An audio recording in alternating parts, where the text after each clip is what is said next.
Vainglory, the first book in the Vainglory series by Plum Parrot, performed by Rob Moreira.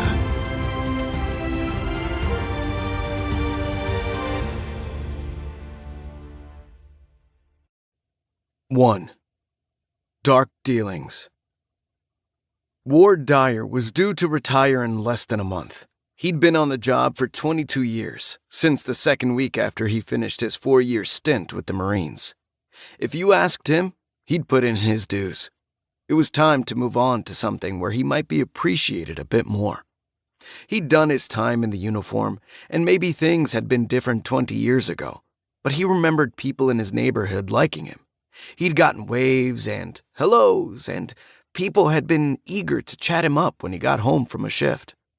Sure, they were neighbors, not the people on his patrol, but even considering that, he hadn't felt things had been so ugly.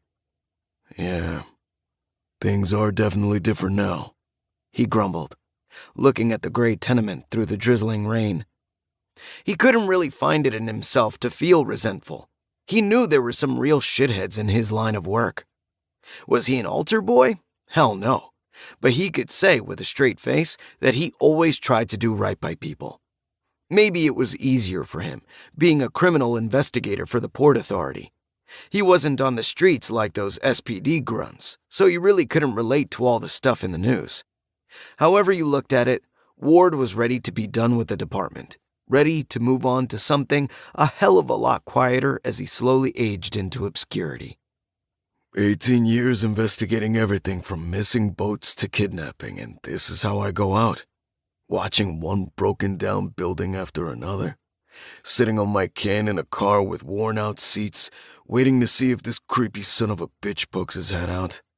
I should just go sit at Harvey's, sip coffee, eat some slices of pie, flip through my socials. What are they gonna do? Fire me? Shit. I have enough sick leave to go home right now, finish out my year in my boxers. He cut his monologue short as a figure wearing a heavy, dark trench coat exited the tenement. He had the collar pulled up and his face was down, but damn if he didn't have the same shitty comb over his Lafferty. Is that you slippery asshole? Suddenly, his thoughts of ducking out early, of riding out his last year from the comfort of home, didn't seem so appealing, not next to the idea that he might bag a genuine serial killer before he started his new career as a landscaper. That was his big plan. Get out of the force while he still could and work in his brother-in-law's landscaping business. He'd only do it until he was old enough to start collecting his police pension. The whole idea was to avoid ending up like those dinosaurs who worked a desk until even the union couldn't defend their screw-ups. No, Ward wanted to get out while he could still enjoy life a little. He grunted softly as he slipped out of the driver's door, careful not to make any noise when he pushed it closed. The rain drizzled off his hat and ran off the shoulders of his waterproof overcoat. He'd worked in the Pacific Northwest long enough to know how to dress for a stakeout. He had to hop over the little stream of rainwater running along the curb as he shadowed the figure. Lafferty, he hoped, up the street, walking briskly uphill.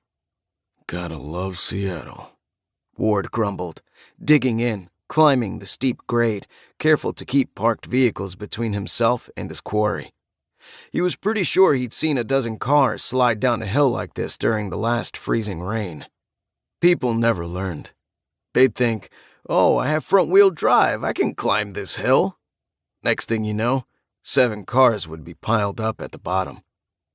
Ward's breath was getting a bit short as he crested the steep grade, but he was all right. He'd been doing his cardio. Shit, in fact, his neighbor had talked him into joining a CrossFit gym a few months back, and he'd actually been enjoying it. It felt like he was back in the Marines, working with his unit on PT.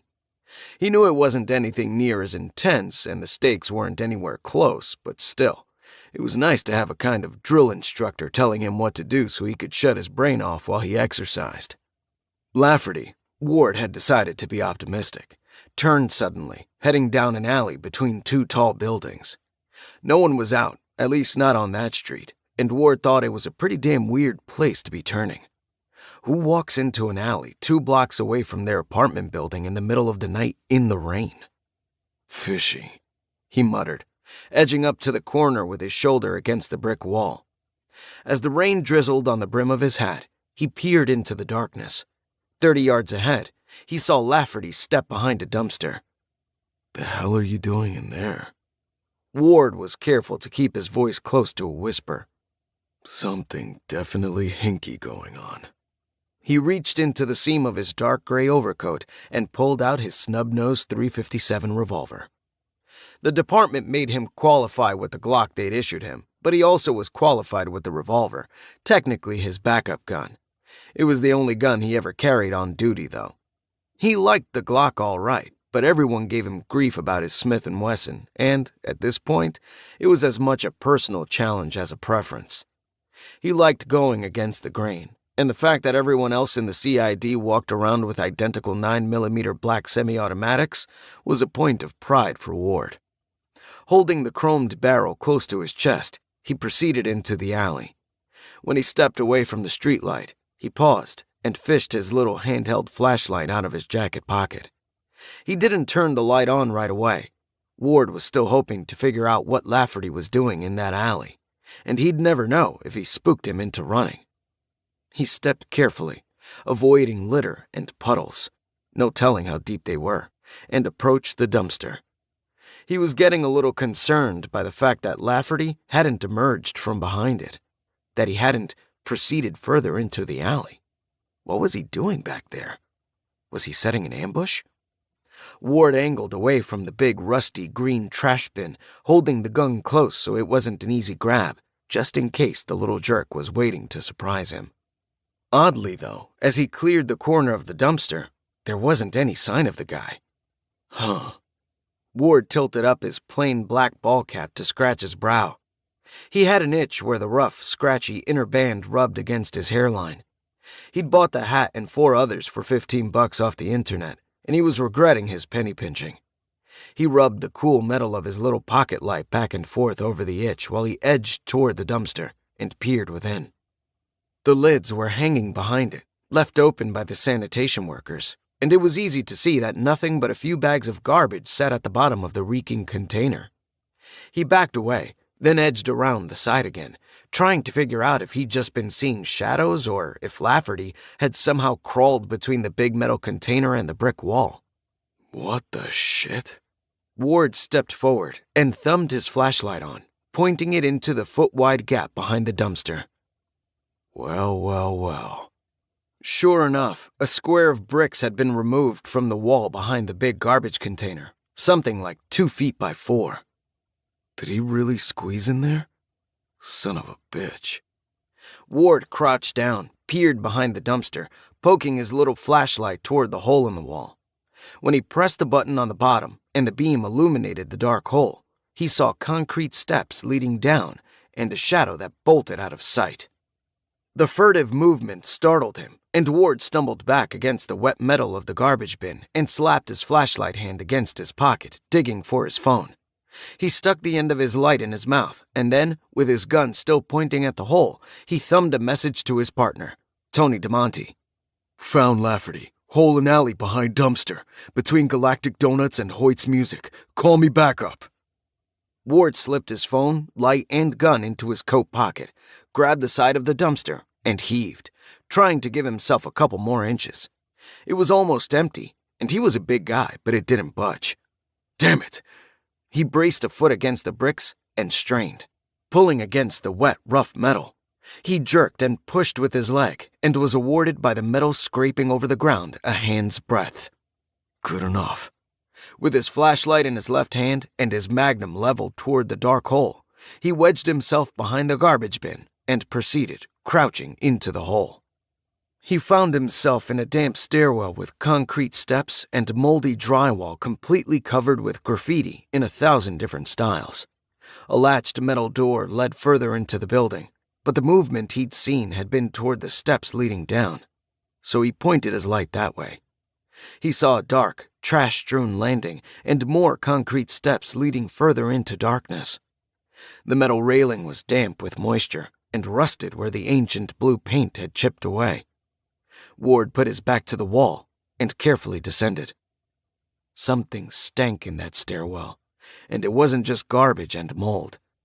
It smelled like something had died a while ago, and the pungent, gag-inducing reek was enough to make Ward shift his grip on his light so he could hold his jacket sleeve in front of his face. He got to the landing and aimed his light down, only to reveal another twist in the stairwell.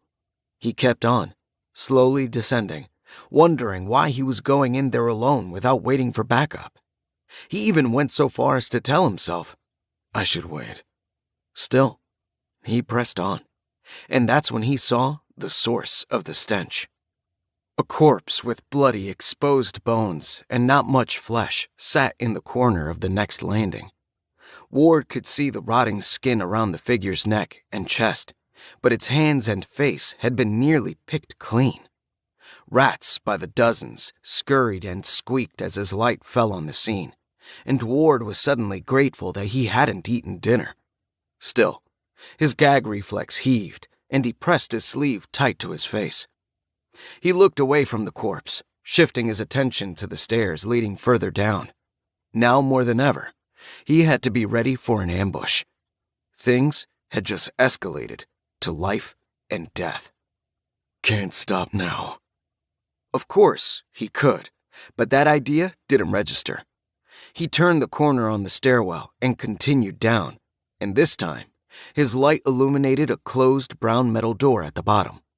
He approached, fearing he'd be locked out, but then he saw that the door latch had been removed. A rectangle of metal had been cut away, leaving the door hanging loose in the frame. Sawzall maybe? Angle grinder? He carefully grabbed the rough metal inside the cut and pulled it wide. A dim corridor extended to a distant corner, illuminated by yellow-orange, flickering light fixtures. This was getting weird. Had he descended into part of the old Seattle Underground? Maybe backup isn't such a... He stopped muttering at the distant sound of a scream. Oh, damn it. Ward started forward again. Am I really going to get my ticket punched right before retirement? Isn't this a cliché? Ward wasn't really worried. One thing he'd never been accused of was being a chicken shit. Dumbass? Sure. Still, he didn't feel, at that moment, that he was being stupid. He was doing his job. He had a dangerous suspect cornered, he'd seen evidence of a possible murder, and he'd just heard someone scream. The department would be pissed that he didn't wait for backup, but waiting around wasn't why he'd signed up. He'd signed up to help people who needed it, not after they needed it. Besides, he didn't give a shit if he got written up for breaking policy. He'd be gone before the paperwork got anywhere. Ward crept up to the corner and peered around it. Another long hallway led away, but this time it ended in an open doorway, backlit by more flickering orange light. He didn't like walking toward that opening through that long empty hallway. It set him up like a fish in a barrel if anyone wanted to take a shot at him. Regardless, he crouched low and, Bad Knee screaming at him the whole way, hurried toward that opening. Nothing happened.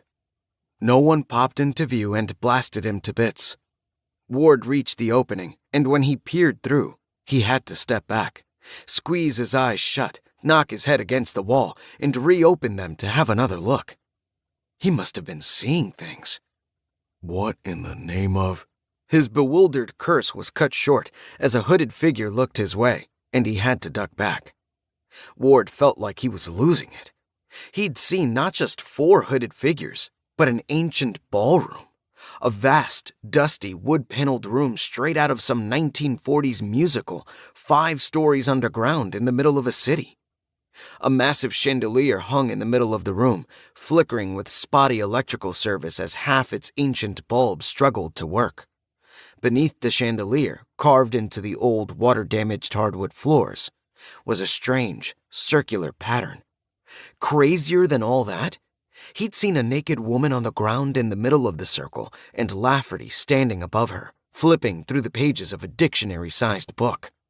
Nah, to hell with this. Ward stood up and lifted his gun. He strode into the improbable chamber with its vaulted, crumbling plaster ceiling. Get the fuck on the ground, assholes! Lafferty glanced at him with wide eyes, looked back to his book, and kept on reading. mumbling some weird words that didn't sound like English or Spanish or any other language Ward had heard. I said get on the ground! He jerked his gun for effect, approaching the bizarre group. None moved, though Ward could see the woman writhing against her bonds.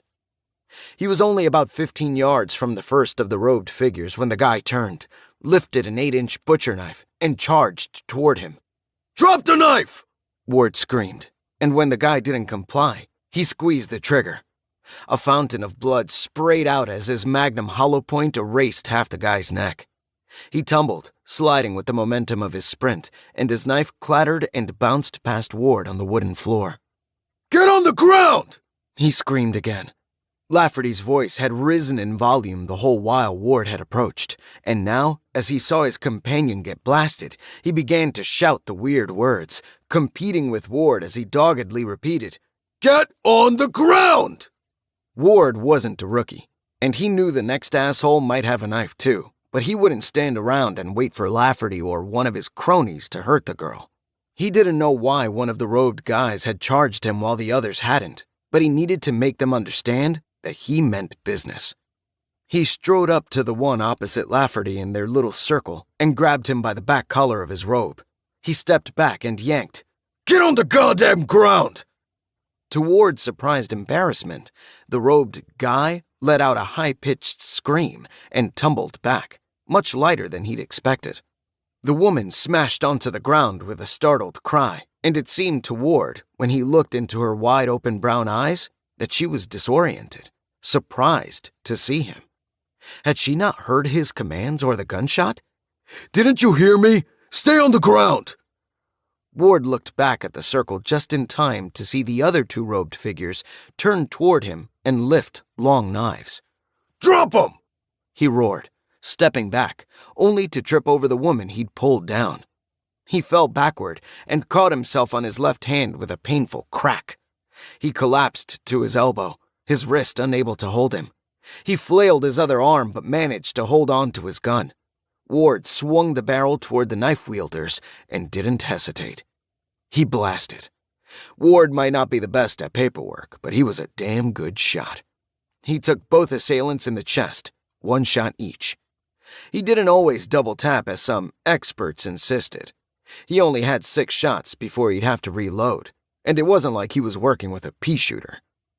As Lafferty's 2 cronies fell, both unmoving and gushing blood from massive chest wounds, Ward, functioning on adrenaline, struggled to his feet and shouted, Drop that goddamn book and get on the ground!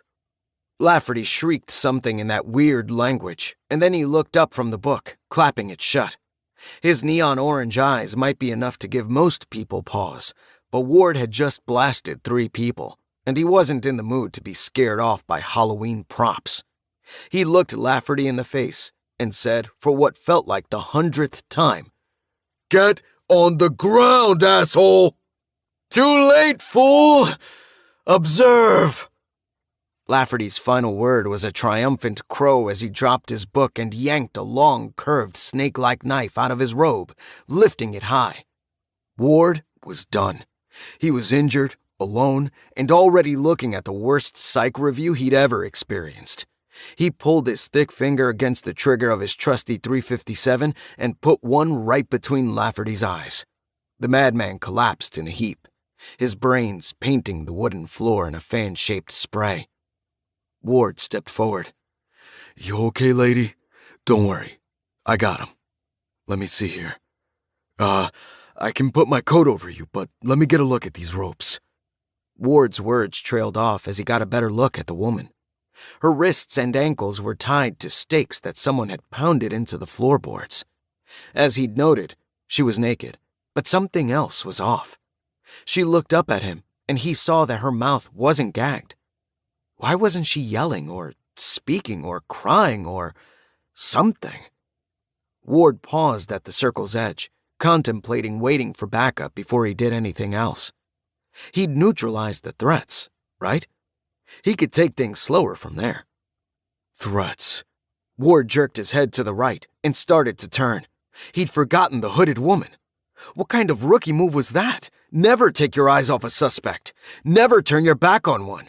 He just started to berate himself when he felt something like a punch in his kidney. It was worse than a punch, though.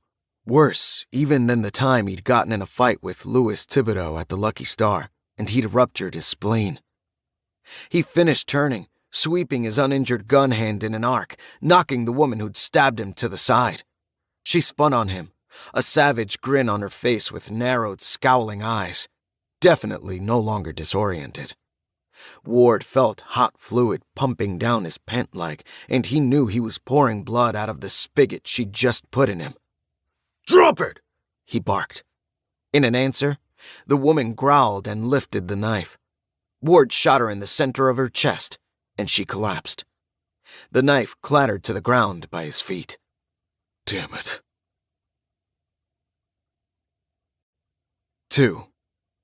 Welcome to Vainglory. Ward groaned and pressed his knuckles to the wound on his lower back. He could feel the hot blood, but the injury didn't hurt too much. He figured that wasn't a good sign. He bent over, and the world swam as he braced himself on his knees. He slipped his gun into his coat pocket, and, with another grunt, he scooped up the knife and turned back to the bound woman. Figuring he might bite it before his backup arrived, he thought he might as well untie her. He took one stumbling step toward her into the circle, then fell to a knee, stars exploding in his vision. Shit. As dark tunnel walls closed in on him, Ward fell forward and tried to catch himself on his wounded wrist. It gave way and he fell onto his face, bumping his chin on the stone. While falling, he'd extended his right arm with the knife, and now he felt someone wiggling it. The woman, he supposed. He'd fallen close enough for her to get the knife. He decided that was good, at least. If she could free herself, maybe she could help guide the first responders. Uniforms are almost here, I bet, he muttered. The knife slid out of his fingers, and Ward grunted, blinking his eyes to try to clear the haze and see the weird pattern on the floor where he'd fallen. From his perspective, with his cheek on the wood, it looked like the lines were stretching away from him. Damn, he wheezed when he realized how cold he'd gotten. Was that the blood loss? He supposed it was, though he was surprised he could still see. The black tunnel walls hadn't closed in. Maybe because he was lying down and not moving? Maybe he could hold on long enough to get help. Maybe the woman would put some pressure on that wound. He tried to ask her what was happening, but his throat was so dry that all that came out was a raspy wheeze. Ward licked his lips and tried to circulate some saliva so he could try again. "You're dying, Ward." The voice was right next to his ear, the words sharp, clear, and feminine. The speaker's hot breath tickled his flesh. No shit, he grunted. "I can help you. You helped me, and I have everything necessary."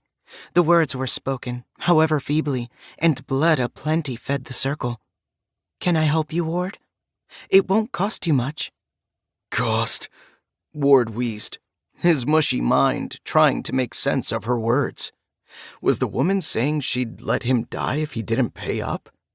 He wanted to tell her to pound sand, but he supposed he might die if someone didn't stop that bleeding.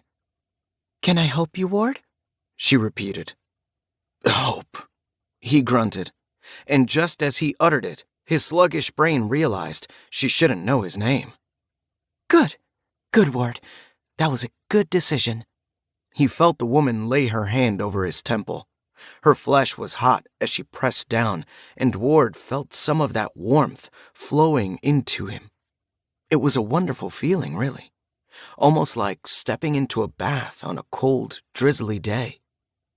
The warmth spread through him. The stars faded from his vision, and the dark tunnel walls pulled back. Ward felt better, stronger, and he wondered what the hell the woman had done. Had she dosed him with something? He pushed himself up with his right hand, and when he was sitting on his butt in the middle of the circle, he slapped at his coat pocket, panicking momentarily as he tried to remember where he'd put his gun. Sure enough, it sat, a comforting weight, in his pocket.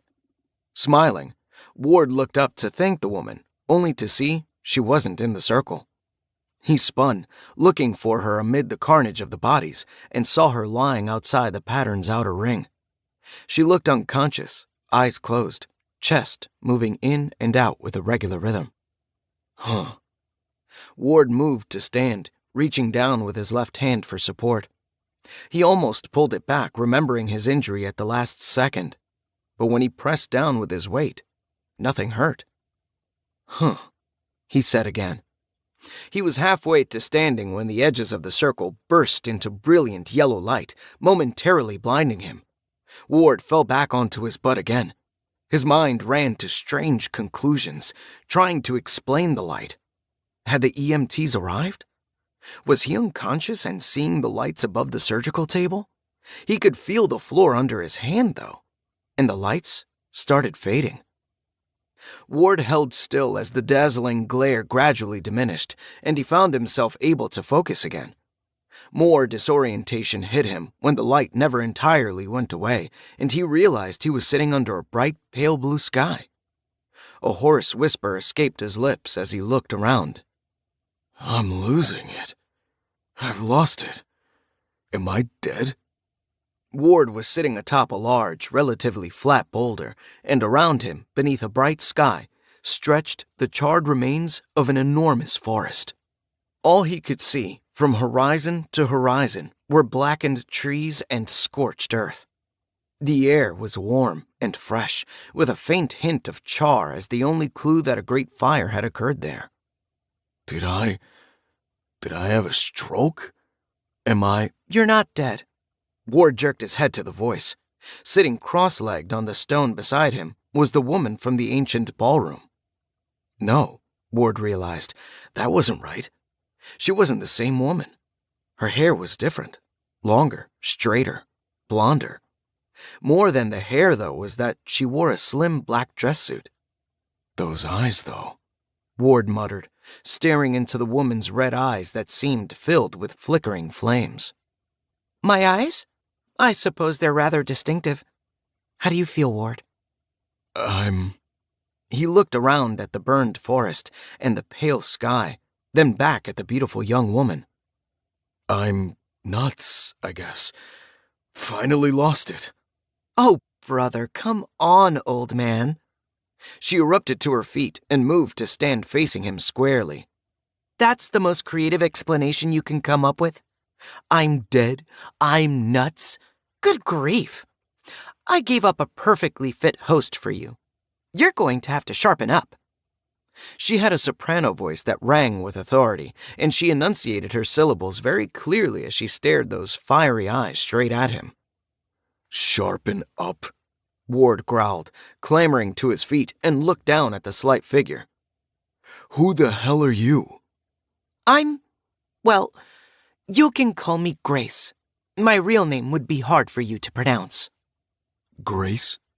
Ward frowned and looked past the young woman, slowly turning to take in his surroundings again, now that he was on his feet. Where the hell are we? The last thing I remember, I was bleeding out in an abandoned ballroom. Ward slapped at his lower back, feeling for the wound, but only found a hole in his jacket. Nothing was sore. Grace watched him with a raised eyebrow, stepping back toward the edge of the big, flat boulder. Not gonna answer me? I'm wondering how much you'll work out on your own. God damn it! Ward growled, stomping toward her. What is going on? Oh, fine. Boring. She stood with elbows akimbo, fists on hips, and glared. You're not dead, but you're not on Earth anymore either. Understand now? What? Ward looked at her like she'd sprouted a third eye. He looked around at the weird scenery again, then at the sky. And when his eyes drifted toward the sun, he had to slap his hands in front of his eyes to keep from staring at it. Them. There were two. He could feel his breaths coming more quickly, could feel them growing more and more shallow as he struggled to get enough oxygen. Ward leaned forward, hands on knees, and tried to force himself to take a deep breath. His body wouldn't work with him. His heart began to race as each inhalation felt more and more constrained. Snap out of it! The woman, Grace, shouted, slapping him across the face. Ward stumbled back, but hot fury sent a rush of blood to his neck, and he stood up straight, stepping toward her. What was that for? You're panicking, Ward. Snap out of it. What would you do if a rookie started acting like you are? Those words hit him like a bucket of ice water. If some rookie were freaking out around him like this, he'd probably slap him silly too. Fair enough. He meant it. He already felt better. That slap to the face was just what he'd needed, and now he was too damned embarrassed to let his mind get away from him again. Time to assess the situation. Okay. I'm not dead, and I'm not on Earth. That's not enough. Tell me what happened.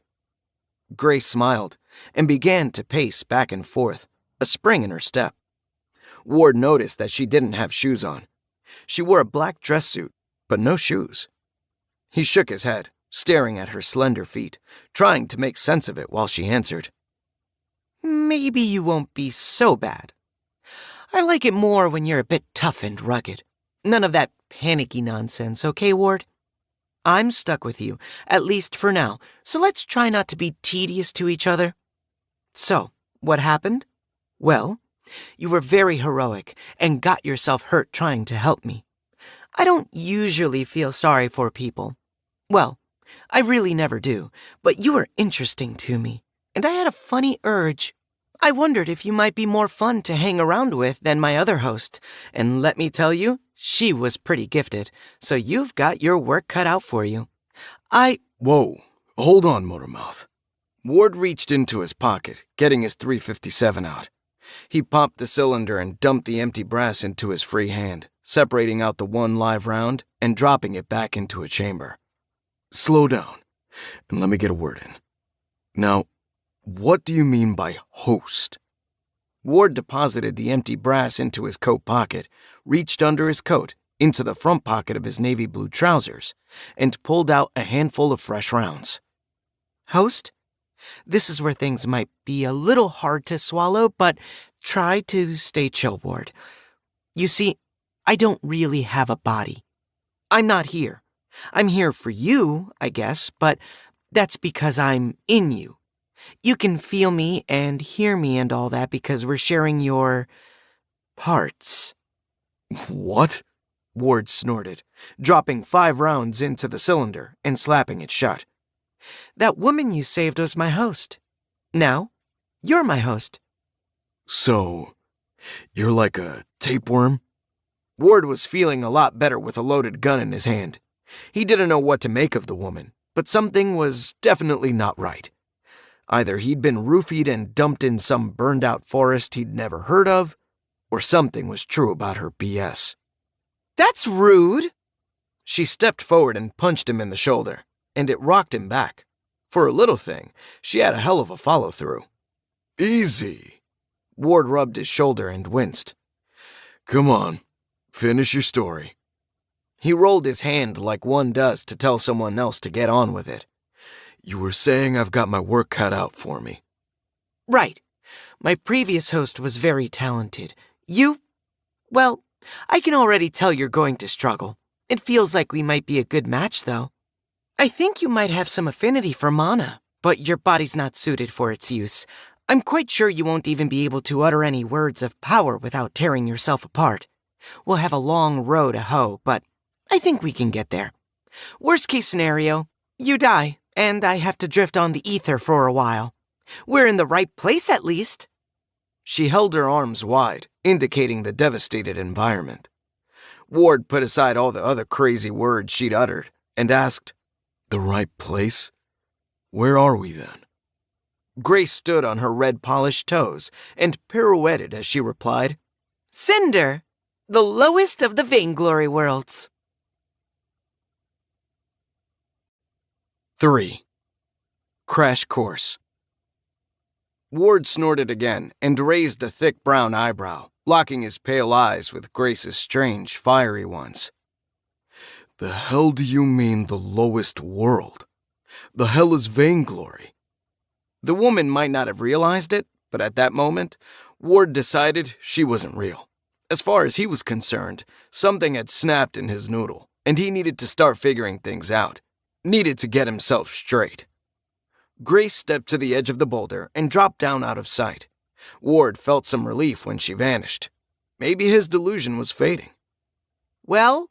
Her voice rang out as clear as a bell. Come down and walk with me, and I'll explain on the way. Ward walked over to the edge and looked down to see her standing on the charred ground. From this distance, he could see the ash was mixed with dirt, and little sprouts of green were poking forth here and there. Why? Why? She frowned and gave him that glare again. You just want to keep adding questions, or would you like to get some answers? Let's move, old man. She turned and started lightly springing over the ashy loam, her delicate feet somehow remaining clean with her passage.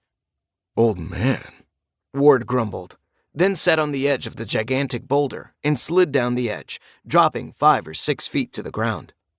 The drop further convinced him that he was in the midst of a delusion. He landed easily, his knees bending to absorb the impact and not one of his joints protesting. No way. He dropped into a squat and stood up, then repeated the movement 3 or 4 times. Not one click or twinge of pain from his bad knee. Are you coming? Grace called, and Ward looked to see her a good 30 yards away, standing between 2 blackened tree trunks and waving. He stood and started forward, determined to get some answers from the feminine delusion. As he approached, she turned and began walking again, albeit more slowly. He caught up, and she spoke. There are 7 Vainglory worlds. They're called that by common consensus because the first explorers to work through some of the challenges named them so. Vainglory, boastfulness. You get the idea? If they survived, they returned to other settled worlds and bragged about their accomplishments, and so the 7 worlds and their sons became Vainglory. She squinted and pointed at the sons over Ward's left shoulder. Ward opened his mouth and took a breath, but before he could ask another question, she kept speaking. Cinder is the lowest because the challenges are the easiest. The rewards are the smallest. We're in another solar system? Ward chuckled, shaking his head. I like sci-fi, but I don't think I'd dream something like this up. I wonder how bad the coma is. You reckon everyone's just standing around my bed waiting for me to die? Everyone, Ward? Whom do you mean? Your sister? I suppose your brother-in-law might come to the hospital. She stopped speaking, and her eyes flared with brighter flames as she scowled at him. Ward! Stop with the nonsense. You're not in the hospital. You're on Cinder, and I'm stuck in here. She jabbed a sharp pointer finger in his chest. So you'd better get with the program. Okay, lady. Ward shook his head, grinning wryly. Can you explain why we're here? He paused and rolled his eyes. I get it. You jumped into my body because I was dying, but why are we here? Why aren't we still in the old ballroom under Seattle? Well, I told you there would be a cost. She folded her hands before herself and looked up at Ward almost guiltily. Ward might have called the look demure if not for the fire in her eyes. You see, I was in a good host back there, but we were stuck on Earth. The mana on Earth is so thin, Ward, we could hardly get anything done. I tried to get her to bargain with me a little, to give me a little anima so I could open a portal to a better place like this, but she was scared and stingy. I was almost grateful those cultists took her. The rite they performed with the old book and the blood sacrifice, it made the portal a lot cheaper. I would normally need more anima than a single person could spare to make it work. Come again? Ward frowned. Something about the offhand way she'd mentioned the anima gave him a queasy feeling in his gut. Something wasn't right. Well, my people can't interact with mana, which I hope to teach you to find. But we can use anima, which many types of people can share with us. See? I help you, and you give me some anima. Just a little. And we both win. I believe that's called a win-win. You took some of my anima? What the hell is it? Ward, for some reason, held his left hand to his chest. You'll hardly notice it's gone. She sighed at Ward's stare and threw her hands up in exasperation. Fine. Let me back up a little and try to explain. Mana is out here. She spread her arms, gesturing toward everything in sight. Some people with the right talents and a suitable vessel can find mana and gather it into themselves, using it for magic.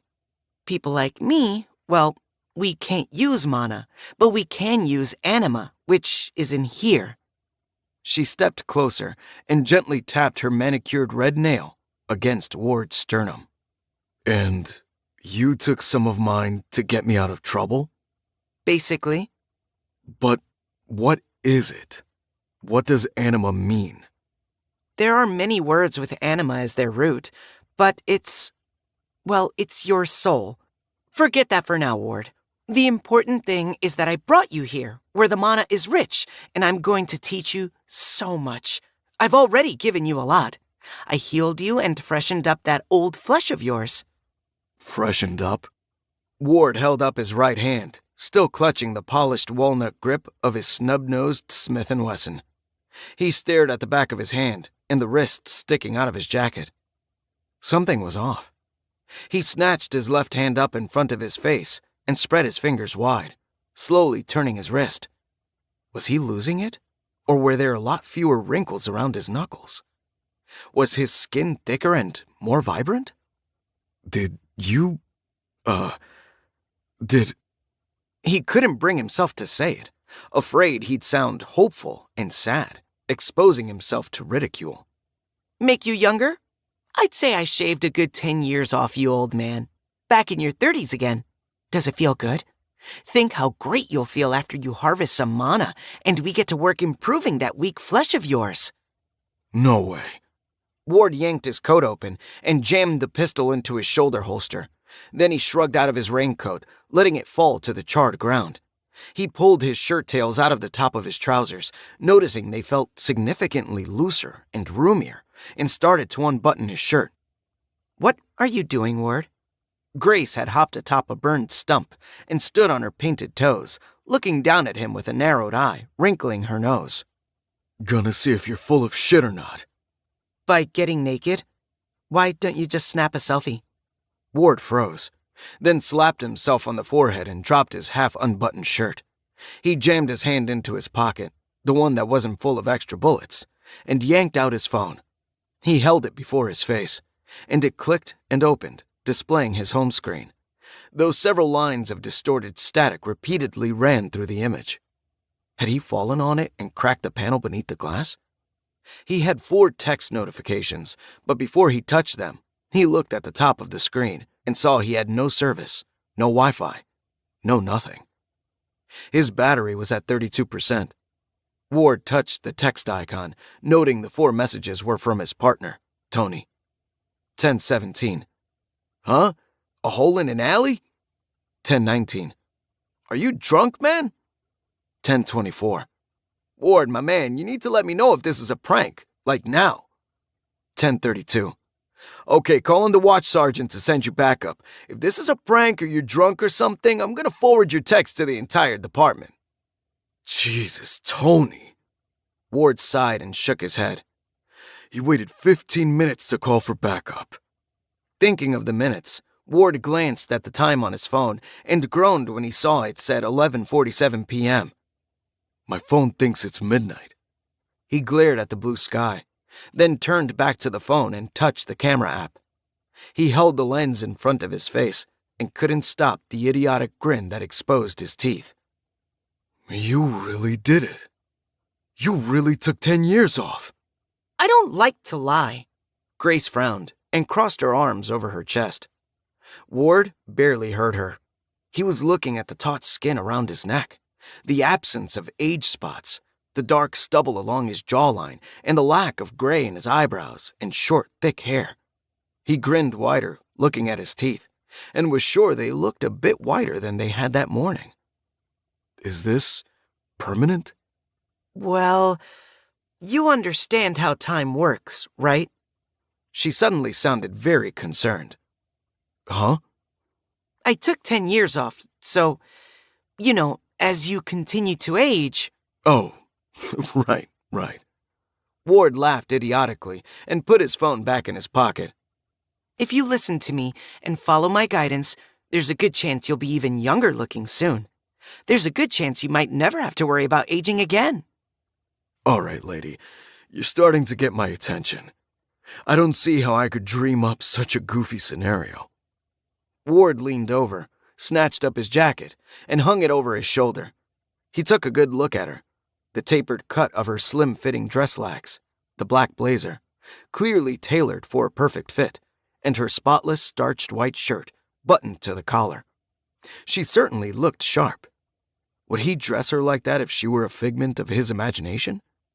He couldn't imagine it. She grinned slyly as though she could read his thoughts. Starting to believe? Let's just say my doubts are moving in new directions. In all honesty, Ward didn't know what to believe. He was a 44-year-old man. He'd had plenty of dreams, and this wasn't like any dream he'd ever had. Nothing close. The air was warm but carried hints of odors that seemed new to him, though he couldn't place how.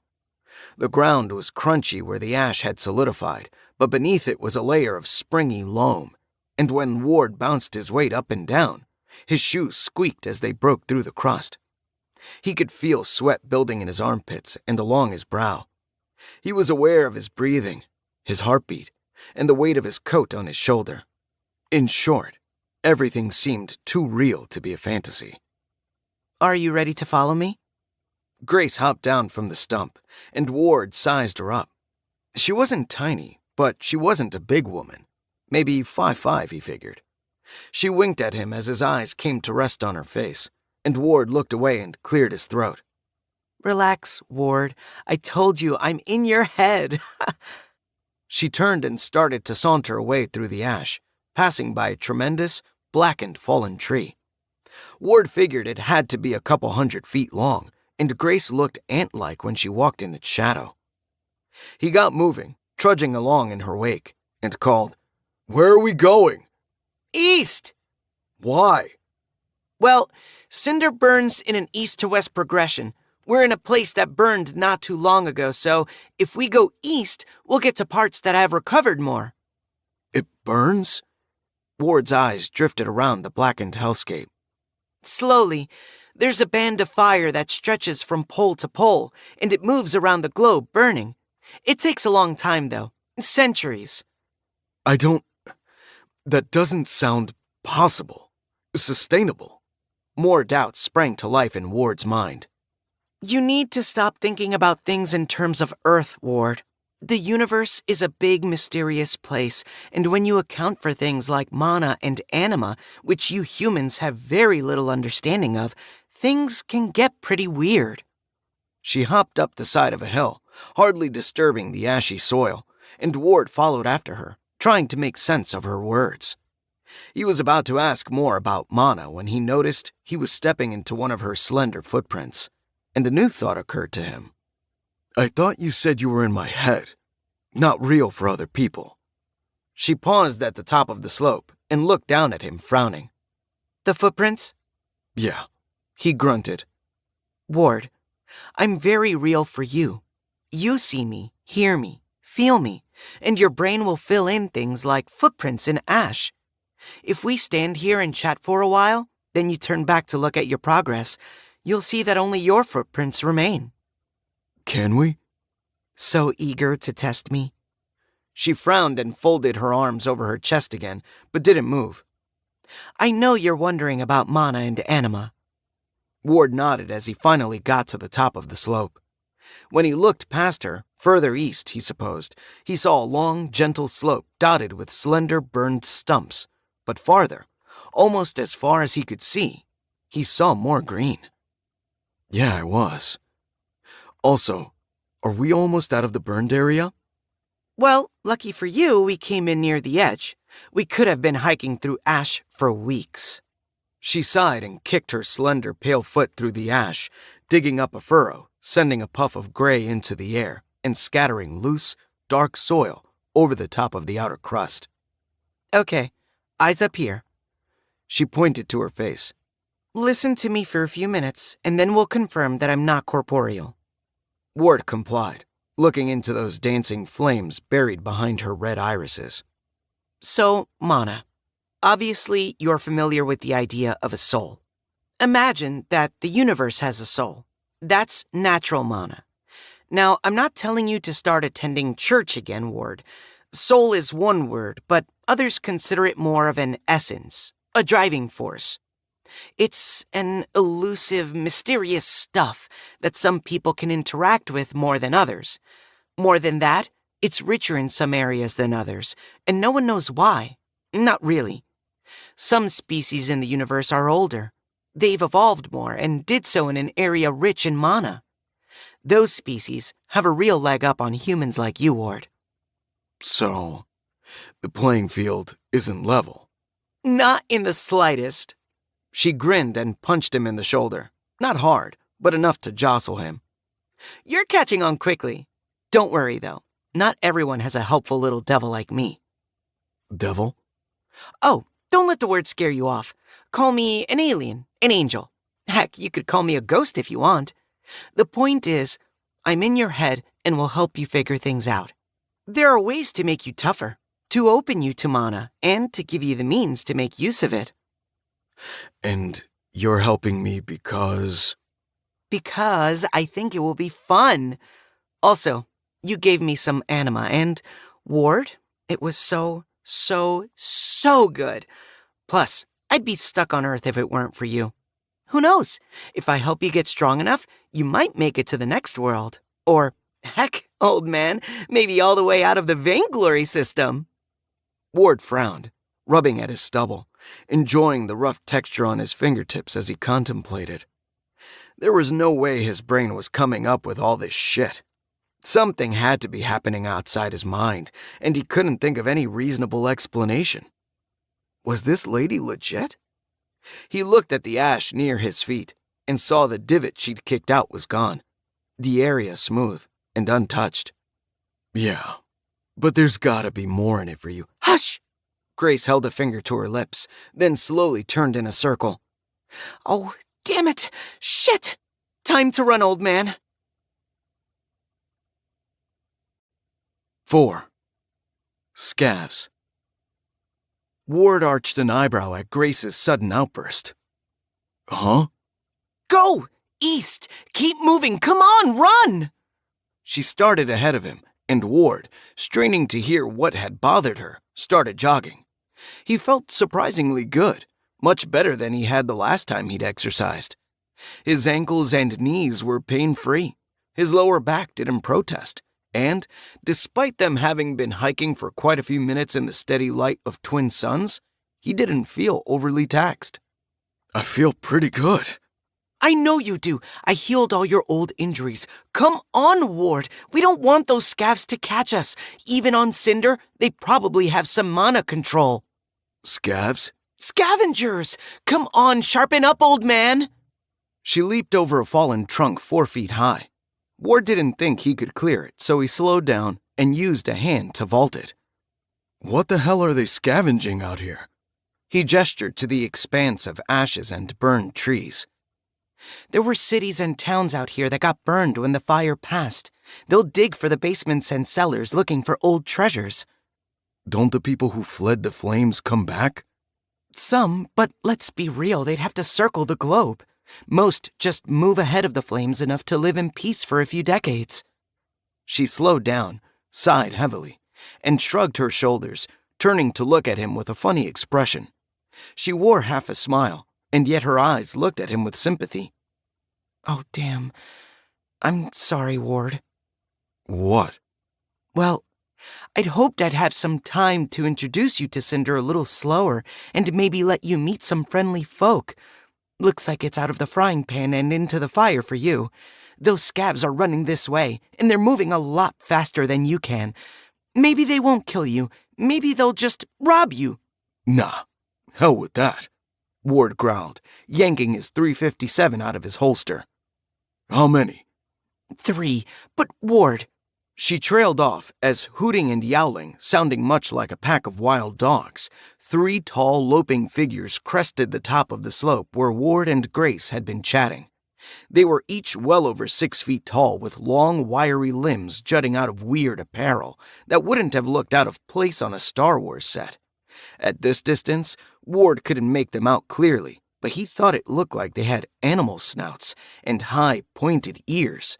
They almost looked half dog and half person.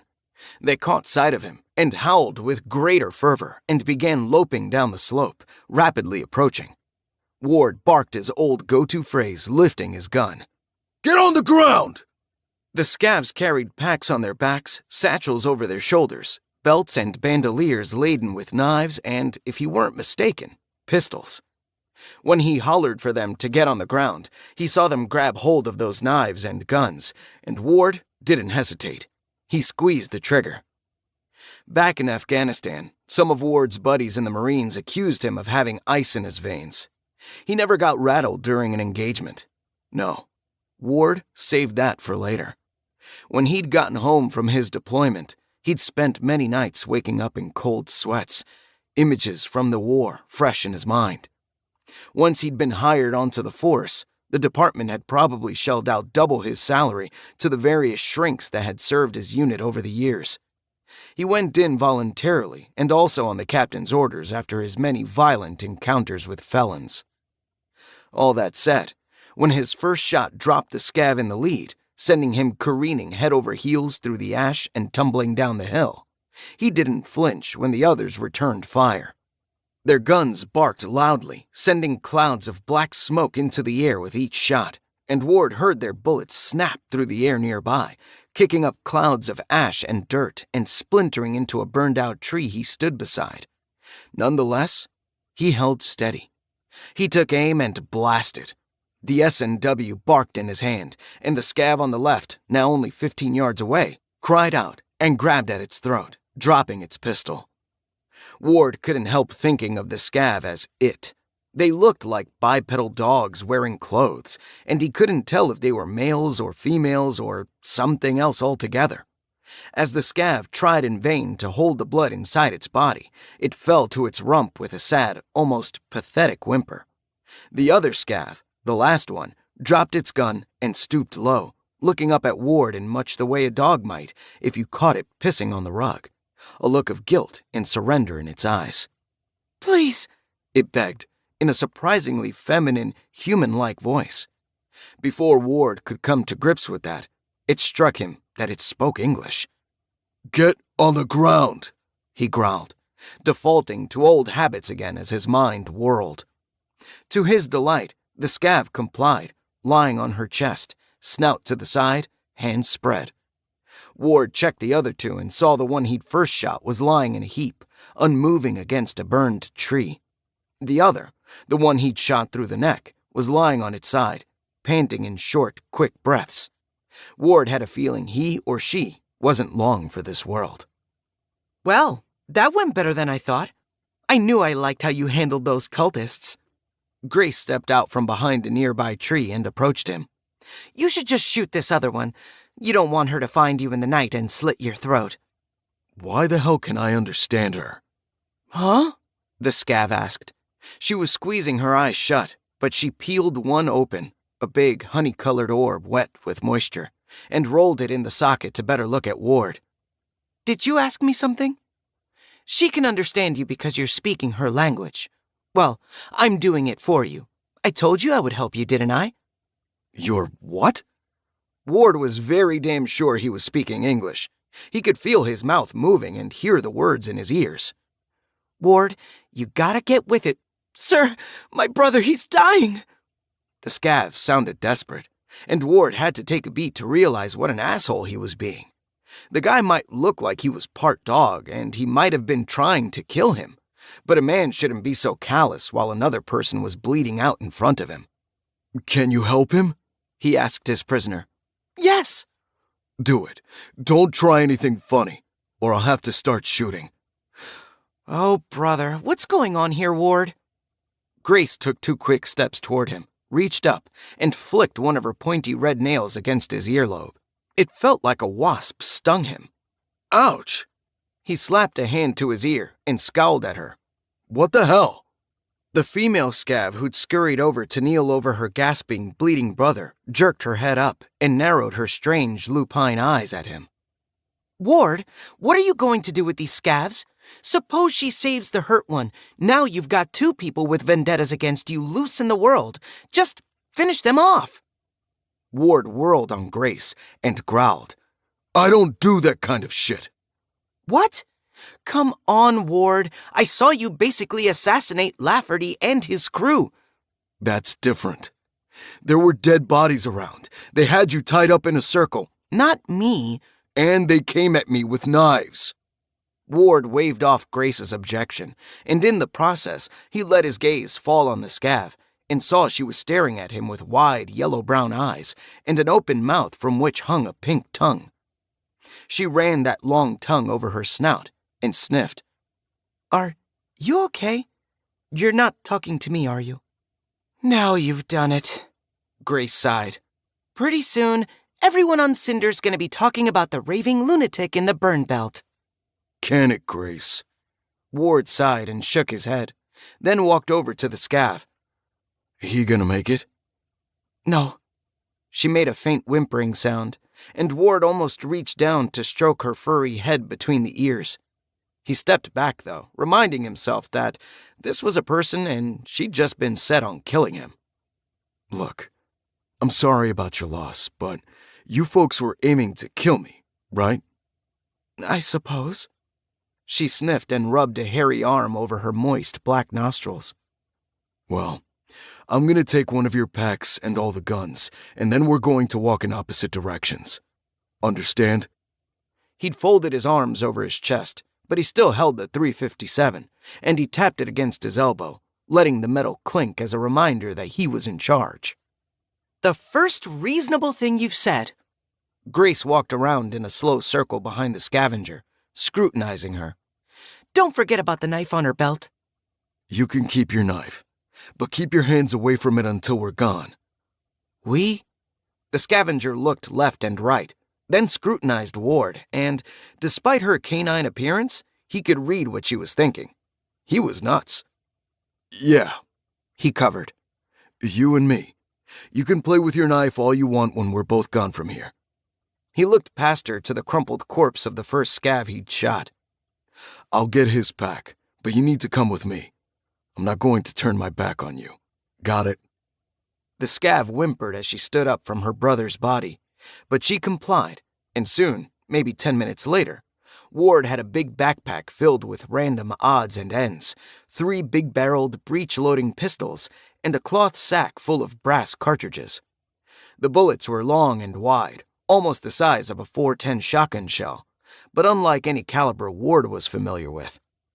Grace paced and muttered the whole time he'd been going through the scav's packs and weapons, clearly irritated with him and the mercy he'd shown. When Ward shouldered the heavy canvas pack, he looked to the surviving scavenger and watched as she carried a stone over and set it beside her brother's furry leg. You're gonna build a cairn over him? Yes. I promise I won't follow you after I finish. Oh, come on, Ward! Grace called from further down the slope. Right. Well, good luck. Ward thought about it for a minute, and then he reached into the sack where he'd stuffed the pistols, took one out, and set it on a nearby stone. I'll leave a couple of bullets a bit further down. Thank you, stranger. I'm Lizzie. Ward. He nodded to her, then turned and, after taking 10 or 15 steps, put 2 big brass bullets on a rock. He glanced back to see Lizzie watching him, and then he continued marching toward Grace's distant, slender, black-clothed form. When he caught up to her, she was sitting on a flat stone beside which a tall, green sapling grew. It had tiny branches, and from them sprouted thousands of little V-shaped leaves. Take a seat. She pointed to a stone next to her. We're not going further? Sure we are, but not yet. We'll wait for your girlfriend to leave, and then we'll see if you can sense, or if luck is with us, even see Mana. What's it got to do with her? Grace shifted, folding her legs under her, and then met Ward's eyes with hers. She stared at him for a long moment. When someone dies, their anima breaks up and drifts out of their bodies as mana. If you leave a body alone long enough, the mana will disperse into the universe. But there's a little time when the mana lingers, and that's when people with the right talent can see it. Some lucky ones can even gather it up in themselves. We'll see if you're one of those people. You think I am? I have a sneaking suspicion, but I've been wrong before. Ward grunted and sat down on the rock she'd pointed to. What if Lizzie takes it? The mana? No chance. There wasn't a trace of talent in those three, which was damn lucky, by the way, Ward. You could have run into far worse. She yawned and stretched her legs, lying back with her fingers entwined behind her head, supporting it. Now just relax a while and wait for that little scav to wander off, and we'll see what's what. Ward grunted, only partially listening to her. He'd shifted the pack around in front of him and was digging out a strange item he'd seen. When he found it, he held it up. A plate of copper-colored metal about the size of a tablet. In fact, it was the reason he'd grabbed it and stuffed it into the pack. It had reminded him of his iPad. The metallic backing was tarnished with green and blue, but the front was glass, and he thought he could see a sheen of iridescent liquid behind it. The hell is this thing? What? Grace opened her eyes and peered over at him. Oh, probably junk. I'd toss it. Ward ignored her and continued to study the thing. On the front, in the lower left corner, a slight depression in the metal casing caught his eye. Tiny flecks of rust or something like it stained the metal there. Ward flaked the stuff away with his thumbnail, and when he held his nail up to the light, he knew exactly what it was. Blood, he grunted. Seriously, Ward, quit wasting your time. Scavs don't generally carry good equipment. Again, Ward ignored her, but not so much that he didn't realize she didn't want him looking at the object in his hands. He pressed his thumb into the indentation. Nothing happened. He could hear Grace shifting, moving off the stone, and stepping quietly toward him. His mind fixated on the blood, and, feeling rushed, he picked up one of the knives he'd taken from the scavs, carefully notching a tiny cut into the side of his pinky. Suddenly, Grace was beside him, hissing into his ear. What are you doing, Ward? Quit wasting time. Are you trying to get infected? relax. Ward grunted. Then he touched the droplet of blood on his pinky into the little depression on the tablet. Grace hissed, and he could hear the frustration in her tone. But she stomped away just as the weird liquid behind the glass started to shift and form strange patterns. Ward stared, fascinated, as the undeniable lines of letters and numerals began to form, solidifying into a little table. Bloodline, basic human, H. Accumulated mana, 2. Mana sensitivity, bronze. Mana pathways, tin. Vessel capacity, tin. Vessel durability, H plus 0. Vessel strength, H plus 0. Vessel speed, H plus 0. Longevity remaining, 40%. Anima, nil. Grace? What the hell is all this? 5. Mana. Grace, who'd wandered a few feet away and was busily poking at a tuft of green grass that had managed to take root in the thinning ash layer, turned toward him with an arched eyebrow.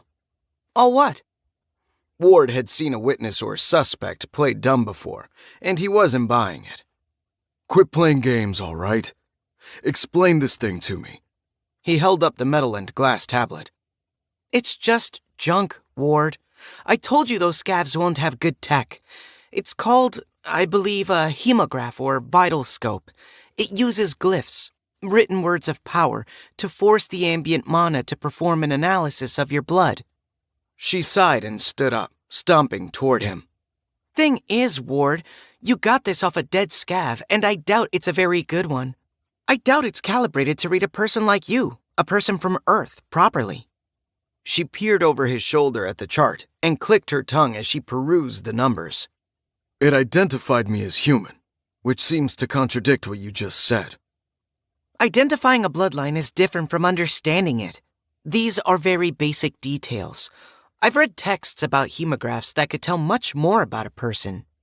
She paused and made a soft humming sound. Well, I like that it thinks you have bronze mana sensitivity. Is that good? I've no idea, but it sounds better than tin, doesn't it? Ward frowned and tapped his finger on the display. To his dismay, the action scattered the strange liquid, erasing the table. I couldn't help noting the nil where my anima should have been. Grace stood and arched her back, looking away from him as she stretched. After a moment, she said, Don't worry about that. I'm sure a more sophisticated device will be able to read your anima more accurately. Ward grunted, shaking his head, his suspicions further piqued by Grace's nonchalance. Still, he put the device in his pack and decided to put off worrying until he'd met more people and gathered more information. He was coming to terms with his new reality. Everything was too real, too visceral to be a fever dream, at least in his experience. He'd had normal dreams. He'd tripped on surgical meds. He'd been knocked out, and he'd even had a heat stroke. Nothing ever felt like this. He leaned back, bunched his raincoat up for a pillow, closed his eyes, and waited for time to pass. Sometime later, after Grace had determined they'd waited long enough, she roused him, and they began marching back toward the scene of Ward's encounter with the scavs. He tugged the lapels of his raincoat tight, stuffed his hands in his pockets, and shuffled after her toward the setting sun. Things had cooled down a lot as the suns dipped toward the distant horizon. He dozed off a bit while they waited, which had gone a long way toward helping to convince him he wasn't suffering from a delusion. He'd had wild dreams, far more vivid than any he could recently remember, and it didn't seem like something that would happen if he were already dreaming this whole scenario up. He couldn't recall his dreams clearly, but he had the impression he'd been flying or maybe floating on a big blue river. He remembered lots of laughter and camaraderie and just feeling damn good. When he'd rolled off his rock and shaken himself awake, Grace had been smiling at him, and he wondered if somehow she'd experienced his dream too. She paused and turned, waiting for him to catch up, and he saw that her pale hair was tinted blue. Ward turned to look at the sky and caught his breath. Jesus. It's something, isn't it? He didn't just see a moon in the sky. He saw several. One was close and enormous, the source of the blue light, but further toward the horizon was a smaller, bright yellow moon, and in between them, clearly more distant thanks to the perspective of looking past the blue moon, was a bright green-blue marble. Still further, Ward was sure he saw other moons, or maybe distant planets. They were colorful and too large to be stars. At least he thought so. 3 moons? 2, and some of the other Vainglory worlds. The blue and green one is Oceania, the 4th. The 4th? Vainglory world. Remember they're ranked in difficulty? Right. Ward shook his head. What does that mean again?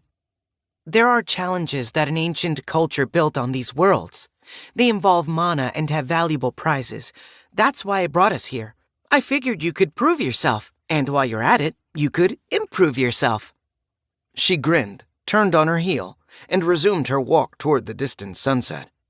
Only a sliver of colorful orange and red streaks touched the sky on the horizon by the time they stopped in front of a high, sturdy pile of stones, shaped like it was meant to cover a body. The scavenger had toiled long and hard to cover up her brother's corpse. Almost dark. He grunted. She turned to frown at him. Wasn't there any sort of light in that pack? Yeah, I think so. Ward shrugged out of the stained, brown canvas backpack and unfastened the buckle at the top.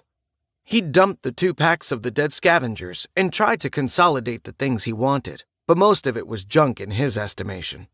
Still, he found a little copper rectangle with a single glass panel, and behind the glass, he could see a bulb.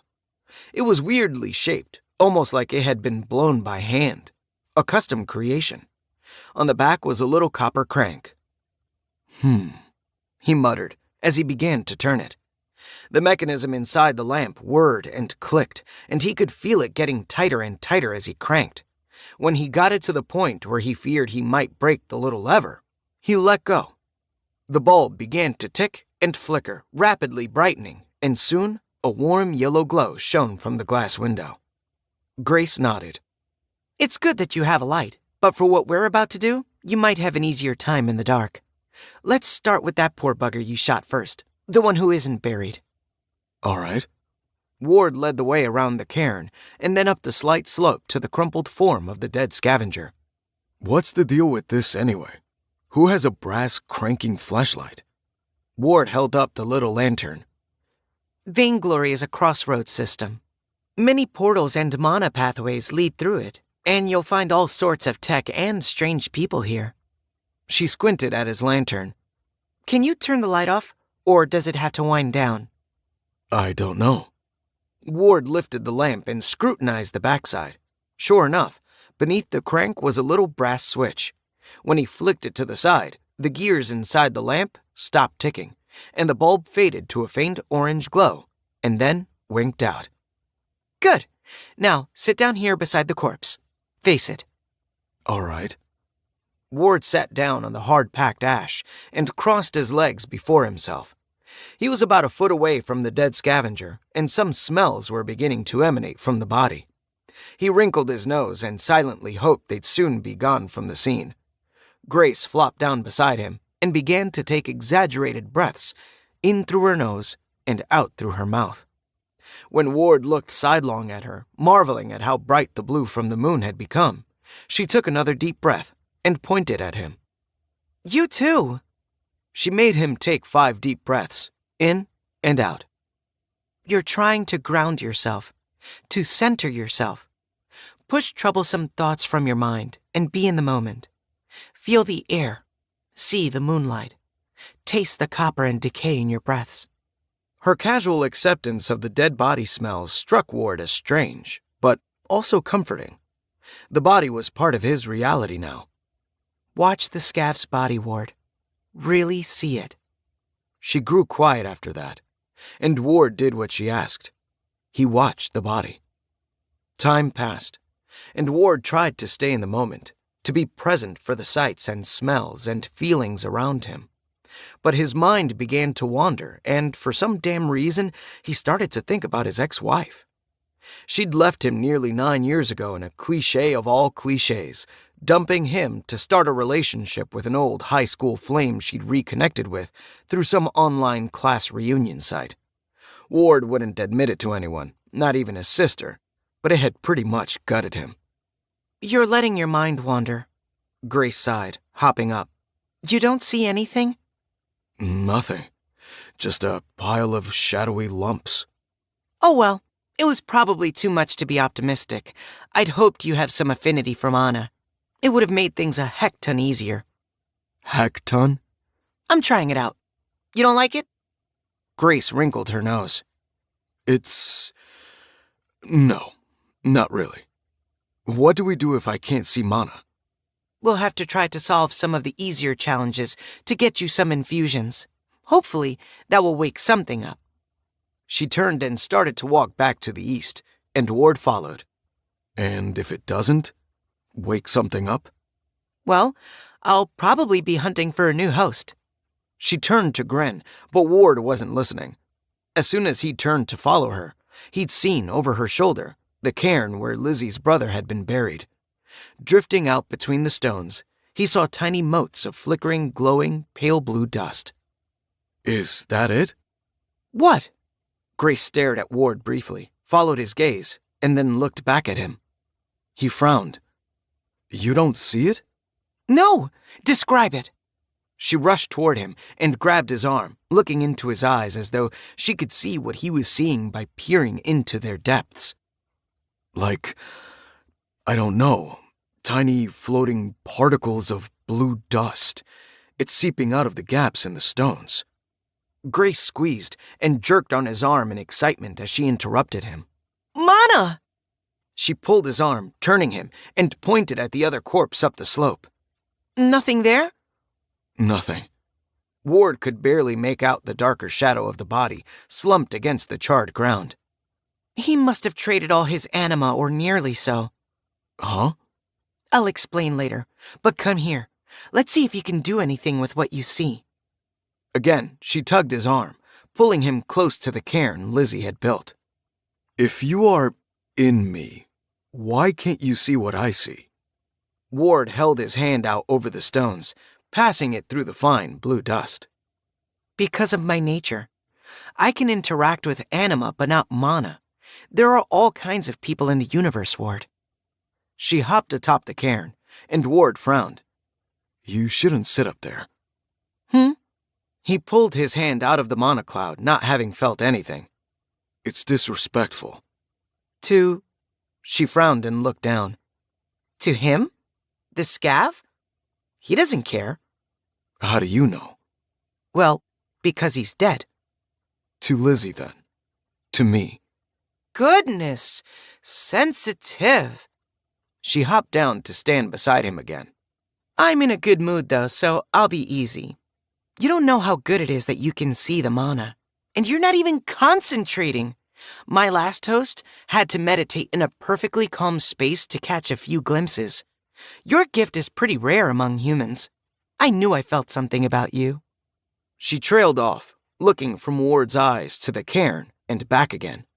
Her brow creased, and he couldn't tell if she was trying to guess what he was thinking or was still trying to catch a second-hand glimpse of the strange blue dust. Did you feel anything when you put your hand in it? No. Not surprising. Manipulating mana is much harder than seeing it, but you can't do the one without the other. Ward frowned and tried to make sense of her words. You mean I couldn't work with it if I couldn't see it? Exactly. And some people can't see it. Many people.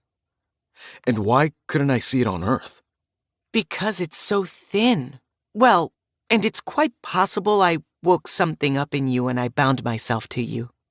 She shook her head. Let's not get bogged down in the details. Come on, put your hand back into it. Ward frowned, but didn't object.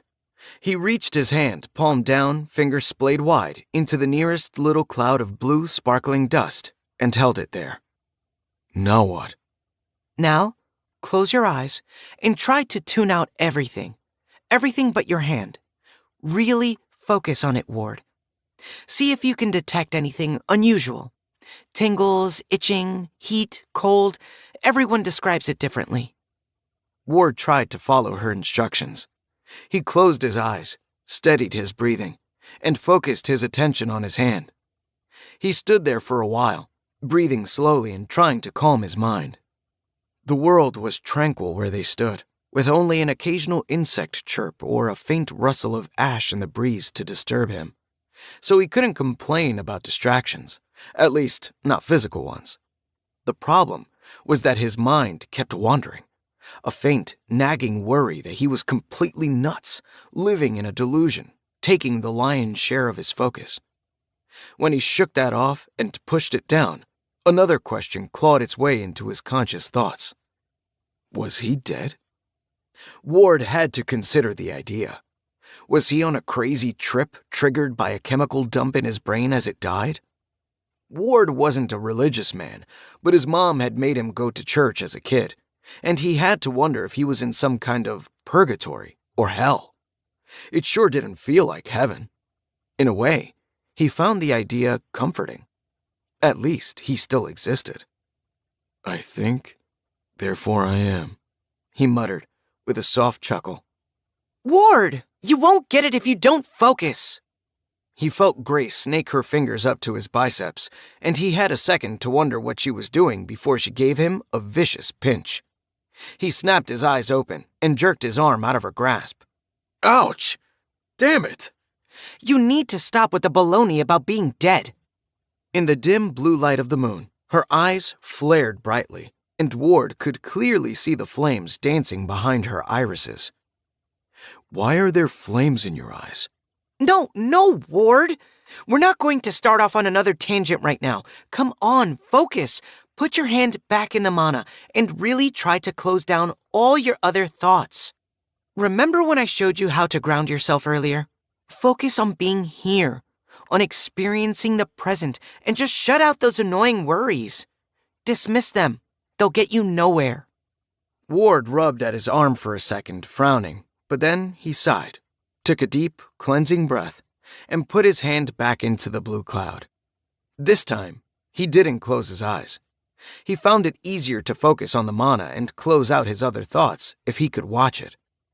At first glance, it was like a cloud of dust, but when he studied the motes and how they danced around and interacted with his hand, Ward began to see that there was nothing really dust-like about them. Each little mote moved independently, and it wasn't on any sort of breeze. Sometimes when they touched his hand, they'd linger for a heartbeat and then start to move again. Sometimes they slid along his skin, navigating around the tiny hairs on the back of his knuckles. Sometimes they bounced right off, zipping up into the greater cloud of motes. At first, he'd thought they sparkled, but he realized that wasn't true. The effect was created by the different shades of motes dancing around each other. Some were bright, pale blue, and some were darker. The darker ones seemed to move more slowly, and as Ward watched one of them, he saw it wink out of existence. He caught his breath as understanding came to him. The motes of mana started out bright and pale, full of energy, and as they aged or maybe seeped through some invisible membrane of the universe, they faded, slowed, and then were gone. Ward let his hand drift a little, and the motes danced or slid or bounced against his flesh, and for the first time, he thought he could feel them. The faintest tickle of coolness that might have been a breeze or, if he closed his eyes and imagined it, a person gently blowing on his hand. You felt it, didn't you? Grace's voice was hushed, but quick with excitement. Shh! Ward closed his eyes, trying to focus on that feeling, that tickle along the back of his hand. The more he became aware of it, the more he noticed it, and the stronger the sensation became. It went from a faint, prickling, breezy sensation to a tingle that danced over his knuckles and into his palm. He snapped his eyes open and watched as first a few, then a dozen or more of the tiny dust-like motes seemed to sink into his hand. Tingles of sensation ran through his skin, over his hand, up his arm and into his chest. It was cool and electric at once, like the shiver of pleasure you might feel as a lover whispers in your ear, only multiplied tenfold. Again, he caught his breath, too stunned and excited to react, too afraid he'd break the spell. Almost as soon as it started, though, it stopped. The motes no longer sank into him, and the sensation faded. He tried moving his hand in the cloud, but they almost seemed repulsed by him and pushed away like his hand was a magnet with the wrong polarity. He was still messing around, trying to see what had changed, when Grace grabbed him by both biceps and pushed him away from the cairn. She was staring intently at him, her fiery red eyes locked on his. Ward took a step back, but she pursued him, still staring. After a moment, a slow grin spread on her lips, revealing perfect white teeth. You did it! I can see a glow. Faint, very faint, but it's there. A glow? In your eyes. A faint, pale white glow. The barest minimum, but you did it! She lifted her head and howled a literal, wolf-like, high-pitched howl. Jesus, you trying to bring the whole neighborhood running? Only you can hear me, silly. She danced on her tiptoes for a moment, gesticulating with her arms and knees, some routine the kids were probably doing these days. Then she snapped her fingers and pirouetted, still wearing that huge, silly grin. This is great news, Ward! So my eyes are glowing. What does that mean? Glowing. Don't get ahead of yourself. They have a very faint shine, the palest white. And? And I bet that's all your body can hold, sad vessel that it is. Still, it's a start, and it means that you have potential. Right. Other species can do better, huh? Other species, other individuals, we can get around your limitations. There are ways to infuse your body with mana, which often triggers evolutions. We can also try to find some artifacts to enhance you. Oh, Ward, if we can keep you alive long enough, we're going to have such fun. She skipped away from the grave toward the east. Come on, let's get closer to the edge of the ash. Then you can have a rest. Ward glanced at the grave, at the thick blue mana dust dancing in little clouds around it. He wondered what it was, really. It had come out of Lizzie's brother. Was it part of him? He let his eye wander up the hill to the shadowy lump of the other scav's body. Why hadn't he had any? What had Grace said? He traded his anima? Ward didn't like the sound of that. Hadn't she tricked him out of a piece of his anima? He shook his head, trying to wrap his mind around things. Was a soul what he thought it was? Did it have anything to do with life after death, or was it something else? Some essence? Hadn't she said anima becomes mana when people die? So, did that have something to do with moving on? Going to heaven or hell or whatever? What would that mean for a guy like that scav with no anima when he died? "Coming?" she called. Give me a minute, He grunted, dropping to a knee and shrugging the pack off his back. He pulled the hemograph out of the top pouch, and while Grace groaned and turned to trudge back toward him, he sucked on the tiny cut he'd given himself earlier. It took a minute, but his saliva loosened the scab, and soon he tasted coppery blood. Ward pressed the little cut against the sensor on the front of the device and watched breathlessly as the iridescent liquid shifted and slowly formed into writing. Bloodline, basic human, H. Accumulated mana, 5. Mana well, tin plus 1.1. Mana sensitivity, bronze. Mana pathways, tin. Vessel capacity, tin. Vessel durability, H plus 0. Vessel strength, H plus 0. Vessel speed, H plus 0. Longevity remaining, 40%. Anima, nil. Ward stared at the chart momentarily, trying to remember what it had said the last time he'd viewed it. He was fairly sure a new line had been added. The mana well. More than that, he was sure he'd only had 2 next to accumulated mana before. Grace, He called. we should talk about these numbers. When we camp, follow me. She barely raised her voice, so Ward had to strain to hear her, and she kept moving. Ward sighed, stuffed the hemograph back into his pack, and started after her, trudging down the slope. He easily found his footing in the bright blue light of the primary moon. He'd learned a lot, he supposed, but he had a million more questions, and he wished he could trust Grace to answer them. He wasn't sure she'd lie to him, but she certainly had a way of omitting details. Maybe I'll meet someone I can talk to soon. Careful what you wish for. Grace said, suddenly much closer than he'd thought. Huh? This might only be Cinder, but there are plenty of dangerous people in this world. Approach anyone with caution, especially if I tell you to run. Because I can trust you? Because you can trust that I want my host to survive. She winked at him and turned to skip ahead again. Now come on, we'll find a spot for you to sleep. I bet you're tired. Ward nodded and picked up his pace. Yeah, I'm pretty damn tired. 6. Stargazing. Ward looked around the little clearing, a space of soft, new grass surrounded by tall, slender saplings, and nodded. Yeah, this should do. Get yourself a good night's sleep, and we'll keep hiking tomorrow. Seemingly following her own advice, Grace delicately settled down on the grassy loam and curled up on her side, eyes closed. Hey! Ward shrugged out of the sweaty straps and set the heavy backpack down by his feet. Don't go to sleep yet. You owe me some more answers. Oh, brother, Grace yawned, stretching in a manner reminiscent of a cat.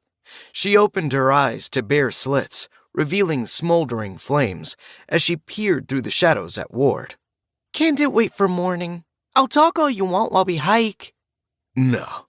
Ward unfastened the pack and pulled out the heavy, ash-stained woolen blanket he'd stuffed near the bottom. It was clearly something the dead scav had used as a sleeping mat. As he shook it out, he continued. You keep saying that, but you're always hiking ahead or something comes up and my questions never get fully answered. We're gonna talk a bit before I sleep. Oh, the assertive Ward has made an appearance. Grace sat up and smiled. Okay, I'll indulge you. What's on your mind? Ward spread the thick blanket on the grass and sat atop it. Let's start with this mana BS. I guess I passed your tests, but what's the point? You said my eyes are glowing. He held up his hand. Excuse me, shining. What does that mean? It means you managed to absorb some natural mana. Congratulations! You're a wizard, Ward. Huh? Grace laughed and shook her head. Not really. Well, people who can use mana have gone by all sorts of names. Witch, wizard, warlock, magician, magi, sorcerer. Around here, they might go by a different name. I don't know. Anyway, you get the idea, right? You don't have enough to do much, and I think you'd kill yourself trying to use the words, but your body will probably make use of the bit you managed to absorb. You might be a little faster or stronger. Maybe you'll heal better or notice things you couldn't before. Everyone's different. Is that what the line on the hemograph was about? The accumulated mana line? It said 2 before, and now it says 5. Yeah, I think. Ward lifted out the tablet, but the screen had gone blank again. The numbers, I guess, represent how much mana you've gathered into your body. 2 was from your life on Earth and your short time here, where the ambient mana is much richer. When you absorbed that mana from the dead scav, I suppose that added to that number, but it should also have gone into a sort of mana battery that you can... Mana well. Ah, it displayed that? Yeah, it said it was 10 plus 1.1. You have to understand, Ward, the only vital scope I ever saw was on Earth, and it didn't function. They require ambient mana for the glyphs to operate, and Earth didn't have enough. Whoever made this one used a standard for measurement that I'm unfamiliar with. I think tin is low only because you have another stat that says bronze, right? Yeah, my mana sensitivity. So you think the 10 plus 1.1 is indicating... That you're moving beyond tin to whatever comes next. Maybe it's bronze, or there are stages between tin and bronze. Let's focus on your accumulated mana stat, however. I think that value means that you're building up mana in your body that will be absorbed and used to improve your vessel. All those vessel stats can slowly be improved by continuing to absorb mana. If you rely on natural absorption of ambient mana, you'll be an old man before your body evolves enough to make a difference. If you keep doing what we did tonight at that scav's grave, well, you might really start to become something special. And you think this thing's wrong about the non-existence of my anima? Like I said, Ward. Grace yawned, turning away from him. I'm not an expert on those things, but I doubt it's very accurate. I'm sure there are better ones to be had in this system. Ward frowned, but put the hemograph away. Instead, he turned his attention back to what Grace was saying earlier. You said I'd kill myself trying to use the words. What did you mean by words? The words of power. It's like a language people have figured out that manipulates the mana inside them and gets it to do things. However, you must have a strong vessel, body, to do much of that. It creates a lot of stress and strain. I doubt your tongue could even shape the right sounds. So we need to find some workarounds. As I told you earlier, you need to get some infusions and hope your body responds well. There are other routes we can take too. I've heard stories of people replacing body parts with artifacts infused with mana and carved with the words. Stories? Well, I know it's hard to fathom, but I'm not as old and wise as I seem. For my kind, I'm pretty young. I haven't seen much beyond Earth, but I've read a lot, and my elders filled me with tales. Your elders? Come on, Ward. Keep up. Others of my kind, older than me. That's the definition of an elder, right? Jesus, are you always this acerbic? Acerbic? What a doozy. No, not always. I was feeling positively sweet after I saw you pull that mana into yourself earlier. She leaned closer and smiled. an overtly seductive leer that shifted toward demure as she looked up at him through her lashes. Why? You want me to be sweeter? Not a chance. Ward snorted and lay back, away from her, leaning on one elbow as he grinned. Think I want a girlfriend who can read my thoughts? Sounds like a nightmare. Who said anything about a girlfriend killer? She leaned forward as though to crawl toward him, and Ward held up a foot threateningly. Back off, lady. Some long strands of white blonde hair had fallen in front of her eyes, and she blew them aside with a huff, then reclined in the grass on her side, mimicking his posture, facing him from a few feet away. Fine. Doubt I'd enjoy it anyway.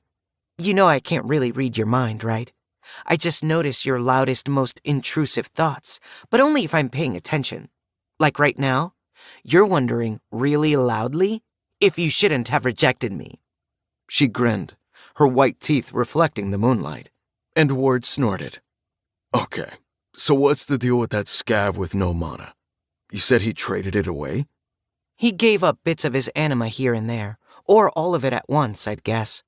If you don't have any anima, you lose your ability to accumulate natural mana. When you say accumulate, you don't mean what I did, right? Right. You were gathering it. Most living things accumulate mana naturally, gathering it very slowly over the course of their lifetime to shore up their vessel and improve their anima.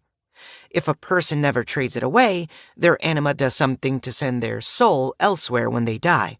I don't know where, so don't bother asking. Choose your preferred religion, I guess. Anyway, that expenditure of anima rips a hole in the veil of the universe, allowing their soul to escape. The spent anima drifts out of their bodies as mana. Like with Lizzie's brother. If you say so. So, someone like you must have taken that other one's anima.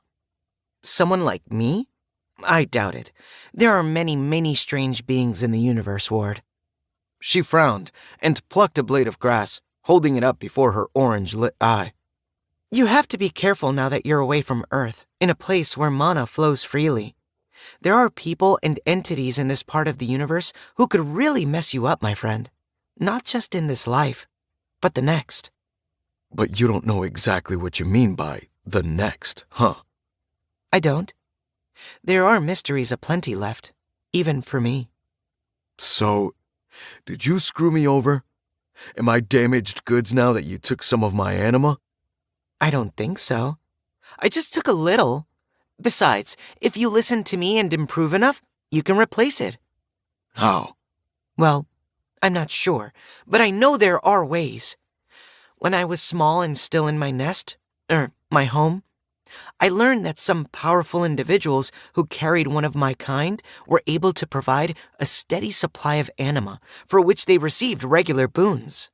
The host and the being like me reached a kind of symbiosis. That wouldn't happen if anima weren't replenishable, right? I hope not. Ward shifted, leaning back so he could look up at the wild starscape, amazed by the clarity of the giant moon's surface. He was pretty sure he could see the edges of craters.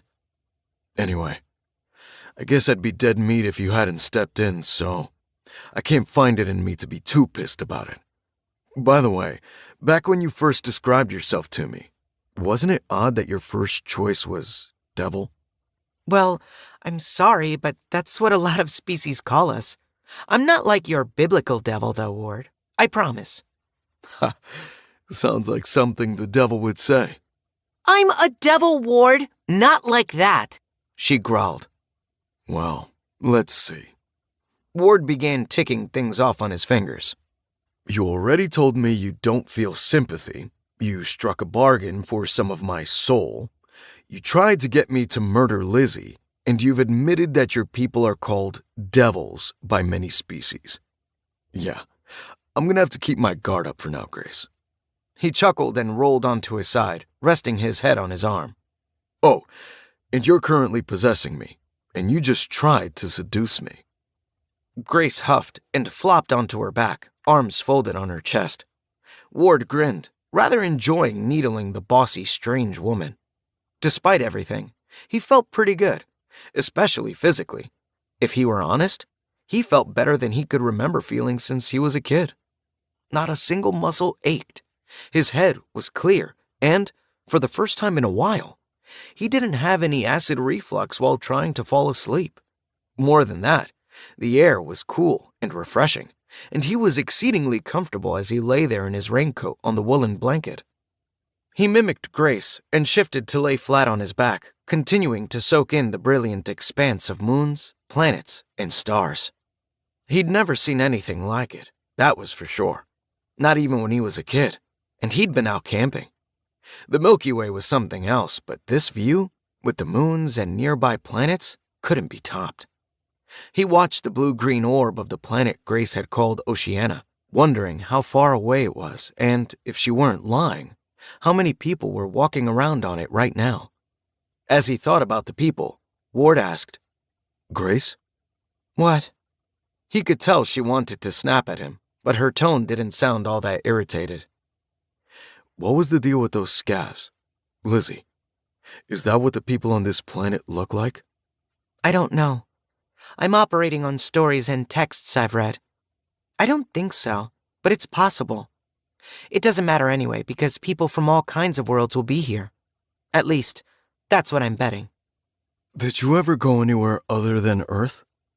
Only my home. She sighed, and her words were soft and quiet as she continued.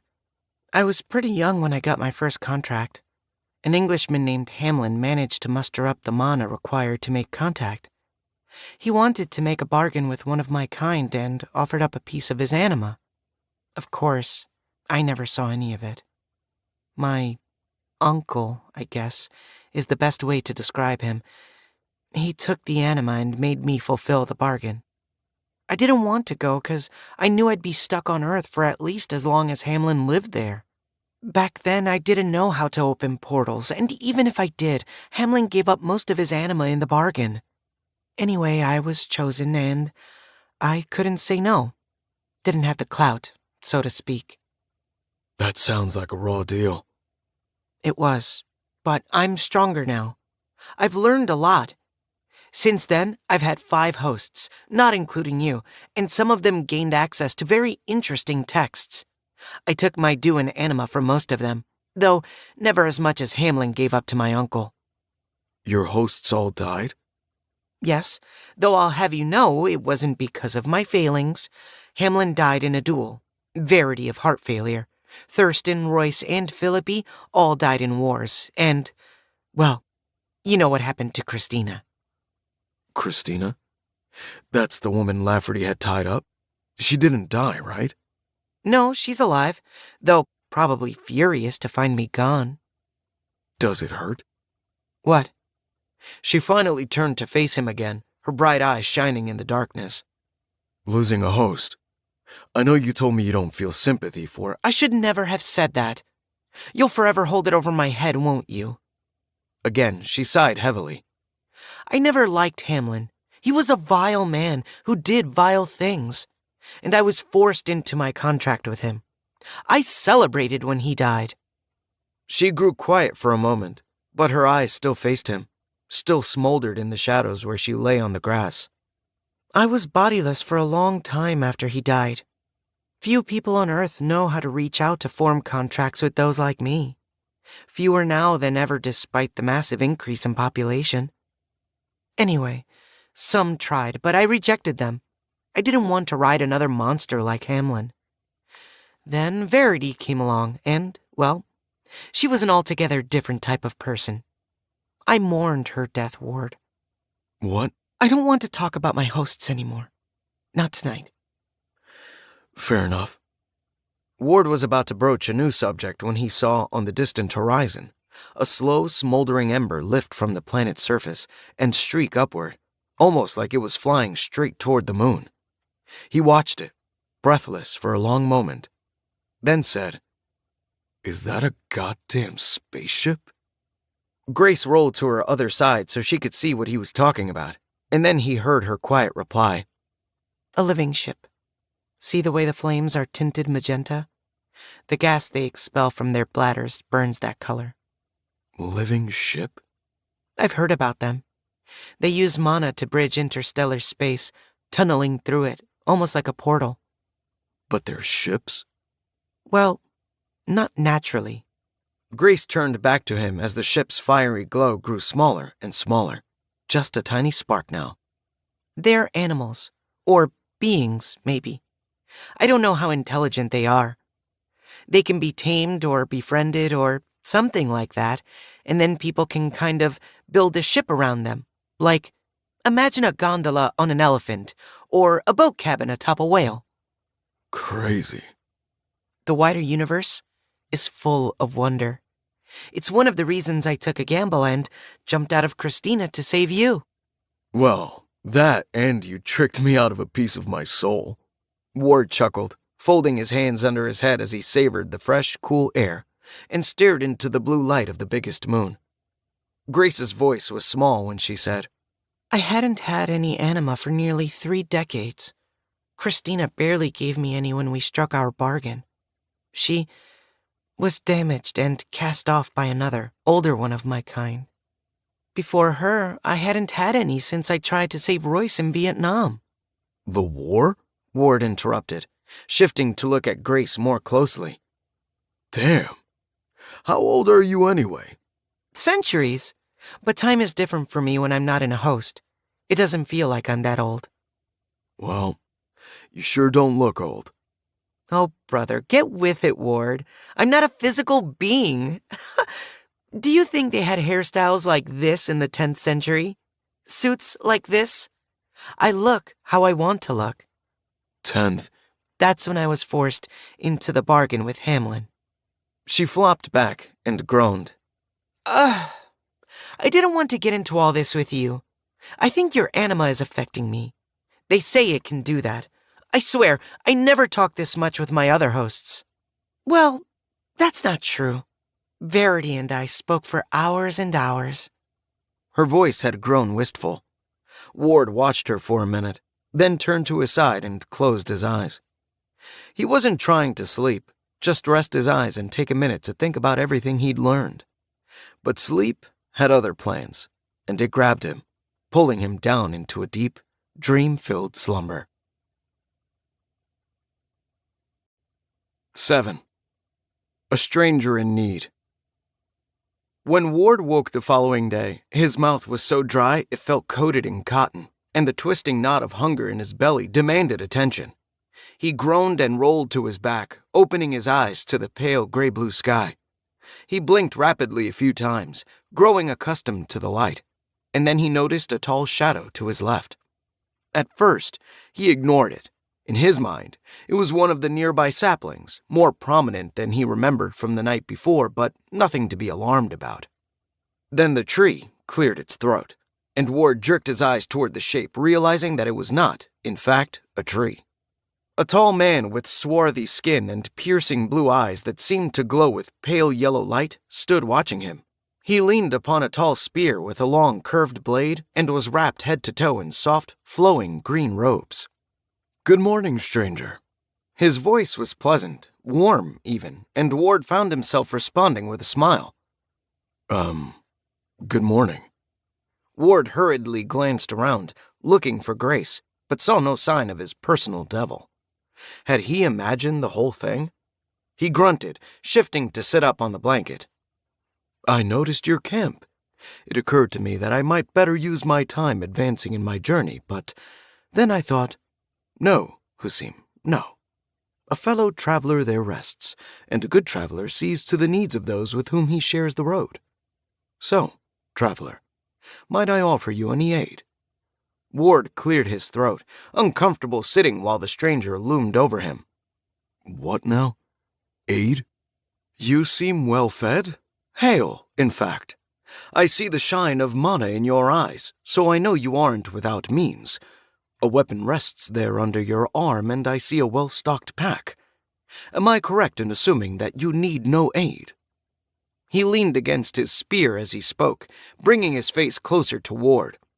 His weathered, tan lips smiled as his white, straight teeth formed the words, enunciating each syllable with perfect precision. Ward could sit and listen to this man speak all day. He couldn't stop thinking about how the fellow would make a killing as a morning show host or a primetime anchorman. Sir?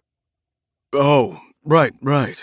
No, I'm not sure I need anything. Kind of you to stop by, though. I don't think I realized how deeply I was sleeping. Ward didn't even remember falling asleep. Hadn't he been in the middle of a conversation with Grace? Where the hell was she? So, where are you headed? Did you say your name was Husim? Am I saying that right? I'm Ward, by the way. Well met, Ward. Yes, that is my name. I'm traveling south and east. He pointed for effect. The city of Tarnish lies that way, and I will venture into the catacombs. Right. Ward, eager to be out of the stranger's shadow, however friendly he seemed, grunted and shifted, clambering to his feet, hardly believing that he still had his shoes on. He hadn't slept in his shoes, boots back then, since he'd been deployed. He wore a pair of sturdy leather Oxfords that he'd bought off the net around the same time he'd gotten his hats. At the thought, Ward slapped his head and frowned. He must have left it behind in the underground chamber when that crazy woman stabbed him. Something amiss, friend. Just realized I lost my hat. Ah, a shame. The sun can be unbearable. At least you have a good full head of hair. Yeah, guess there's that. Ward reached up and rubbed at his short hair, letting it feather his fingers. He liked the feeling. It was a lot thicker than it had been yesterday morning. Well, anything I can do for you, Hasim? Oh, how fortunate I am that I stopped by. I am, indeed, in need of some assistance. Oh? Ward had begun to dig through the scavs pack, hoping to find something to drink. He looked up, squinting a bit in surprise at the stranger's words. He grasped hold of a cool metal bottle with a screw top and pulled it from the pack. Ah, yes. You see, I have an ass. A beast of burden. You understand? Sure. Ward sniffed the bottle's contents. He didn't detect any odor, so he took a tentative sip. Well, as we made our way toward the fine city of Tarnish, my ass stepped into the ash, and his hoof didn't find purchase. He fell through the rotten, burned timbers of what must have once been a cellar. Ward swallowed the cool liquid and sighed with pleasure. It had a slight citrus aftertaste, but was definitely water. Sorry to hear that, Hasim. Did your donkey get injured? Yes, my friend, yes. He's lying there on the ash-covered stone floor with 2 shattered forelegs, slowly dying, suffering terribly. I watched him for a while, hoping the poor beast would succumb to his wounds, but he never did. Watching him, I grew hopeful as he grew still. But every time I started to have hope that his pain had ended, he began to thrash and cry out. The poor, stupid beast. Jesus, that's rough.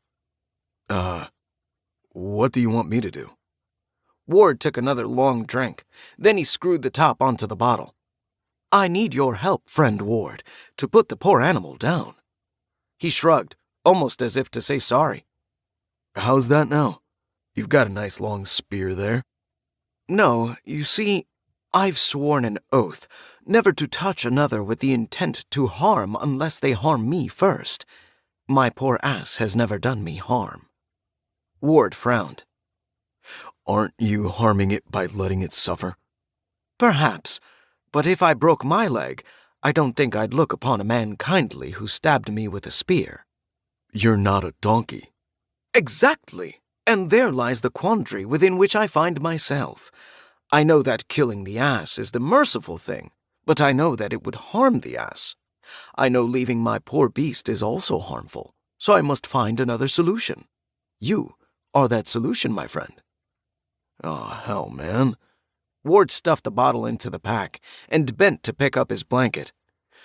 Let me fold this up and then I'll follow you to your ass. Hasim leaped to help, grabbing the blanket's edge and working with him to fold it into a neat square. Ward stuffed it into the top of the pack, hoisted it, and snatched up his cloth sack full of pistols and bullets. Ready? I truly appreciate you doing me this kindness, Ward.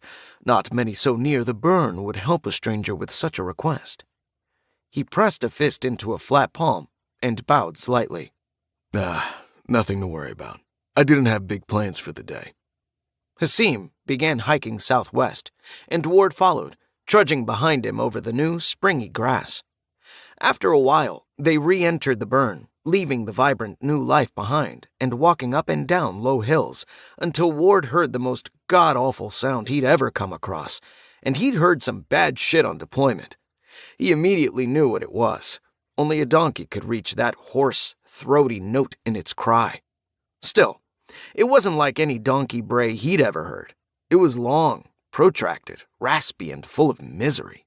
Ward hurried his step, loosening his gun in the holster. As he caught up to Hassim and began to hurry past him, the stranger matched his speed. "You hear the suffering in his cry." Ward didn't answer. His face had grown stony as he pulled his pistol out. The donkey cried out again, and he altered his course to move more directly toward it. Hassim continued to speak about how much he hated to hear the donkey suffer and how he hated to lose a loyal old friend. Ward ignored him. He came to the edge of an ash-covered stone foundation, and beyond it he could see what Hassim had described. Burned timbers, shattered by the weight of the poor, filthy donkey thrashing and braying at the bottom of the ash-dusted stone floor. Ward lifted his gun and took aim. He didn't hesitate, didn't slow down to wonder if he was aiming at the right spot. He'd never shot a donkey before. He lined up his sights, aiming just beneath the donkey's long bent ear, and smoothly squeezed the trigger. His gun barked, and the horrible braying cry stopped short, silenced forever. Ward turned to frown at Hassim, but he didn't say anything. He popped the cylinder on the pistol, pried the spent cartridge out with a nail, and slipped it into his coat pocket. He fished around in his other pocket for a fresh round, guessing by the heft of the handful that he had 10 or 12 more after that, and slid it into the empty chamber. "A mighty implement of battle you wield there, friend Ward. What an uncanny, deft, and mortal blow you've struck. My old friend suffers no more." Suddenly, Hassim's good humor when they'd first met felt less pleasant to Ward, and he decided he didn't really like a guy who'd leave his old friend lying alone in agony like that. Ward watched him narrowly for a minute more, observing his facial expressions while he rambled on about his gratitude. He said he was sad to lose the donkey, but he certainly didn't seem upset. "Right. Well, don't mention it." Ward waved and turned his back on the man, once again aiming to walk east. "Wait! Wait, good traveler! Is there no way I can repay your kindness?" Ward turned back to him and shook his head. "Nah, I'm fine. Would have done the same without you asking." "Then I owe you, Ward. Should we meet again, I'll not forget." The strange green-clad man lifted a long, slender arm and waved. Ward turned, waved, and offered a thumbs up. He kept walking and, despite feeling like something was hinky about the weird stranger, only looked over his shoulder once to ensure he wasn't being followed. He had no idea where he was going, but he knew he wanted to get out of the ash, and unless he was nuts and had imagined the whole thing, he remembered Grace saying something about traveling in that direction. He felt good, hungry, but good. Something about the air, the sunlight, or just being younger and healthier was doing wonders for his mood. Despite the dirty business he'd just helped Hassim with, he felt positively upbeat. "Not like I left much behind." He shook his head, chuckling.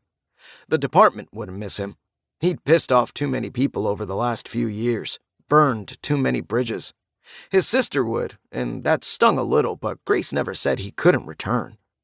Maybe he'd strike it rich out here in the wider universe and find a way to help her. Not like her husband's ever gonna. "Ward!" Suddenly, Grace was there, standing 3 steps ahead of him. She immediately charged forward to punch him in the chest. "Ouch! What the hell?" "Weren't you worried about me?"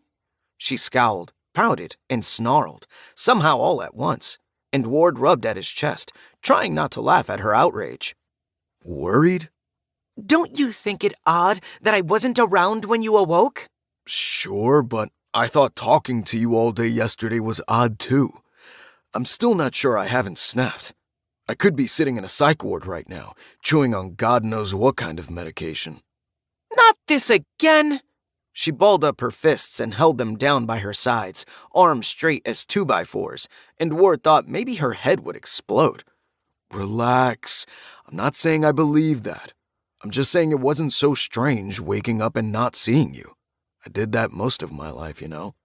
Well, you should have been worried. I was hiding. Hiding? From that man! That monk or disciple or whatever he might be. She visibly shivered. I thought only I could see you. Ward removed his pack and opened it, determined to find something to eat. Normally, but you saw his eyes. Have you ever seen anyone's eyes glow like that? I think you know the answer to that one. He had so much mana in him. I've heard of yellow rankers or topaz class adepts, but I've never seen one. Not on Earth. The most powerful mages I ever saw on Earth had eyes that only glowed white. White? Isn't white brighter than yellow usually? I mean, when I want to buy a bright bulb, No, dummy! Grace shook her head, inhaled, and exhaled slowly, closing her eyes. Sorry, Ward. I'm just wound up after that brush with death. Brush with death? That man was clearly testing you. Had you said the wrong thing or done the wrong thing, he might have killed you with a simple phrase. A phrase? Ward raised an eyebrow, smirking at her hysterics. He lifted out his folded blanket and began shifting the other things he'd found in the pack, trying to get some foil-wrapped packages he'd seen in there the day before. Anyway, as mana builds up in a person's system, it grows denser and begins to take on color. You have a shine, not a proper glow yet. Still, when you get your first glow, it will be pale, soft white, and people might call you a moonstone or white ranker. As it grows brighter, it'll eventually transition to take on colors. Deeper, darker colors mean more power. Let me ask you something. Ward grinned. If you can see what I see, how are you seeing my eyes? Your eyes? Maybe the same reason I can touch you and nothing else. I don't know. Stay focused, Ward, Grace cried, slapping herself on the forehead. I'm glad, and you should be too, that you passed whatever strange test that man put you through. I thought I'd be running for my life without any sort of host. Oh, I see. You were going to let me just get massacred so you could wander around this nice new planet and find a better host. Ward winked at her, then said, Aha. As he gently pulled a foil-wrapped package out of the pack. He could already smell the sugary contents. It had to be some kind of cake or something. He gently began peeling the foil away. What was I supposed to do? If I showed myself, I was afraid he'd be able to see me, which might spur him to kill you. There's a lot of prejudice in the universe when it comes to my kind. Prejudice, huh? I wouldn't be so sure that guy could kill me anyway. Last time I checked, a 357 beats a spear. Ward had revealed a dark, moist cake of some sort, and when he lifted it to his nose, it smelled delicious. He broke off a piece and popped it into his mouth. His taste buds exploded with flavor. Something like almonds and brown sugar and butter. He chewed and swallowed, groaning a little with pleasure. Damn, that poor dead scav had some good stuff in his pack. Poor? He was going to kill you, Ward. As for your little pistol there, yes, it's dangerous, but not so much to someone who's reached bright yellow levels of mana. Mind explaining that? I get it. His eyes were glowing a lot, but what else can he do with mana? I don't feel much different after last night. Ward, what you absorbed compared to that man's mana is literally like a drop of water next to an Olympic swimming pool. She sat down on a patch of grass and looked up at him while he ate the sweet bread. There are words he could say with that amount of mana to draw on. Words that would peel the flesh from your bones or ignite you like a candle. You don't have the mana to defend yourself. Even if you surprised and shot him, his body is so enriched that the bullet might only give him a shallow wound or bruise. I've heard of firearms enchanted with glyphs that could surely harm someone like him. But yours is nothing special. Really? But if he used those words, wouldn't it dry up his mana? You know, put him back to square one? Grace sighed and shook her head. I've done a bad job explaining this, I guess. My fault. No, Ward, think of mana like a battery. A battery you can build up in your body. It never truly leaves you. It just depletes and takes some time to regenerate. It's like... She tapped a nail softly on her chin while she thought and then snapped her fingers. It's like when you build up your muscles lifting weights. You get stronger and stronger, right?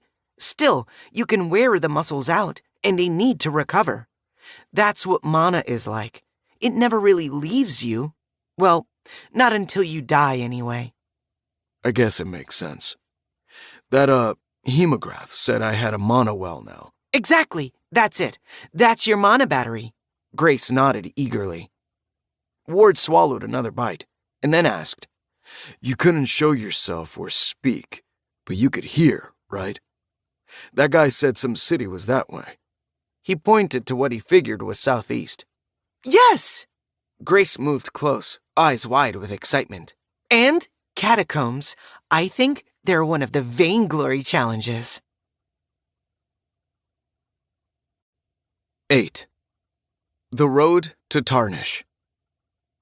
As they progressed, moving ever further toward the rising sun, but now angling to the south, meandering between hills and skirting streams and outcroppings, the foliage grew greener and denser.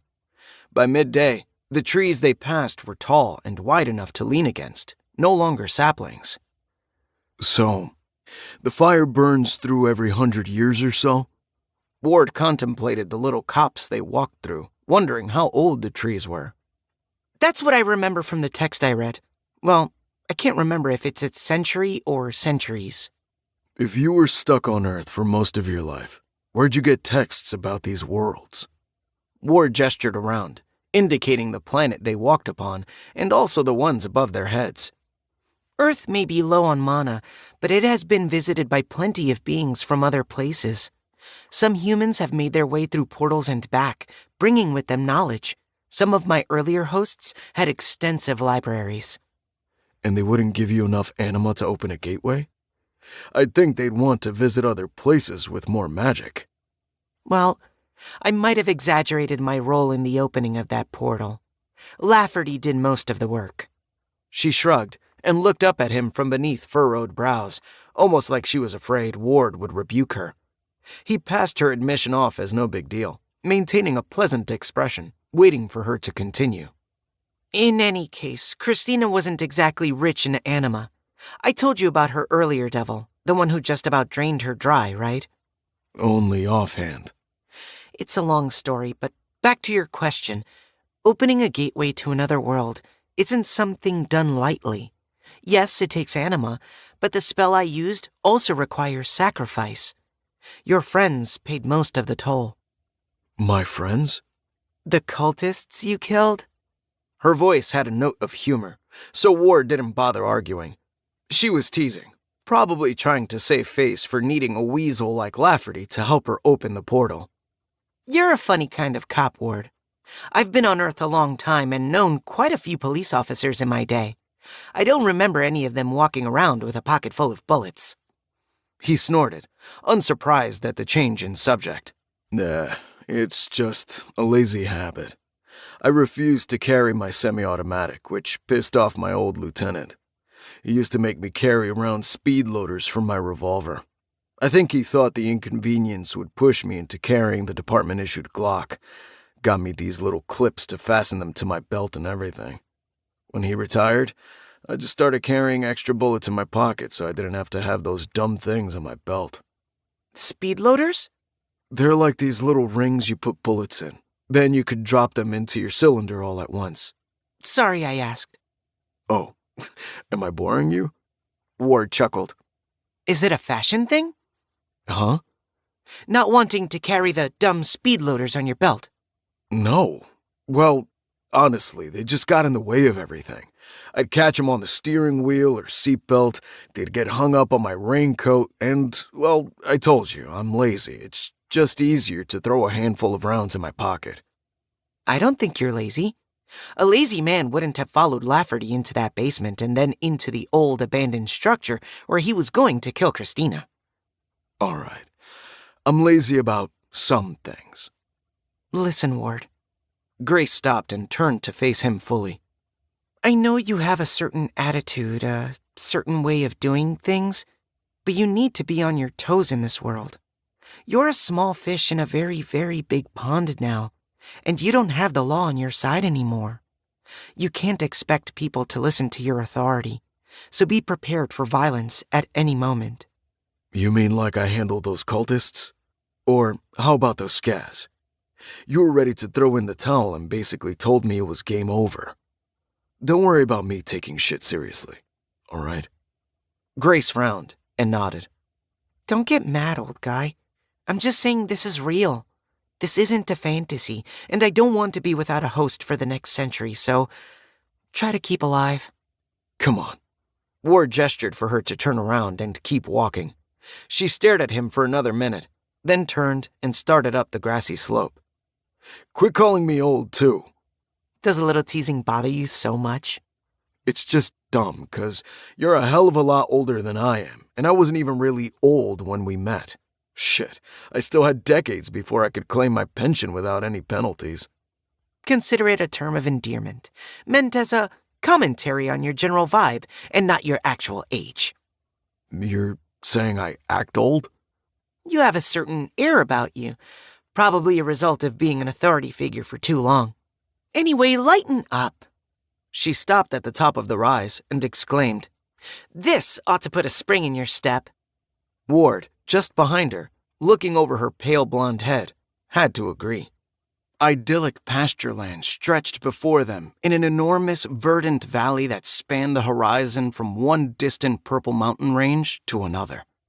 Straight ahead, past dozens of patchwork farms, circular white stone walls rose into the sky, surrounding dense clusters of tall, narrow buildings with colorful gables and glass windows that twinkled in the afternoon light. Not far away, down the slope upon which they stood, a road wended through the valley, running north to south. Vehicles of all types crowded the busy thoroughfare, from ox-driven carts to brass clockwork affairs that gushed steam into the blue sky.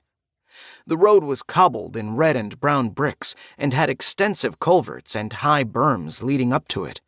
It looked like it could easily support 4 lanes of traffic. Quite a construction. For some reason, Ward had it in his mind that they were in some kind of medieval world. Though the scavs had carried firearms, they'd seemed clunky and low-tech. Even their lantern had been wind up. That road, though, spoke of heavy labor or construction equipment. It's probably lasted through a few fire cycles. The text I read spoke of empires solely concerned with building constructions that would do so. Yeah, but, what's the tech level here? You said those scavs could be from off-world, so I didn't think about it much, but are we going to see gas-powered vehicles?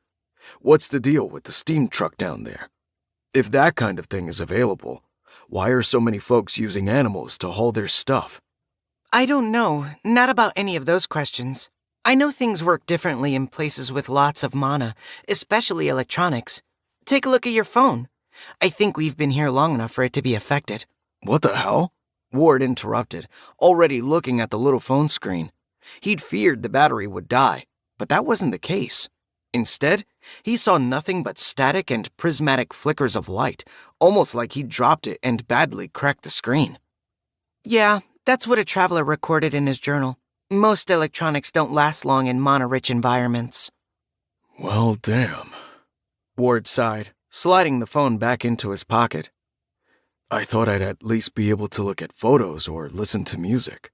I mean, assuming I found a way to charge it. He gestured to the road down the hill. Come on. I should... maybe... She paused and looked over her shoulder at Ward, her red eyes less obviously alight with flames in the bright daylight. Well, I wonder if I should hide as I did with that stranger. You think people down there can see you? I don't know. I think it takes some specific talent and a certain amount of mana, but should we risk it? Grace, I don't know. How common are your people? Not very. Just as on Earth, most cultures have written horrible fairy tales demonizing us. Demonizing? A devil?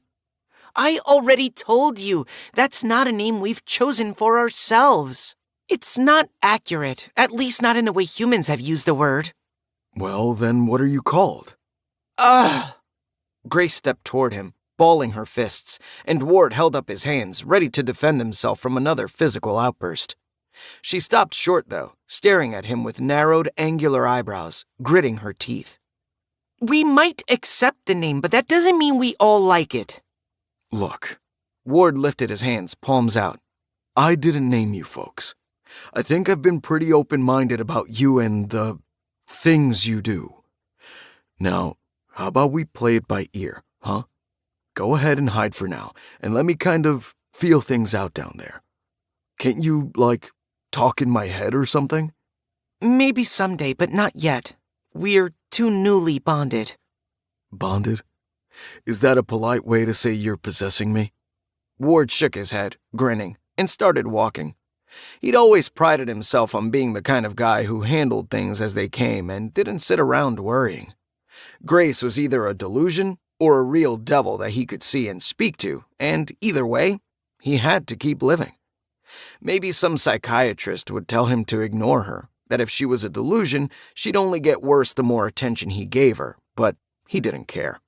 He liked to vent to the department shrinks, but he never let them tell him how to live his life. Bonded, jerk. Have I taken control of you? Can you? He asked, turning to look at her, but she was gone, and he assumed she was hiding inside him. He continued over the grassy fields toward the high berm leading up to the road and laboriously climbed up.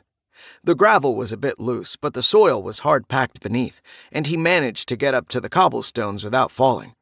One of the big brass and lacquered wood wagons was chugging toward him, billowing steam from a stack atop the driver's compartment, so he slowed to watch it pass. The vehicle reminded him a lot of an old flatbed truck, something you might see on a farm 40 or 50 years ago.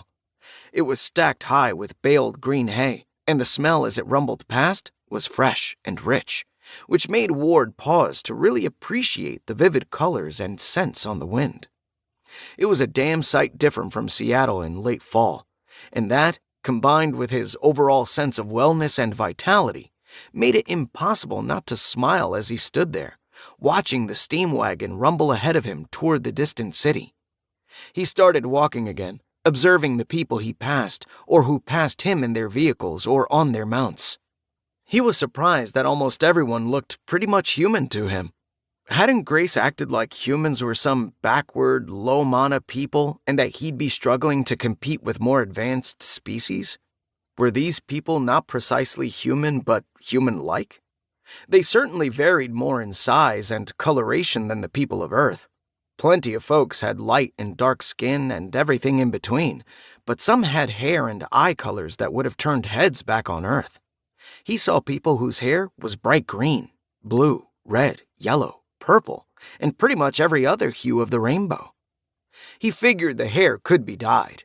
Maybe bright hair was all the rage in this part of the universe, but still, that didn't explain the bright eyes that would have looked rather strange on Earth. Yellow, orange, silver, and a dozen other colors that would require some fancy contact lenses to replicate back home. Then, there were the little people. Folks Ward thought were children at first, but soon realized they were just tiny people standing no more than a yard high. Similarly, he saw people who were nearly as broad as they were tall, maybe 5 feet tall, but with shoulders that would have given him a run for his money. And Ward wasn't a small man, standing at 6 feet and an inch. The diversity didn't end with all the unusual human-like people. Ward saw something like a humanoid praying mantis driving a steam-powered clockwork horse. He saw more of the jackal people like Lizzie and the other scavs he'd encountered. Even wilder, he watched some odd blue people with thick-looking, smooth skin and a single eye beneath their brows pass him going in the other direction. He didn't know how friendly the various people on Cinder were, so Ward didn't lock eyes with anyone and kept to himself on the side of the road, steadily progressing toward the big city gates. One thing he watched out for was more people with glowing eyes like Husim, but he didn't notice any. A few folks might have had a gleam in their eyes like Grace said he did, but he couldn't be sure, especially in the bright sunlight. When he reached the gates, he found he had to wait in a queue as some city officials inspected the people and vehicles seeking entry. He was standing behind a young woman with golden hair, wearing baggy brown clothes that almost looked to be made from burlap sacks. She wore sandals, carried a long walking stick, and seemed irritated by the wait. Hells and hounds, I have an appointment. What's the holdup? Mayor's trying to raise funds, is my guess. He's got his boys out here examining every wagon, making sure to tax every blade of grass and sprig of clover. Ward turned toward the new voice to see a tall, narrow-faced man.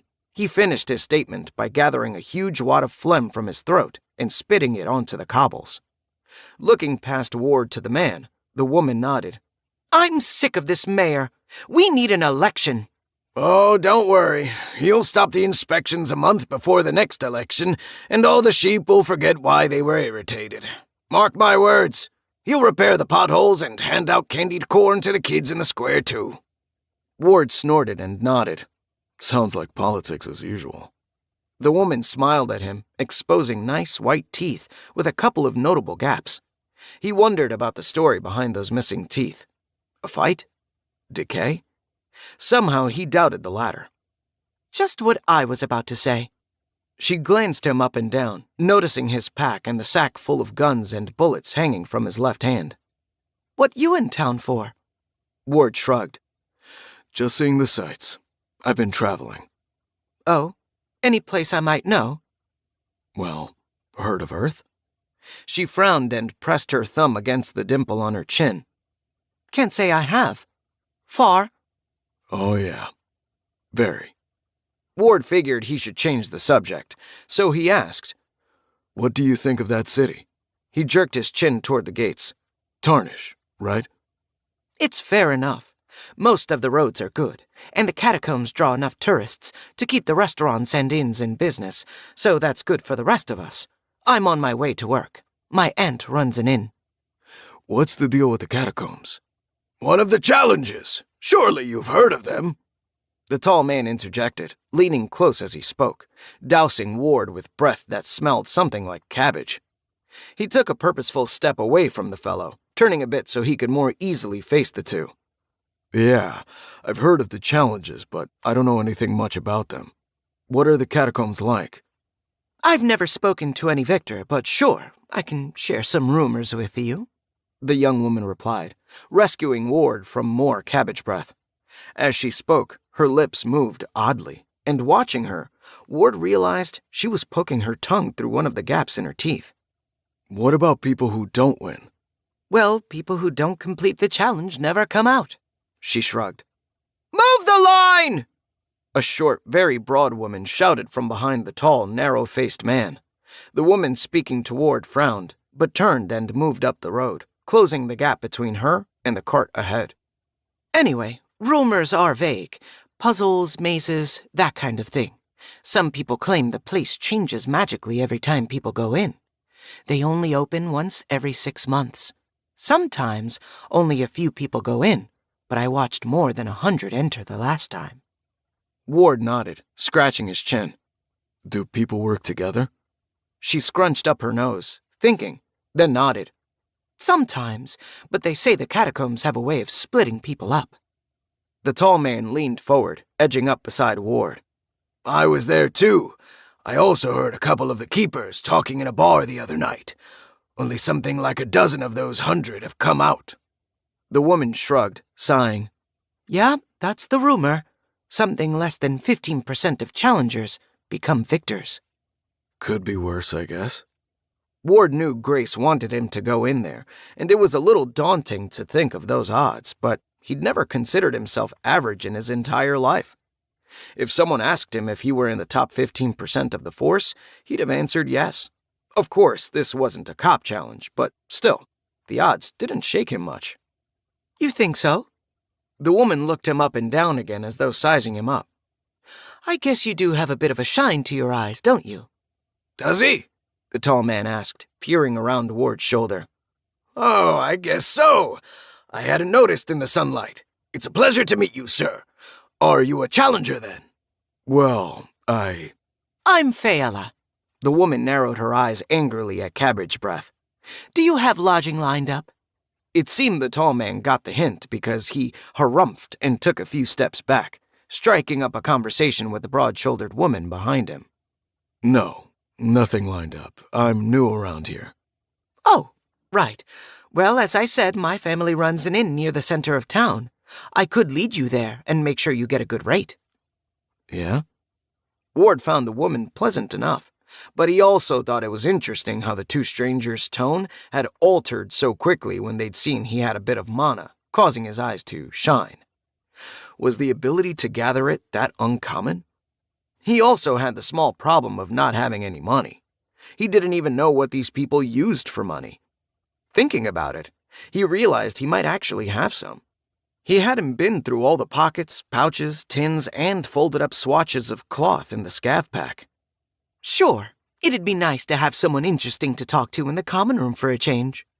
She turned, frowned at the long line, and added, Besides, I'm never going to make my appointment. It'll be dinner time before we're through the gate. Ward thought about the offer as he looked over the heads of the people in line, past the wagons and other vehicles to the looming, whitewashed city walls. He didn't know anyone in this place, save the woman supposedly living in his head. Grace didn't seem keen on showing herself around others, and the city sure didn't look like it harbored a lot of private areas. He might need a room in an inn just to speak with her. Again, he thought about money, wondering if he had any, and if so, how much. He let his gaze drift back down to Fayella's pretty brown eyes. Yeah, that'd be nice. Maybe we could stop off at a pawn shop along the way? 9. Bargains. Tarnish wasn't anything like any city Ward had ever visited. For one thing, it must have been built before or in spite of any sort of vehicular transportation. There seemed to be a central sort of spine of broad roads that ran west to east through the city, with major branches going north and south. But in between those roads were dozens or hundreds of smaller, narrow streets that wound up, down, and around hills. Buildings were of every shape, style, and size he could imagine, from a little mushroom-shaped bakery to a tall circular tower that looked to be made of poured stainless steel. More than the winding roads and strange building diversity, the smells and sounds kept startling him with their constant changes. Scents from sweet, sugary confections to the stench of an open sewer drain. Sounds ranging from a little girl standing on a corner singing by herself in a rich contralto voice, collecting tips in a faded olive green hat, to a wagon master screaming and cursing his camel-like draft animals. He could tell that Fayella was getting annoyed by his constant slowing down to stare or listen to one thing or another, so he tried to tune out the otherworldly sights and sounds and focus on the back of her head as she led him through the town. She surprised him, however, by coming to a sudden halt and pointing ahead where crowds had gathered on either side of the road, everyone staring at the two individuals in the middle of the street. Ward's gaze followed her pointing finger, taking in the scene, and when he focused on the two men who seemed to be squaring off, staring each other down, he caught his breath as recognition hit him. Hey, I know that guy. Hush, Fayella said, bringing Ward's attention to the fact that everyone was quiet. Traffic had stopped, people nearby weren't talking, and only the distant sounds of bleating animals and merchants hawking their wares drifted over the street. Fayella turned to Ward and whispered, I mean, hush, but tell me which one you know. Who is he? Ward leaned closer to her ear. The guy in the green with the glowing yellow eyes. I met him in the burned area nearby. He's a sorcerer. The man in blue, too. I think they're from warring sects. They gonna fight? Ward frowned, wondering if he should do anything. Maybe. Hold still, and hopefully they won't hurt anyone. Ward looked back at the two men. He and Fayella were a good 40 yards away with dozens of people in between, but he was taller than most and had a clear enough view. What did she mean by, hopefully they won't hurt anyone? Husim held his spear and stood in a way that projected readiness. His eyes were narrowed in a scowl, but even so, Ward could see their bright yellow shine. He couldn't see the other guy's face, but he too held a spear. Were his eyes the same? Ward started to edge around the crowd to get a better look. Ward! Fayella grabbed his sleeve, tugging at him, but others in the crowd nearby shushed her, and he kept moving. Fayella trailed along with him, and he carefully pushed his way closer to the scene, making his way to a point where he could see the right side of the man in blue's face. Sure enough, his eyes blazed with light, though it was darker than Husim's, almost orange. The two men had been staring at each other in silence for at least 2 minutes now, and it felt like the entire world had frozen. Ward started to feel something, like a vibration in the air, and the hairs on his arms and the nape of his neck began to stand on end. The tension was getting to him, and he held his breath, staring, waiting to see what would happen. Suddenly, a sound crackled through the air, and he realized Husim had spoken. But it was such a strange, foreign noise that Ward's ears couldn't wrap around it. It had a hard edge and almost sounded like a mechanical sound, loud and rough, with way too many consonants. If someone asked him to repeat what he heard, he would have said something like, Kirk Zahizat. Of course, his guess wouldn't have come close. The sound was only part of what happened. As Husim uttered the weird word, he lunged his spear forward, and, against all reason, the weapon seemed to stretch with a flash of light, like a bolt from a fictional plasma cannon. It flashed so brightly that Ward had to blink his eyes, and when he opened them, the man in blue had fallen. Husim darted forward, spear raised high, but then another weird sound echoed through the air, and many of the folk on the street cried out, Kitzakvi! The man in blue screamed, or at least that's what Ward thought he heard. And suddenly, Husim was flipping through the air, flung head over heels as though struck by a giant's fist. The man in blue leaped to his feet, his robes charred and smoking, and lifted his spear high. Prikazvizatra! More people wailed. Some even fainted. Fayella grabbed Ward's arm in a death grip. As Husim tumbled to the ground, Blue's spear lanced out, burning and smoldering as though made from lava, piercing Husim's belly and pinning him. As Husim wailed in agony, Blue stepped forward, both hands held high in the air, and uttered a string of those incomprehensible words, something like, Tukurkilka kziktkwa kvitska. Both his hands began to glow with brilliant light, searing the air with shimmering heat waves that Ward could feel even 15 yards distant. He and everyone else had to shield their eyes from them as they continued to get brighter and brighter. The sorcerer in blue stood just 5 strides from the downed, writhing Husim and cried, Yield and renounce your house! Husim grew still, lifted his head, and focused on his opponent. He opened his mouth, but not to yield. He started to say one of those weird, clicking, grating words, but Blue wasn't having it. With a flash worse than a gigantic wielding arc, the energy he'd built up in his hands lanced down and, in a sizzling zap, reduced Husim to ash. Jesus Christ! Ward hissed, rubbing his palms against his eyes and blinking rapidly. When he looked up, he saw Fayella, too, rubbing her eyes along with most of the people who'd been standing around. A few were moving off, probably smart enough not to have watched the duel. Blinking, Ward looked down the road to see the man in blue robes continuing on, walking as though he didn't have a care in the world. He let his gaze return to the blackened pile of remains that was Husim, and shuddered like someone had just tickled the back of his neck. What the hell was that about? It wasn't Fayella who answered. An old woman sitting on the side of a handcart full of melons said, Couple of monks having a spat about whose house is better. Highest adepts I've seen round here in a while. Gods, I feel like my ears are bleeding. I hate hearing the words, Fayella groaned. That was the worst I've heard, though. The things the blue monks said. Some of those words made me dizzy. Aye, not for the likes of us, them words. Well, these melons ain't selling themselves.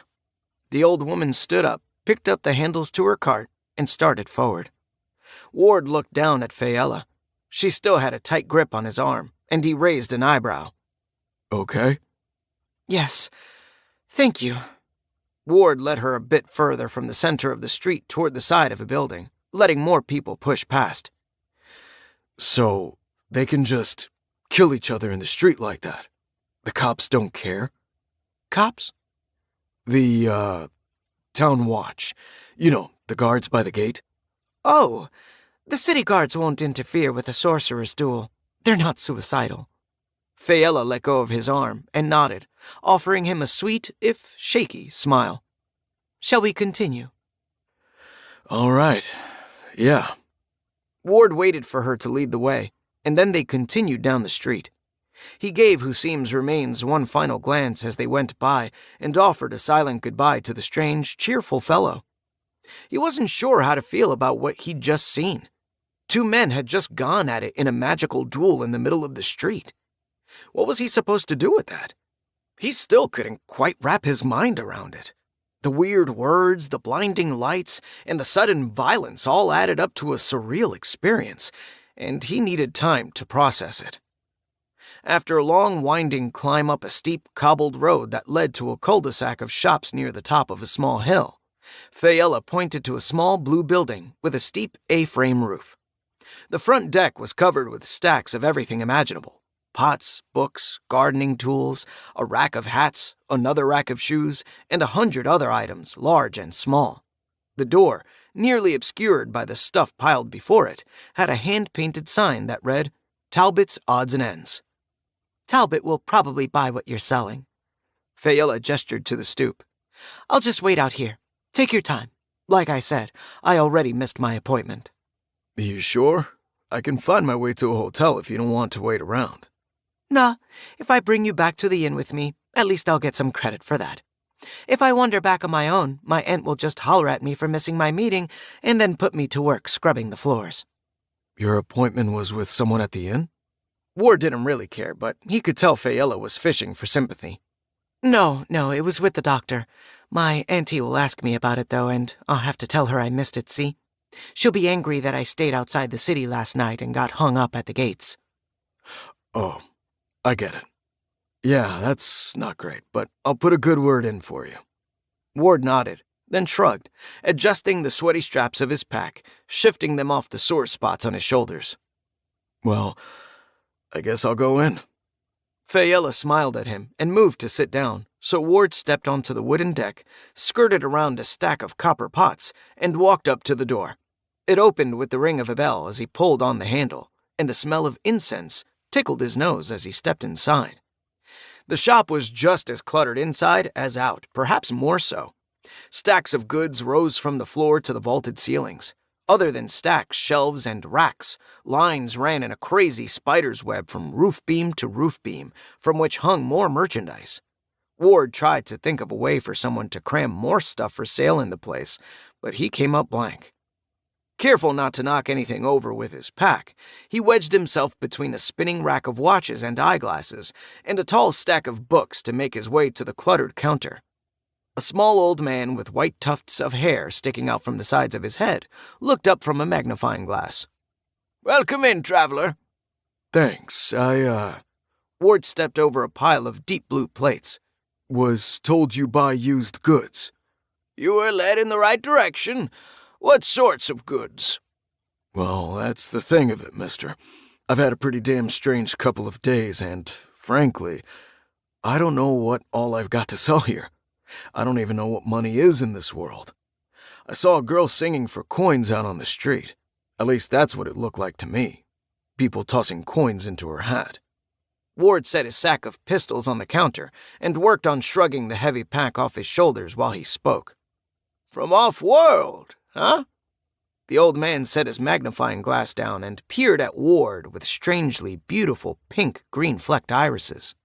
Well, what did you use for money back home? Dollars. Ward set the pack down next to the counter and fished his wallet from his back pocket. He opened it up and pulled out a wad of green bills, laying them out on the counter. A 20, 2 5s, and 3 1s. The old guy pulled one of the singles over in front of him and momentarily peered at it through the magnifying glass. Can't say I've ever seen this currency around here. Quite an intricate design, though.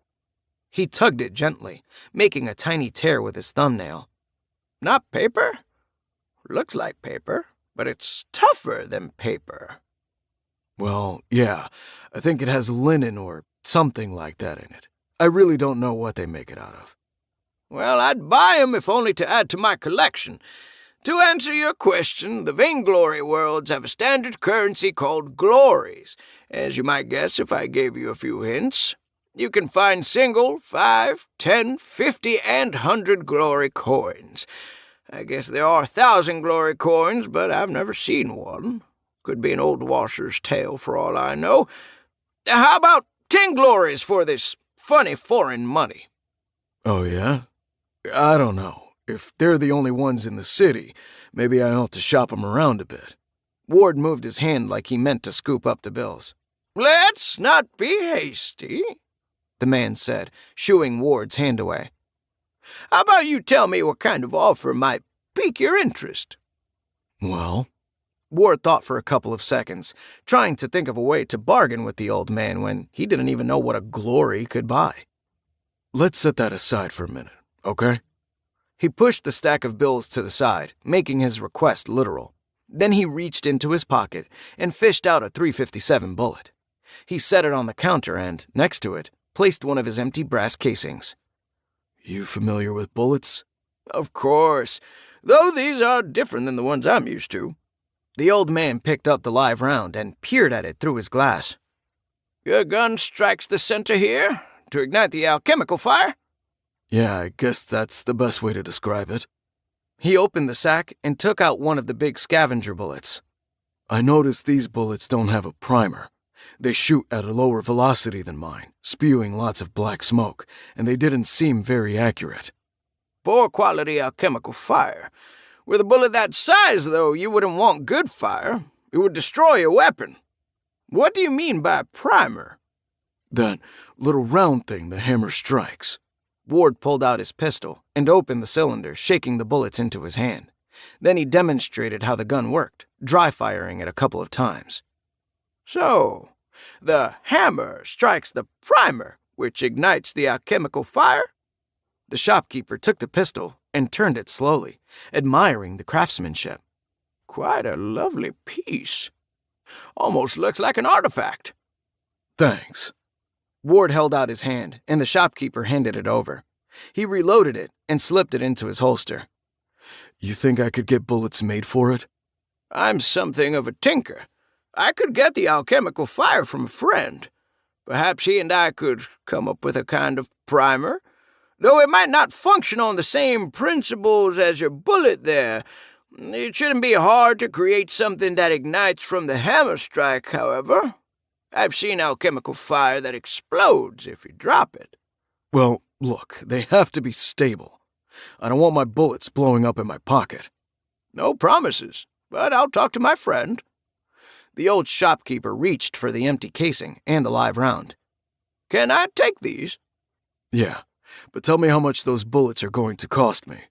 I don't know. I don't even know if we can make them, young man. If we can, I'd say somewhere between 50 and 200 glories. For how many? 1! Ward frowned, and then he held up the scavenger bullet. How much for one of these? You can buy a pack of those for 5 glories down in the market. Uh-huh. Ward dug one of the scav pistols out of the sack. How much will you give me for this gun? Oh, 5 glories? The old man shrugged. And for this one? Ward touched the .357 in his holster. The old-timer licked his lips and then chuckled nervously. 500?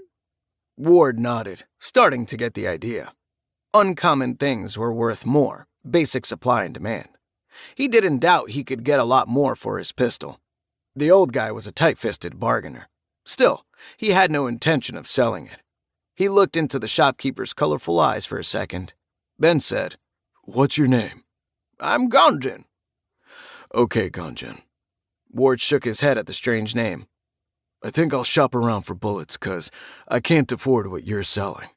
He held his hand out for the live round and the casing, and Gonjin reluctantly set them into his palm.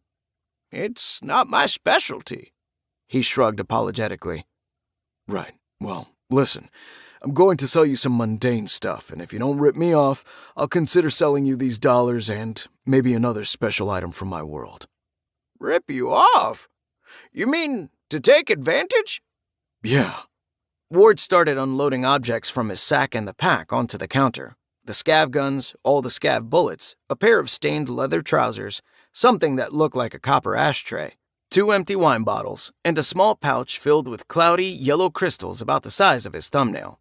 He kept some rope, the lantern, the thick blanket, another foil-wrapped cake, a brass flint striker, and the copper canteen. "Well," Ganjin said, looking over the goods, "I won't speak fancy-like about this. You're selling me some junk. The only bit of value comes from them Yvar crystals. That's a kind of currency we get here quite often. I guess Yvar is one of the closer worlds via the World Way." Right, the World Way. Ward made a mental note to ask Grace about it. "So for the junk, 25 glories. For the crystals..." He pulled out a notebook and flipped through it, then held his magnifying glass over something. 50 glories each, and that's only 7% under market." Ward nodded and poured out the little pouch, counting out 17 crystals. He started to calculate in his head, but Ganjin beat him to it. "How about 875 glories for the lot?" All right, Ganjin. You've been fair, so I'll give you another shot. How much will you pay for the dollars? 100 glories. He said it firmly, and Ward could tell he'd thought about the offer. He considered it momentarily, then countered. Let me keep one of the bills for a memento. Just one of the singles. Singles? Yeah, the lowest denomination. Ward pulled a dollar bill from the stack and pushed the rest to Ganjin. Fair enough. You said you had something else from your world. Yeah. Ward pulled his phone out of his pocket and held down the power button until the screen started flickering in its crazy rainbow hues and patterns. Ah, electric. Ganjin reached for the phone, but Ward held it back. Not sure how long it will keep working in this world. No matter. There are collectors who will be interested. 500? 1,000? Ward raised an eyebrow, pulling the phone closer. An insulting counter. Twice what I offer? Surely you can see the rudeness. The old man sniffed, frowning, but quickly said, 7. Okay. Ward grinned, setting the phone on the counter. 10 minutes later, he was stepping out of the shop with a new leather pouch filled with glories. The old shopkeeper had given him 15 100 glory coins and smaller denominations for the other 175. He tucked the pouch inside his jacket pocket, firmly snapping the flap closed over it. His pack was lighter, and he didn't have to haul the sack of guns around, so he felt rather unburdened as he hurried down the steps to where Fayella sat. She grinned up at him, exposing her missing teeth with something like pride, then hopped to her feet. Ready? Yep. Let's go see this inn of yours. 10. The Hen's Nest. Ward followed Fayella through town, down winding streets, up steep hills, and past buildings and folks of all kinds. The strangeness of the animals and people began to fade to a sort of background noise in his head as he saw more and more of the small, stocky folk, the colorful hair and eyes, and the completely alien-looking types. Fayella was patient with him as he paused to stare at interesting buildings and people making a spectacle of themselves. One such group, a handful of people like the scavs he'd fought, performed a juggling act on a corner, howling and carrying on whenever anyone tossed copper-colored glories into the wooden box they'd set out for tips. After watching for a while, Ward felt obliged to do the same, so he dug his hand into his coat pocket and pulled out one of the small light coins.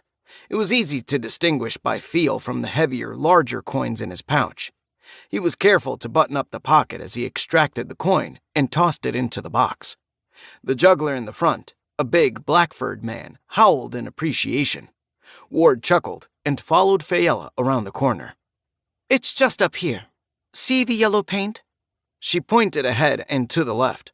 Ward looked and saw a large 3-story yellow building with a tarnished copper roof. A carved wooden sign hung out over the sidewalk, proclaiming it the Hen's Nest. Colorful. My aunt used to be a poultry farmer. That's where I was last night, out on the farm. Oh yeah? You work there too? No, it's just a country home now. I was practicing my riding. I'm hoping to enter the next derby. Derby? Yes, they have a race at every 4th opening festival. Ward started to feel dumb with all his questions, but he pressed on. Opening festival? The catacombs. They open every 6 months, remember? Right. Ward followed her up the steps and through a pair of well-used double doors. The inside of the inn was just as brightly painted as the outside. The ample open space was bordered by a bar on the left, a wooden stairway straight ahead with couches, tables, and a huge fireplace on the right. The wooden floors were well used but clearly maintained lovingly, just like the painted walls with their garish shades of yellow and red. Light streamed from the many windows, and the space was warm. Ward's stomach began to rumble as soon as the aroma of roasting meats touched his nostrils. "Auntie!" Fayella called out, walking toward the bar. Ward scanned the room again, noting the patrons sitting here and there, some with food and some not. A man with round spectacles sat on the couch directly before the fireplace, reading a newspaper. Ward kind of liked the image. He hadn't looked at a newspaper since moving out of his dad's place when he joined the Marines, and he felt a little pang of nostalgia seeing this one. "Ward, come here." He jerked his head away from the fireplace to see Fayella standing by the bar, speaking to a middle-aged woman with features very similar to hers. He walked over. "This your aunt?" She beamed, pressing her cheek up to the other woman's. "Yes." I could see the resemblance, but I would have guessed you were her sister. Ward grinned and leaned against the bar. The woman's narrowed eyes relaxed a little, and she smiled back. "Oh, that's a good one. I'm plenty old enough to be this one's mom, which is what I basically am, considering my good-for-nothing sister disappeared into the catacombs when she was just a wee girl." Ward didn't reply immediately, looking at Fayella to see how her aunt's words might impact her. She wore a smile, but it looked forced, so he changed the subject. Yeah. Well, your niece here sold me on a room. Stopped me from renting one from that place near the gates."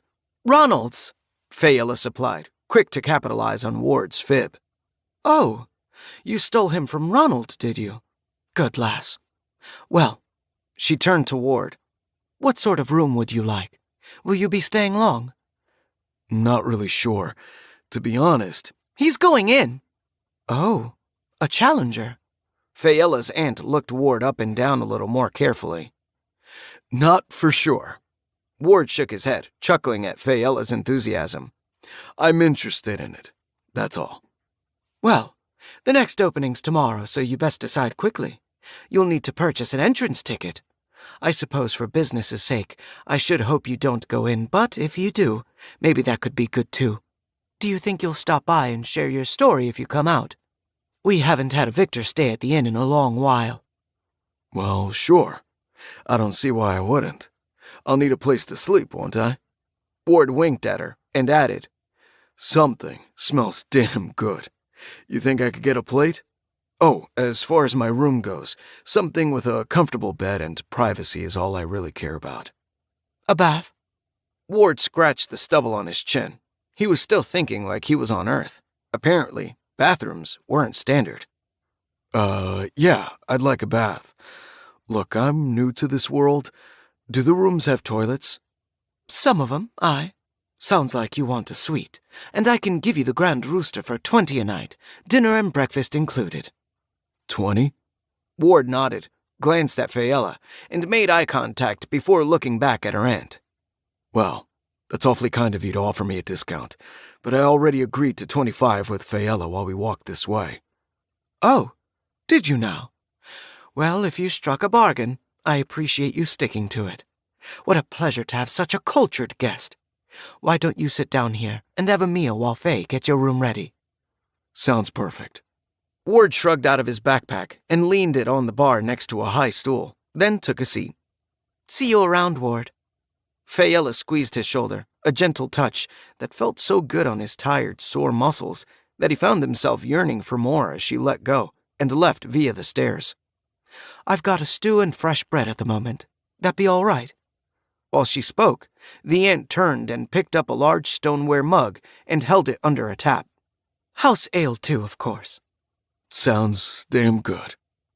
Ward took the mug and sipped the beer, finding it a bit foamy and warm for his tastes, but, as he'd said, it was damn good on a dry throat. He took a long pull, set the mug down, and asked, Never got your name.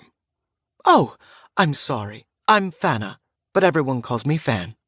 Fan and Faye, huh? That's right. Don't let her grousing fool you either.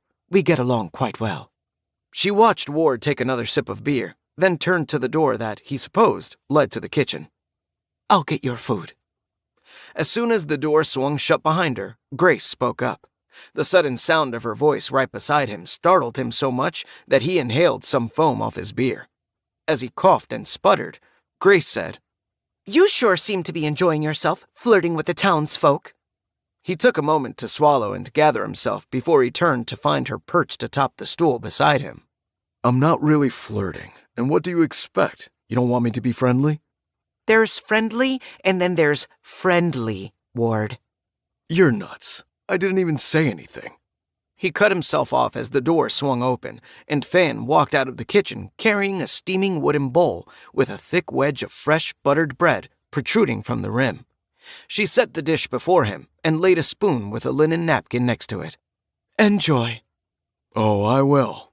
Thanks, Fan. He reached into his coat pocket and pulled out his coin pouch. Just a sec. He dug around inside, bypassing the golden 100 glory coins, and pulled out some silver ones. He set one of the small ones, about the size of a fingernail, representing 5 glories, and then 2 larger ones, 10 glories each, on the bar. For my stay. The coins were minted in the same style, each with, strangely, Roman numerals on one side representing the value, and then seemingly random etchings on the other. He'd taken a minute when Ganjin paid him to look at the images, but he hadn't found any 2 coins with the same one. The variety seemed endless. Faces, weapons, stars, even things like mountains or wagons. Thank you, good sir. Fan reached over the bar to slide the coins toward her. I've some other patrons to see to. Enjoy your food. I'm sure Faye will be along shortly to show you your room. Thanks. Ward tucked into the stew, enjoying the rich, flavorful broth, soft potatoes, and hearty hunks of meat. He couldn't tell if it was beef or something similar, but it tasted good, so he didn't spend much effort wondering. Good? Grace asked, leaning close and sniffing his bowl. You can't tell? She closed her eyes briefly, then smiled in a way that brought to mind a cat with a mouse under its paw. God, that's good. She snatched a piece of carrot from his bowl and stuffed it in her mouth. Damn it! Only really works when you eat it. I can taste what you taste, like I can see and smell and feel things through you. That's no fun. I mean, being dependent on me tasting stuff. Well, true, but I do feel your enjoyment, so that's nice. She spun on her stool, glancing around the big room, then back to him. I haven't noticed any people with any kind of glow in their eyes. Not since the blue monk killed your friend. I don't think wizards are common here. Wizards now? I told you, there are a million names for people like you. Mage, wizard, witch, sorcerer, warlock, conjurer. I get it. Ward held up a hand in surrender, then stuffed some broth-soaked bread into his mouth, chewing with gusto. Anyway, I guess since Cinder is the lowest Vainglory world, not many actual wizards come here. That's good news for you, Ward. Yeah? He asked around his mouth full of food. Yeah, not a lot of competition on the challenges. Ward swallowed his bite and sipped his beer. I've been thinking about all that. Why am I doing these challenges exactly? I'm young and healthy. Money doesn't seem hard to make here. Why not just try to start a new life right here? Oh, brother. Is that the extent of your ambition? Don't you want to see what's out there? I open you up to a whole universe of possibilities, and you want to settle down in the first backwater town you stumble upon? Do you think Fayella is that cute? Come on, old man. Think with your brain. What about that wizard duel? Didn't that blow your mind? Imagine being able to say words like that. Easy. Ward laughed, shaking his head. I'm not saying I don't want to see more, but shit, from talking to Fayella and that old guy outside the gates, it seems the survival rate of these challenges isn't stellar. You think I should risk everything? Grace slapped her hands to the sides of her head, squeezing her eyes shut. She muttered something Ward couldn't make out. Then she opened her eyes, folded her hands in her lap, and very calmly said, Ward, I think I'm going about things wrong. I need to remember you don't know shit about shit. Did you hear what I said about not seeing any other mages in this town? Yeah, of course. So think about that. You've passed by hundreds, no, thousands of people. Don't you see how uncommon it is to be able to gather and use mana? You have a real chance to be something special. I was thinking about that. You keep saying that, but that scav I killed was bleeding tons of mana into the universe. I could only take a tiny amount of it. If it's so great, why didn't that guy mop the floor with me? Grace groaned and, through clenched teeth, said, That's what I'm trying to tell you, old man. He wasn't a mage. That mana came from his anima breaking down. He didn't have any mana in his system, or if he did, he couldn't do squat with it. But I can. Yes! Grace frowned and added, Well, potentially. So, what can I do? Ward finished his beer and started mopping up the last of the broth in his bowl with his bread crust, waiting for an answer. When none came, he looked over to see Grace was gone, but Fayella was approaching across the common room. To be continued, I guess. Fayella leaned against the bar nearby. Was your meal good? Need anything else? Ward looked at her, wondering if Grace had been right. Was he flirting? Not in his opinion, at least not more than he usually did. Had he been accused of being a flirt before? Sure, but in his mind, he was mostly just being friendly. Besides, this girl was way too young for him. It was great, and I'm all set. The room ready? He stood up, pushing his empty bowl away from the edge and reaching for his backpack. Yep, after me, sir. Faye grinned at him, and Ward couldn't help smiling back. He liked how she didn't make any attempt to hide her missing teeth. Getting a good look at them like that, he saw she was missing one on the top left and one on the bottom beneath it. Had she been struck in the mouth? He didn't see any noticeable scars. He knew the curiosity was natural, but also that it was not something he should ask about. Maybe she'd bring it up on her own eventually. Faye led him up the stairs, down a short, yellow-painted hallway, and stopped at the end. The Grand Rooster, she announced, pushing the door open. Ward chuckled, stepping through the door. The name was funny, but he could see where it came from. The rugs on the wooden floor were red.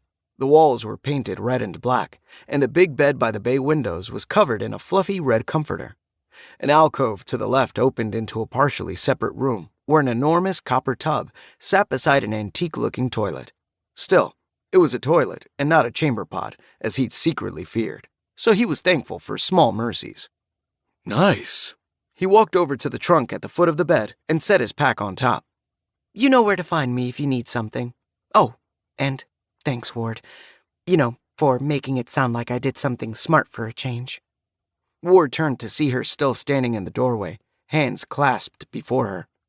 Her attitude was certainly a lot more subdued around the inn than it had been outside the gates. Don't mention it. Hey, let me know if I can help with anything else. I'm not sure what you were seeing the doctor about, but if it's anything I can... It's nothing.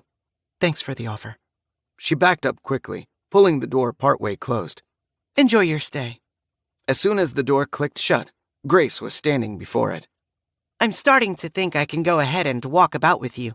I don't think the people here are going to notice me. Could run into that monk who melted his seam. Ward wasn't sure he wanted Grace walking around with him constantly. Could. I guess. She frowned, then walked over and hopped onto the bed, reclining on the thick pile of pillows. Let's get back to our earlier discussion. Seriously, Ward, we need to talk. 11. The truth. Ward looked at Grace for a long minute, always a little annoyed when someone said his name like that, especially following it up with, "We need to talk." What? The catacombs? Yes! Grace leaned close, her voice emphatic. You absolutely should attempt the challenge. Ward watched Grace sit on the rug at the foot of the bed, folding her legs under her effortlessly. There was a plushly upholstered wooden chair next to the alcove leading to the bath, so he pulled it over, facing Grace, and sat in it. Look, I'm not a boring guy. I've lived a pretty damn risky life by, Earth standards. I'm interested in learning more about all the worlds, and He waved his hand around expansively. I don't know. People and magic and shit. I'm not looking to die for no reason, though. It's not for no reason, you doofus. That's what I've been trying to explain. Do you remember that feeling when you absorbed that tiny bit of mana? Ward closed his eyes and thought back to how it had felt when those minuscule magical motes had sunk into his flesh. The tingles of pleasure, the brief feeling of being part of something vast and wonderful. Yeah, he could remember it. He cleared his throat. Sure. Well, that was a tiny scratch at the surface. If we can win some prizes in the challenges and use them to improve your vessel, there are depths of power and a fulfillment we can explore that you can only dream about. My vessel? Ugh, your body, your flesh, your cellular structure. Let me think of an analogy you might grasp. You like guns, yeah? Like? I don't know. I guess I like my revolver. Okay, imagine if someone built a bullet out of a new, spectacular gunpowder. Imagine it was 100 times more potent than regular gunpowder. What would happen if you fired a bullet like that out of your trusty little gun? It would explode. Bingo! Mana is potent, Ward. Using it will likely mess you up, even the tiny amount you absorbed. Now, what if we invented a way to increase the density of your gun's frame? What if we can make that metal 100 times stronger? Well, then I'd probably break my wrist shooting something like that. Grace leaned forward, scowling. Oh, brother, come on, don't get lost in the weeds. Relax. I'm joking. I get what you're saying. I need to make my body stronger to use the mana. It doesn't make sense, though. How could I absorb it, but not use it?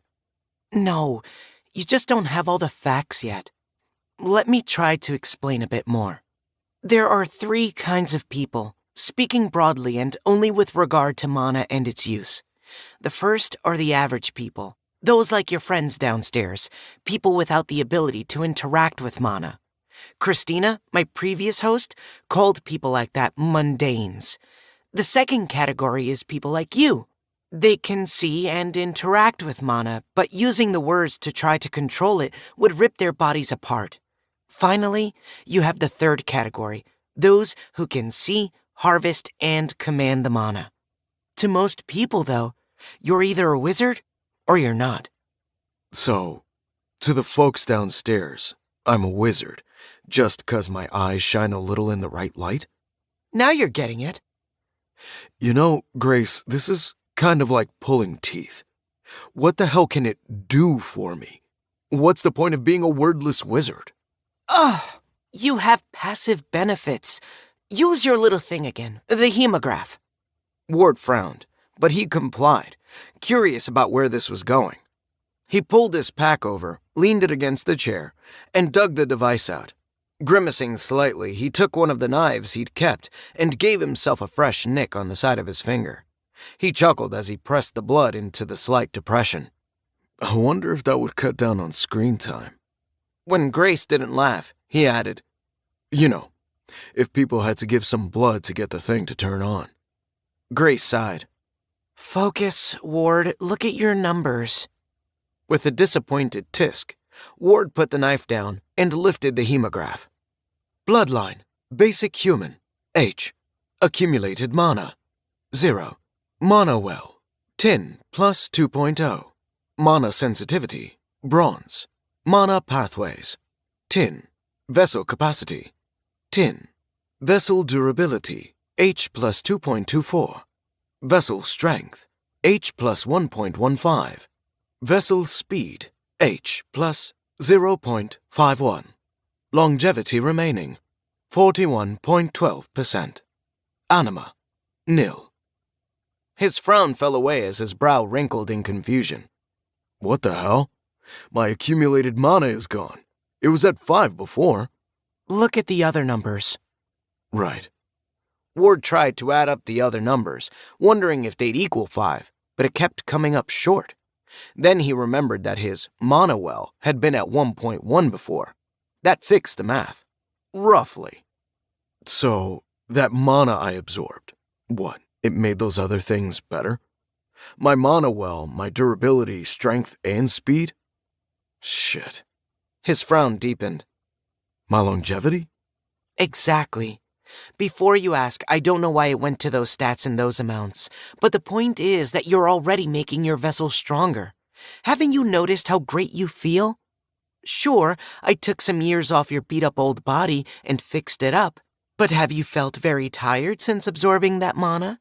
Have you been overly hungry or thirsty? Think about that. Have you had any trouble traipsing about for a couple of days with just a few gulps of water out of an old canteen? I bet you're stronger and faster than you ever were back on Earth. You just haven't been put to a real test yet. Now imagine getting more and more mana as we improve your body. Imagine getting to the point where you can say some of the words and work real magic. Yeah, but not all of my stats have numbers. I don't think just absorbing mana is going to do the trick. My mana pathways, whatever the hell those are, don't seem to... Now you're getting it. That's the point of the catacombs. We go in there, you get a refinement potion, and everything will improve. Refinement potion? Grace waved her hand. Forget that. It's just something I've read about. There are other things too. Magical treasures that can improve all or part of your vessel. The more we work at it, the better you get. Come on, don't you have any ambition, old man? I can see what you're doing. Ward folded his arms over his chest. He could see it. He wasn't a dummy. She was challenging his ego, trying to get a rise out of him. She was right, in a way, he supposed. He'd let his old job beat him down, wear him down. He'd been ready to do something small, something quiet for the rest of his life. He frowned, thinking about it. He was just being thoughtful, running the options through his mind, weighing the possibilities. He was leaning toward agreeing with Grace, but she, apparently, hadn't been lying when she'd said she couldn't read his every thought. Look, Ward. She stood up, picked up the hemograph, and held it in front of his face, pointing one of her perfect manicured nails at the line that read, Anima, nil. What? I have to tell you the truth about something. She dropped the device on his lap, her eyes down, then paced toward the window. Her bare feet patted on the wood as her shoulders slumped. But her reticence to speak bothered Ward more than her body language. He stared at the hemograph as the numbers began to swirl and fade away, a lingering doubt that he'd been pushing to the back of his mind surfacing. So you did take it all. I'm not the most well-learned of my kind, Ward. I had to get help. I didn't know how to heal you the way you needed. I could have maybe stopped the bleeding, but I don't know the first thing about kidneys, and yeah, just 'cause I had access to your anima doesn't mean I knew how to direct it. She paused and sighed dramatically. Ward heard her. The words registered. But he was more interested in the rushing sound in his ears, in the blood boiling in his head. Spit it out. So I used a little anima to contact another, older, more experienced devil. And in this case, I mean that pejoratively. He's a damned devil. After he used a good chunk of your anima to heal you and make you a little younger, he threatened to inhabit you and kick me out. I'd already used some of your anima to finish the portal and bring us to Vainglory. There wasn't a lot left. She trailed off while Ward stared at her, anger heating his face, his heart rate increasing by the second. You gave what was left to him. I did. I'm sorry. I didn't want to be set adrift. I didn't want to miss out on what we might get going here on Vainglory. But you took my fucking soul! Ward barely registered the distant sound of creaking as his fingers went white, squeezing the arms of the old chair. No, Ward, you have to understand. People use those terms interchangeably, but it's not like that. You always have your soul. It's you. The anima is the, energy of your soul. The fuel it needs to protect it and move on without your mortal form. If. She trailed off again and began to pace while Ward sat there, fighting to keep his breathing steady, grinding his teeth. He didn't need her to finish.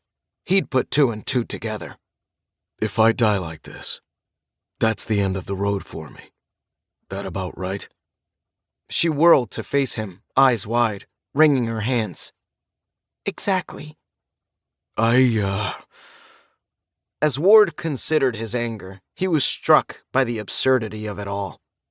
If anyone had asked him 2 days ago what happened to people when they died, he would have spouted some shit about hoping something more was out there, but he wasn't really sure. What had changed? Why was he suddenly upset with the idea of oblivion? He'd been relatively okay with the possibility before all this, hadn't he? I know there's something better now, I guess. Huh? You opened my eyes to what's possible, and now you're telling me I can't have it. This life is all I fucking got? You took my hope! Ward stood up, his fists balled into white-knuckled wrecking balls. He didn't know what he would do. He couldn't attack Grace. Could he?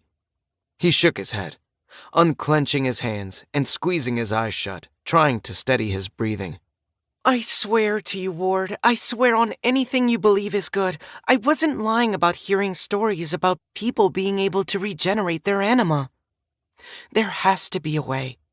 We can learn it if we win enough challenges to improve you and get you using mana like a proper sorcerer, wizard, whatever.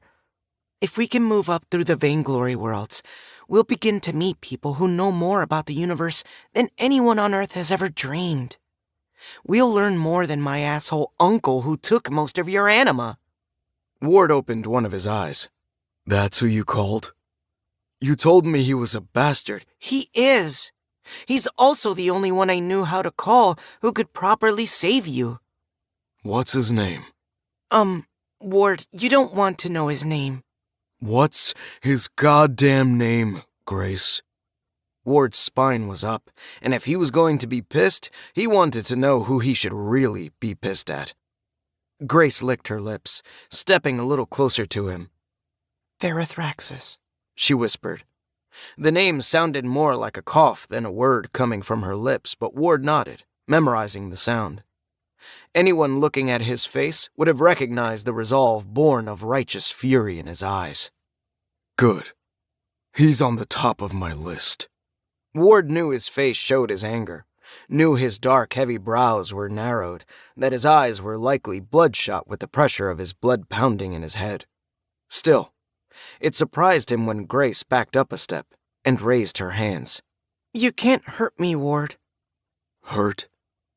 I look like the kind of guy who beats up little girls? Grace frowned. Right now? Sort of. Well, I'm not. Did you mention a list?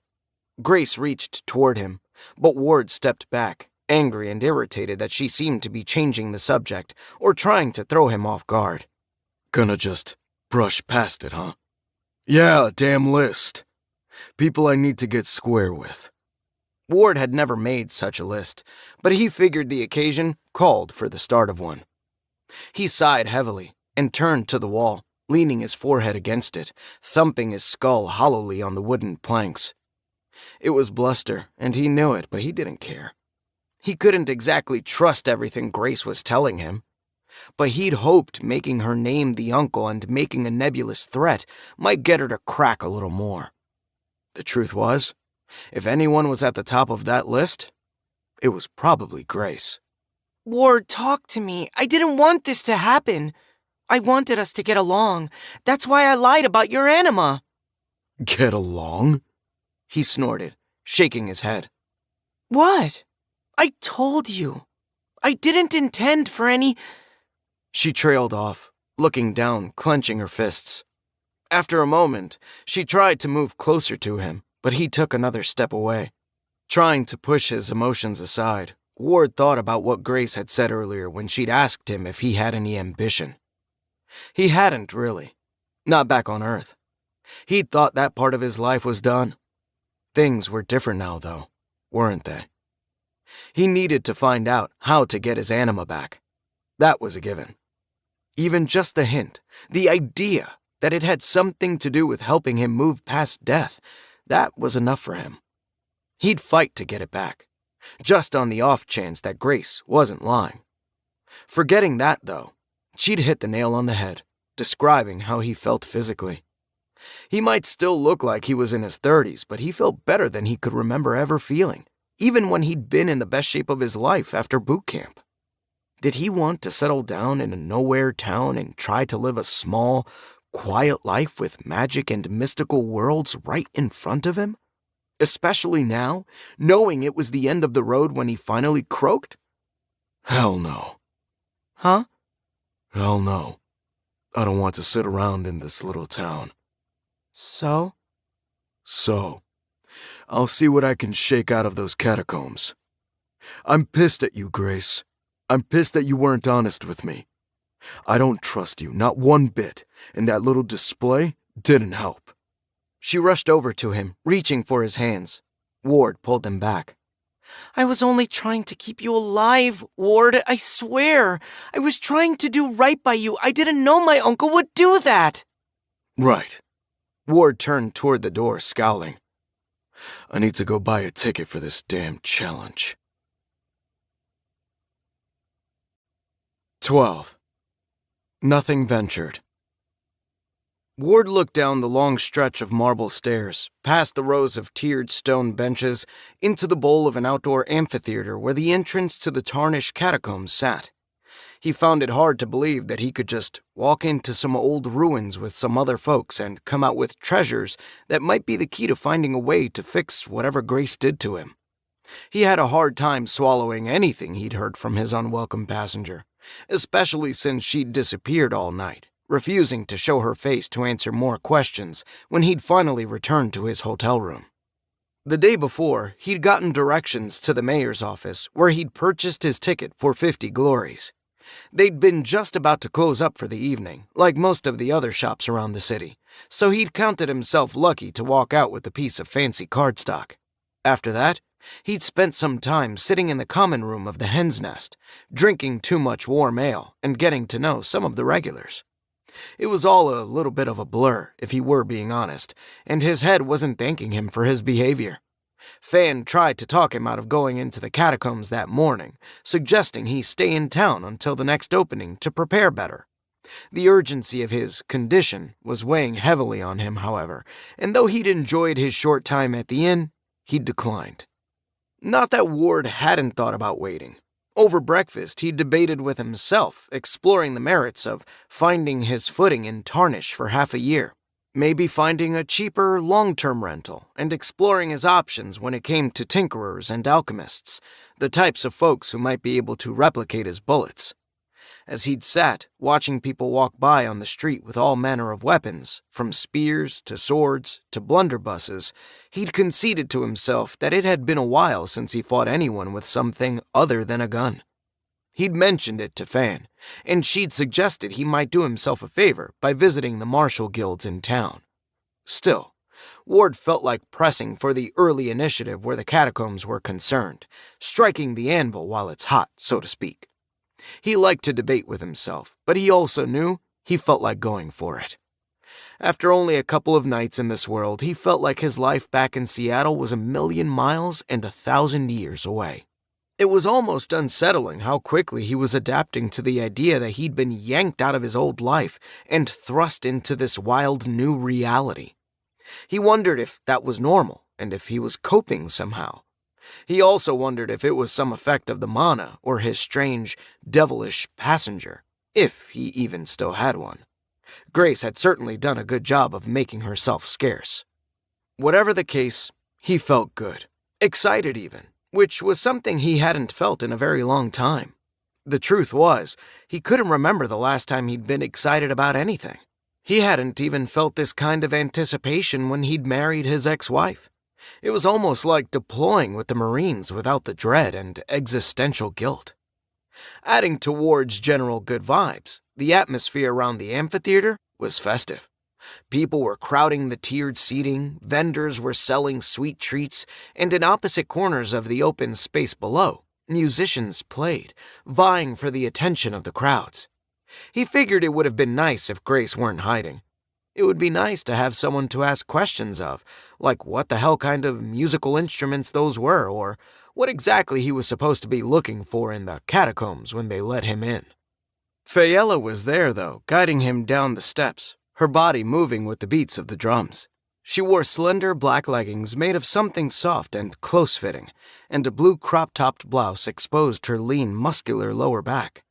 When she paused near the bottom, still gyrating slightly to the beat, Ward grinned at her. "You're in a good mood." No work. "Yeah, I noticed your change of attire." Oh, this? Yeah, I don't get much occasion to wear nice things. Sorry, you'll miss all the partying tonight and tomorrow. "I will?" Ward frowned. Sure, the opening is at noon. Then the town celebrates. Don't worry, I'll light a candle for you. "A candle?" Oh, Ward, how do you know so little? I know. She held up a hand. You're new to Vainglory. Anyway, the townsfolk light a candle and place it before the gates for their friends and loved ones, hoping it helps them to find their way out again. She looked at him with her head cocked to the side. Do you have loved ones somewhere? "Not many." Ward looked past her to the strange structure at the amphitheater center. It consisted of 7 long pillars of white marble that tapered to points and came together above an oval curved wall, the center of which was occupied by a big set of tarnished copper gates. They were probably 10 feet high, and if they were open, he could picture 20 people walking through shoulder to shoulder. Whoever had crafted the pillars and smooth, curved wall was a talented marble sculptor. They seemed to meld with the white stone of the amphitheater floor seamlessly. Faye looked at him strangely for a moment, perhaps waiting for him to elaborate. But when he didn't say anything more, she turned back to the bottom of the stairs and advanced to the last step. Quite a crowd today. I don't think you'll be going in alone. "No. The lady at the mayor's office said more than 20 signed up." She looked at him, the morning sun making her squint. Sorry you had to pay a registration fee. "Nothing new. Government loves to earn money for shit they didn't do." The truth was, Ward had expected it to cost more. It seemed these challenges were pretty popular and sought after. It made sense that the people controlling the territory would try to profit from them. When he'd taken a couple of steps away from the stairs, he realized Faye wasn't leading the way anymore, so he turned, looking for her. She still stood at the bottom step. "You coming?" I think I'll part ways with you here. I don't want to get mixed up with the crowd at the center, and you can see where to go. She pointed. Just go to the gate. Ward took another step toward her, frowned, and then said the first thing to come to his mind, despite how morbid it sounded. "Well, this might be the last time I see you." Ward, I didn't want to think of it like that. I have confidence in you anyway. I'm sure I'll see you when you come out. She frowned.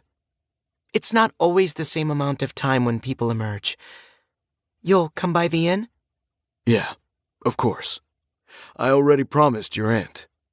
He sighed, taking his turn to squint as he looked into her face. "Right.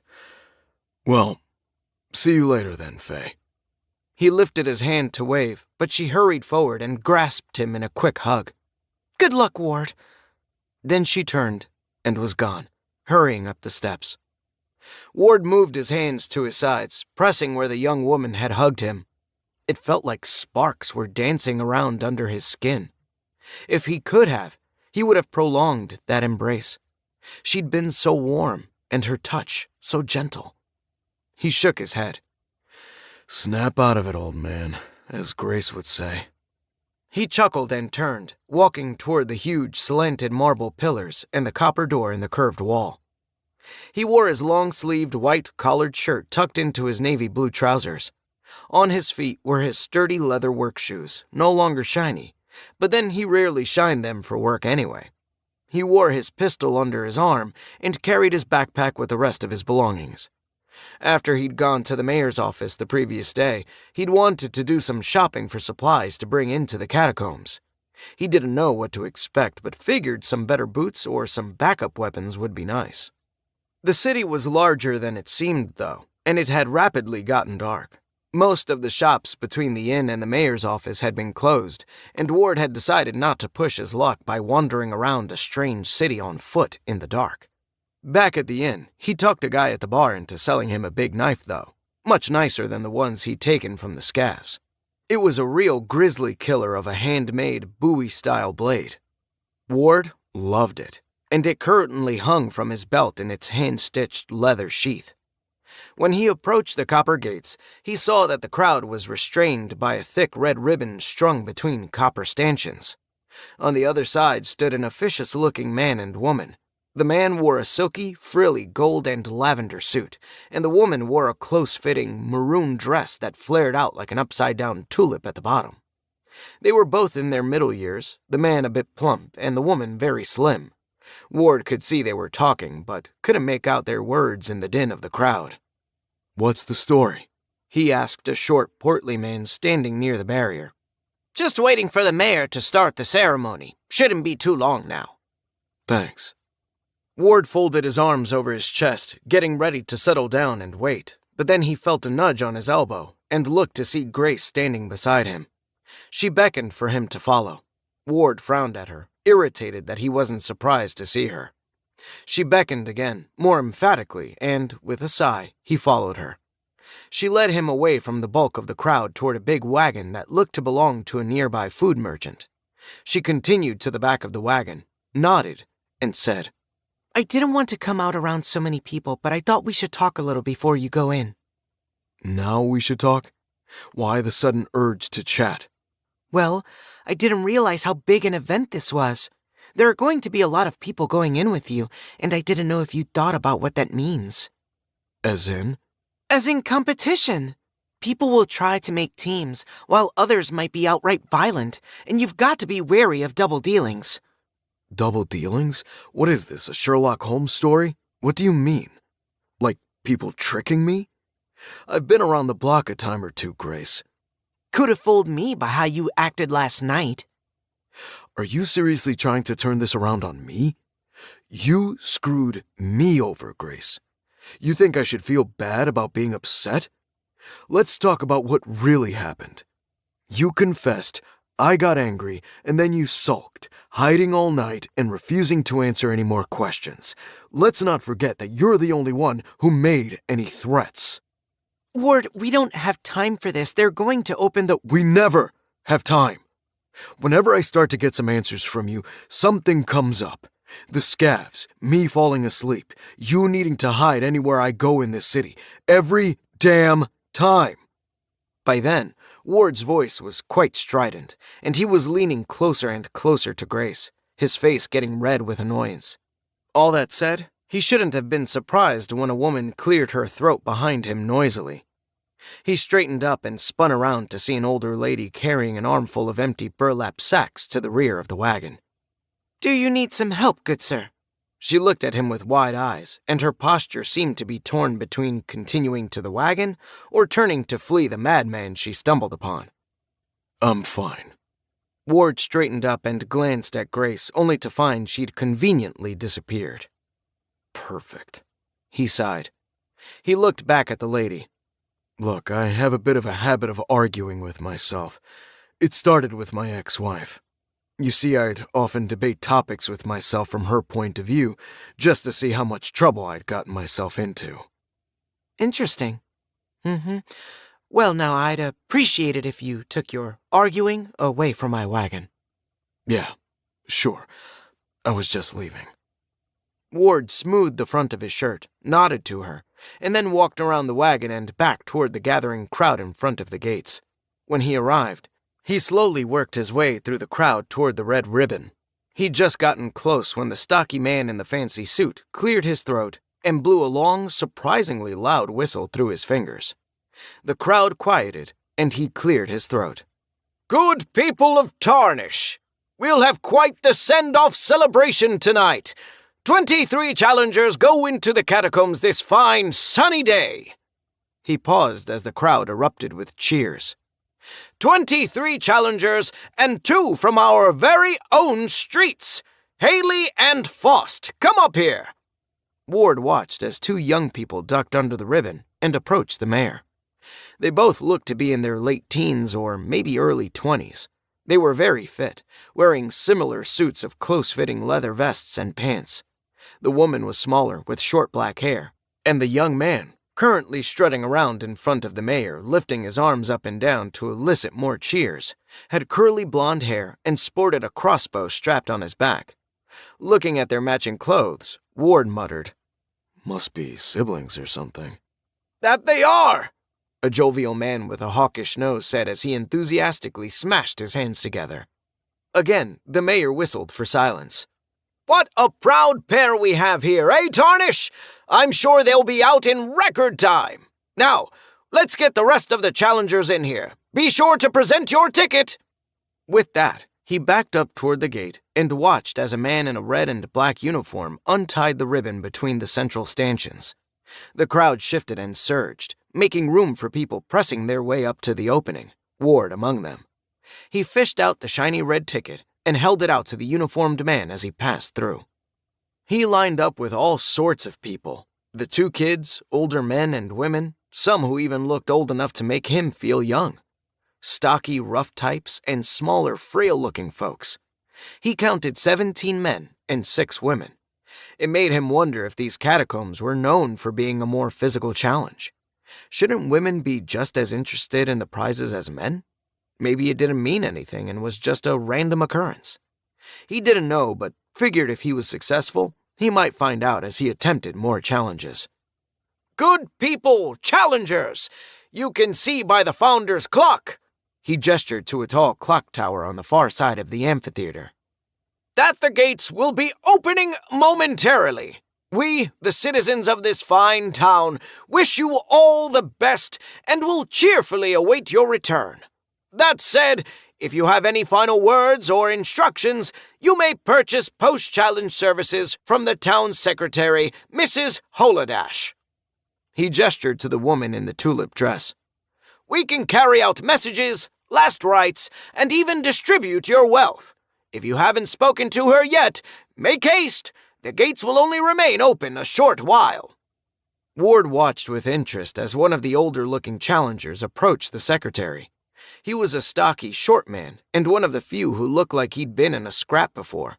He had a notched ear, several scars on his thinly haired scalp, a wide-bladed hatchet on his belt, and carried a massive backpack decked with everything from an iron frying pan to a handheld whisk broom. Ward wondered what sort of post-challenge service he was ordering. It seemed somewhat fatalistic, but he supposed if he had anyone he cared about in town, he might want to leave a note for them in case he never came out.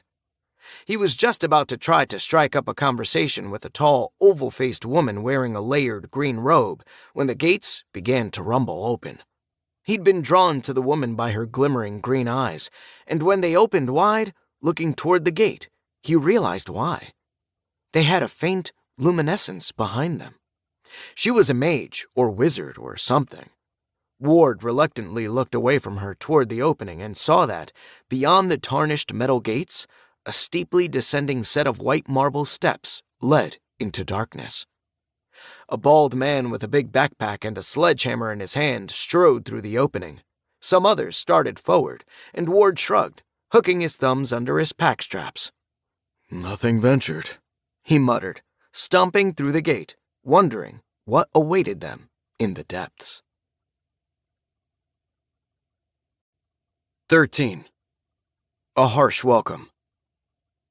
The long marble staircase was the steepest Ward had ever been on, and as his eyes adjusted to the dim light, he felt a bit of vertigo sending queasy butterflies into his stomach.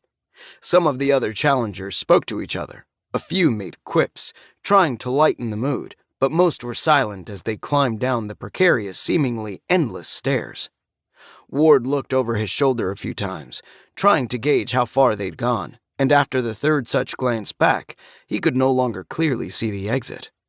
"Where's the light coming from?" A high-pitched feminine voice asked behind him. "No idea.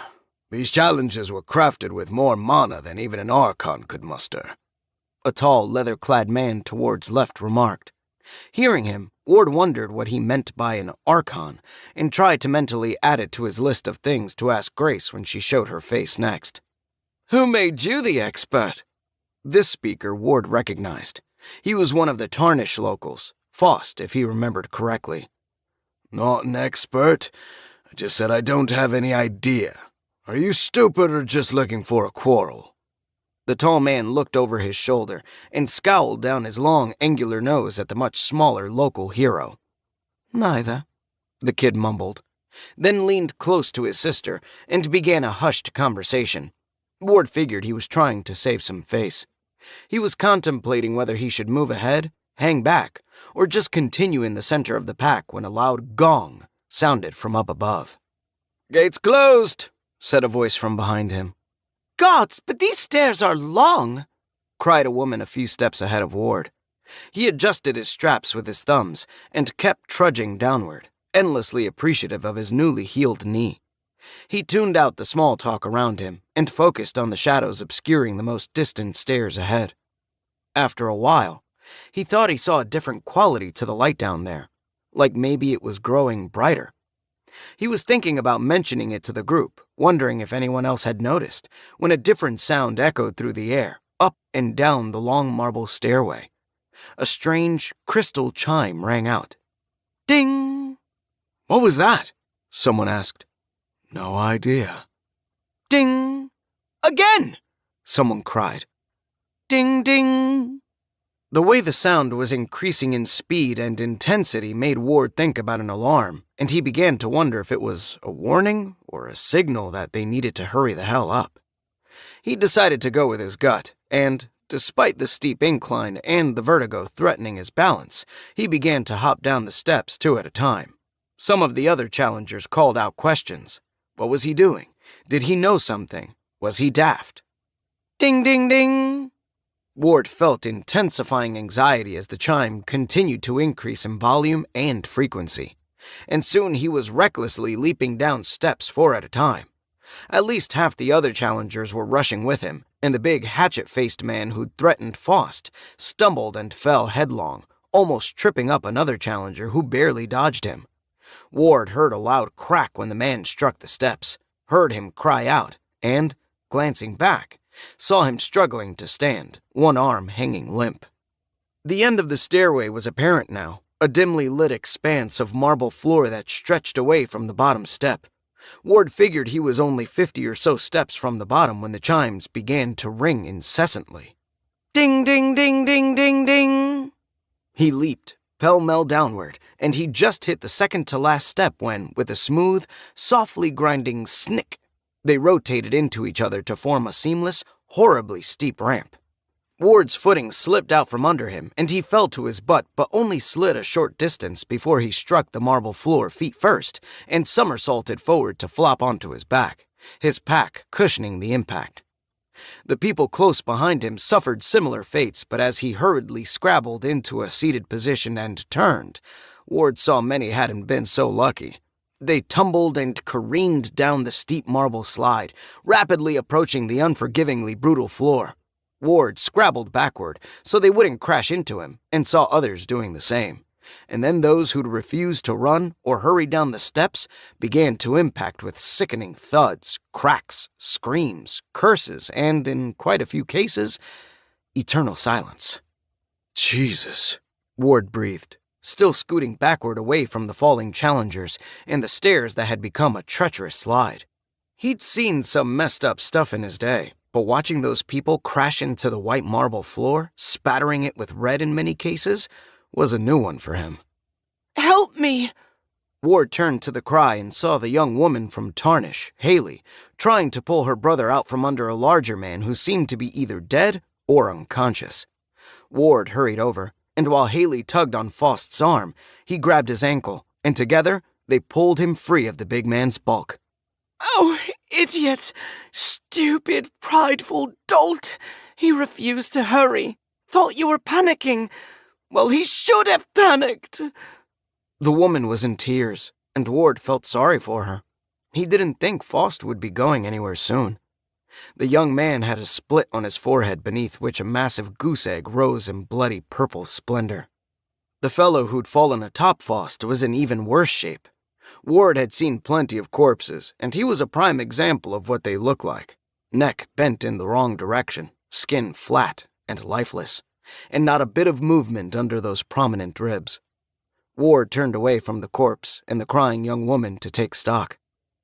He tried to tune out the noise and look around, ignoring the whimpers, sobs, curses, shouted questions, and exclamations. They were in a long, low-ceilinged gallery, rectangular in nature, and entirely constructed of the same smooth white marble as the stairway.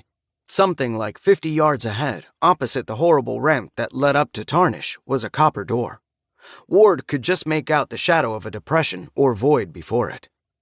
He wanted to go and investigate the door and the area before it, wondering if it was a pit or just a step down, but he couldn't walk away from all the people needing help. That didn't stop some, however. 2 men, one with a sword and one with an axe, carrying backpacks and dressed in sturdy chain-link armor, began walking away from the injured and bewildered folk. Ward called out, Hey, you notice the timer on the stairs? The chimes? What if going up the hall starts another? You mind waiting till the rest of us are ready to move? The 2 slowed, and the one on the right turned to regard Ward.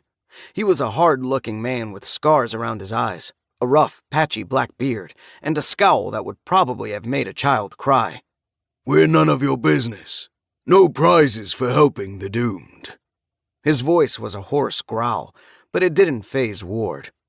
Good attitude. All right, asshole. You and your pal go find the next trap for us. Ward waved his hand, flicking his fingers in dismissal. He turned back to the sobbing, cursing folks, the slowly getting it together people, and the other ones like him, those who'd survived the fall unscathed and were hanging around trying to help. He counted 7 dead or unconscious and 4 with broken bones. He began to help move the still, possibly dead people out of crumpled piles, dragging them out of the blood. Some people were clearly skilled in first aid, helping to bandage split heads and splint broken bones. Ward watched and helped where he could, but the truth was, despite his years on the force and his time in the Marines, he'd never been much good at that sort of thing. He was helping to tie a sling for a young man's broken arm when someone near the ramp shouted, "Get off him, bloody scavenger! Piss off! He don't need it no more," a hoarse female voice growled. Ward looked to see a tall woman in nondescript brown and green clothes rifling through a pack that had belonged to one of the dead. The man who'd called her a scavenger was standing by, holding a hatchet, clearly contemplating adding the woman to the death tally. Ward frowned, wondering if he should intervene. He was torn between doing the right thing and not getting himself killed, or in a situation where he had to start blasting. Would the guy really try to kill her? What would everyone else do? One thing he wasn't was indecisive, though, and despite his desire to wait and observe, he found his damn mouth speaking up for him. Hey, buddy, it's not worth it. The hatchet wielder looked over at him, scowling. You think we should just rob each other, huh? No, but he's not exactly going to need whatever she's taking. Is it worth getting into a fight? Worth killing for? If you don't care about the killing, think about what happens if you get injured. This place doesn't seem forgiving. Well said, an older woman, well, probably Ward's actual age, said from where she knelt, helping to splint up a young man's badly sprained ankle. The woman looting the pack ignored the conversation and kept digging, but the man with the hatchet hawked a big wad of phlegm out of his throat, spat it on the marble at his feet, then walked away. Ward turned back to his work, tying the sling around the man's shoulder. Thank you, stranger. Yeah, no problem. Ward stood and looked over the survivors, trying to see who else might need a hand. While his gaze drifted over them, he settled his eyes on Haley, who collapsed on her brother's chest, hugging him while she sobbed, and he noted tiny, sparkling motes drifting up from Faust, forming into a kind of twinkling blue dust cloud around the kid's body. Shit, he grumbled, stepping back over to them. Hey, he said, gently gripping Haley's shoulder. She looked up, tears streaking her face, marring the makeup she must have worn for the send-off ceremony. How proud she must have been, standing in front of the whole town, all her peers and elders watching. What? She rubbed at her nose, wiping a long streak of tearful mucus on the sleeve of the pale yellow shirt she wore beneath her leather vest. I'm sorry to say it, but I think he's passed. Ward glanced away at the other tumbled bodies and saw many more with the blue mana dust floating around them. He and most of the others who aren't moving.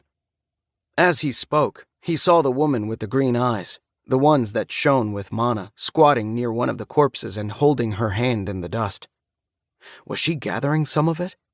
He studied her, watching her hand closely. And then he saw it. Some of the stuff went into her skin with tiny blue flashes. Sorry, kid. Ward squeezed Haley's shoulder again, then stood up and walked over to the woman in green. She seemed to sense his presence and looked up, opening her bright eyes and locking them with his. Ghoulish, isn't it?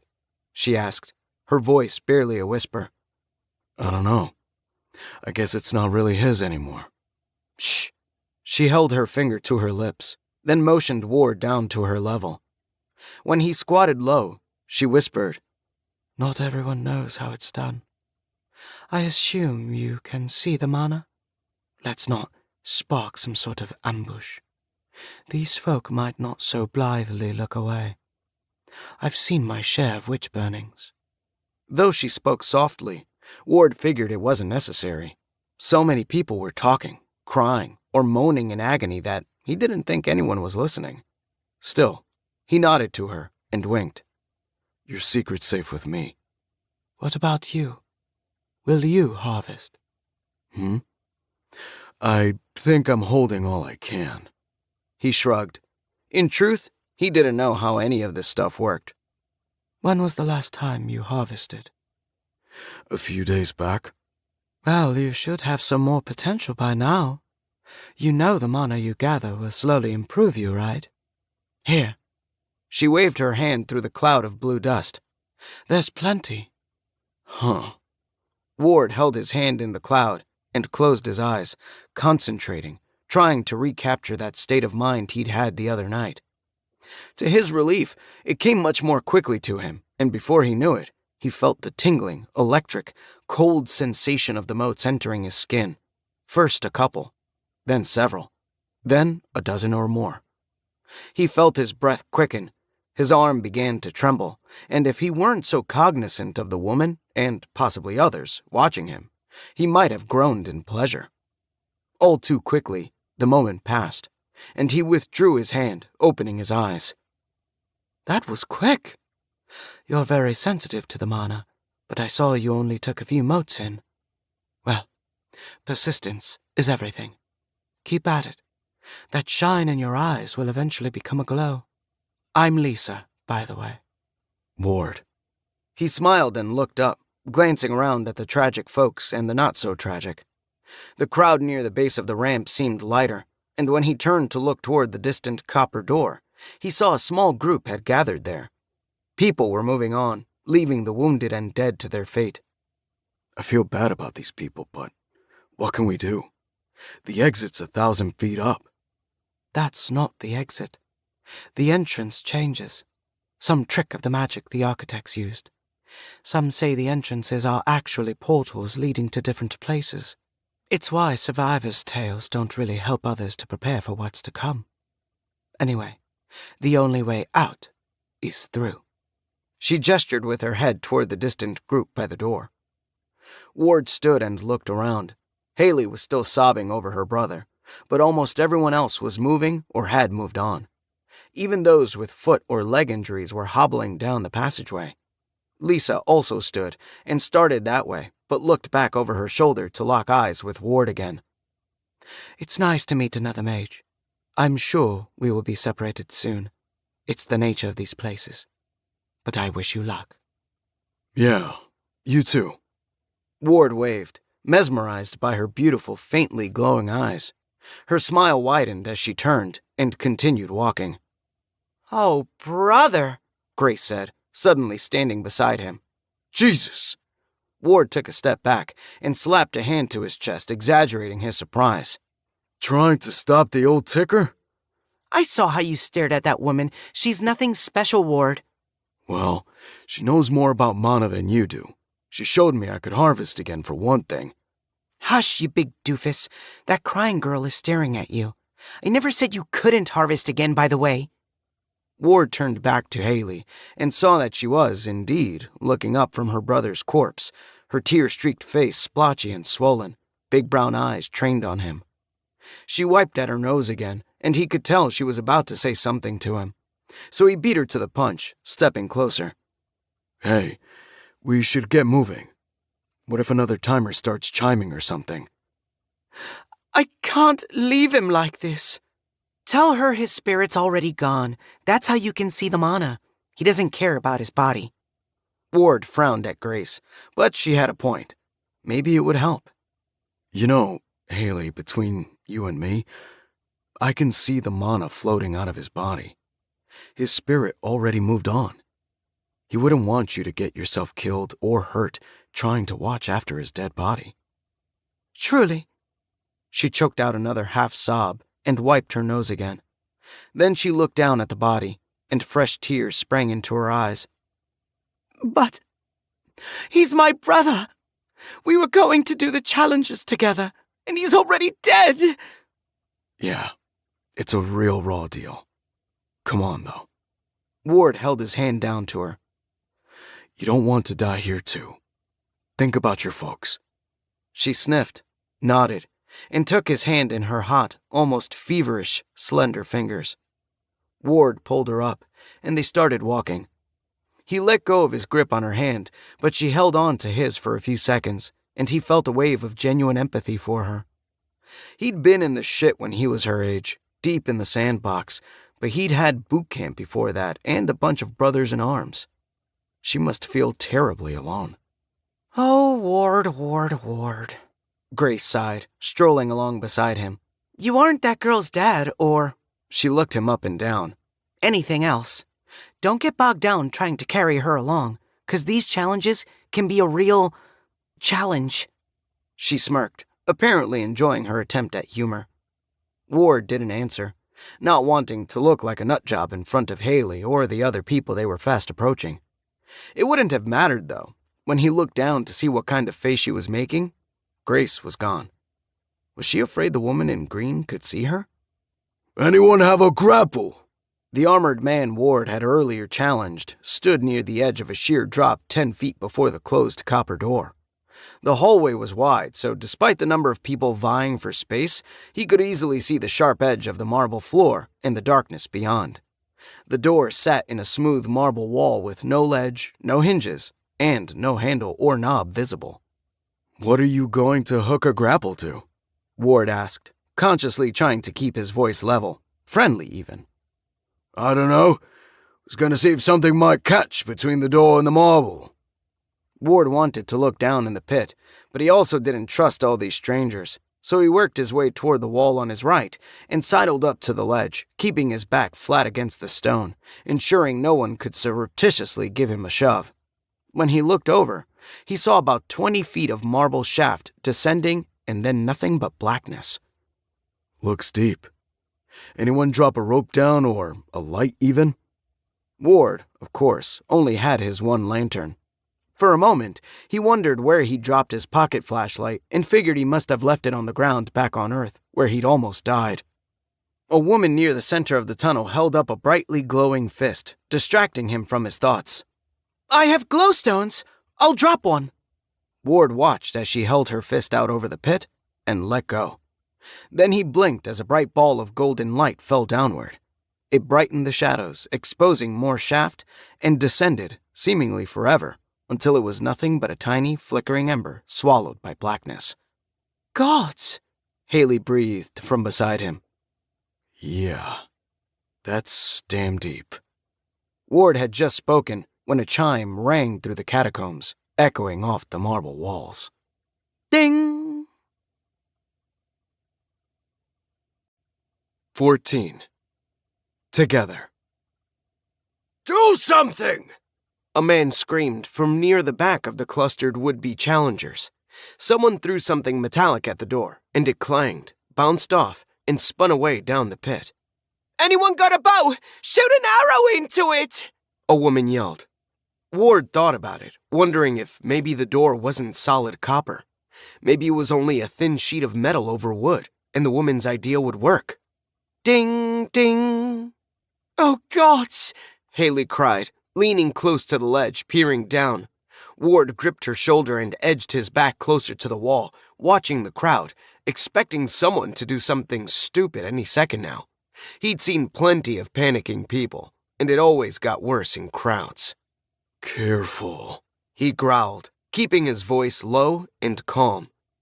Just then, with a twang and a metallic plink, someone fired an arrow at the door, and it bounced off and up, hitting the marble ceiling and then falling into the shadowy depths below. Ding, ding, ding! "What do we do?" a woman wailed. Hold my rope! Ward watched as the mean-faced warrior type tied a rope around his waist and then handed the loose end to the people standing nearby.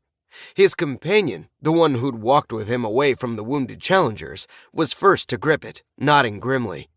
Ward pulled Haley back beside him against the wall. This ought to be interesting. Ding, ding, ding, ding! The armor-clad man backed up 2 steps, then charged forward and leaped at the flat copper door. Everyone collectively held their breath as he soared over the gap and impacted the metal.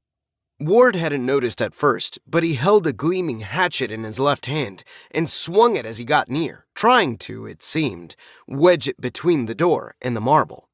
It skittered over the metal surface, failing to find the gap, and the man screamed as he slid down the tarnished copper and fell into the abyss. His friend leaned back, bracing himself, holding the rope.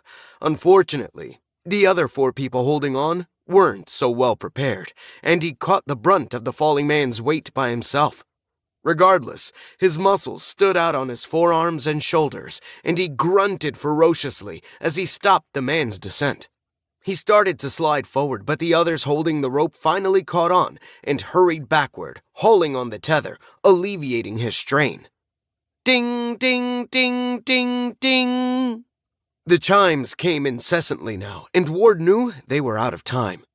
He looked back down the corridor toward the stairs, wondering what fresh hell would be unleashed. Would it come from the pit? The door? The passageway behind? He got his answer as the chimes stopped sounding, and a gout of flame erupted from the corridor wall back near the entrance. It was like someone with a flamethrower was standing behind the wall, firing it across the corridor, blocking off the exit. "Look!" someone screamed. Everyone turned to see the distant flames, and that's when everyone really started to panic. More and more people threw things at the door, and the guy hanging from the rope screamed to be pulled up. His friend tried to comply, slowly walking backward, hauling on the rope, but when more flames erupted in the tunnel, closer to the end where they all stood, several of his helpers let go of the rope, and he stumbled forward, tripping and sliding toward the edge. Ward leaped away from the wall, intent on helping, reaching for the rope as it slid through the man's hands, but he was too late. The friend let go, and with an echoing, receding scream, the mean-looking armored man fell into the abyss. My damn hands! The helper groaned, holding them up, displaying the rope burns.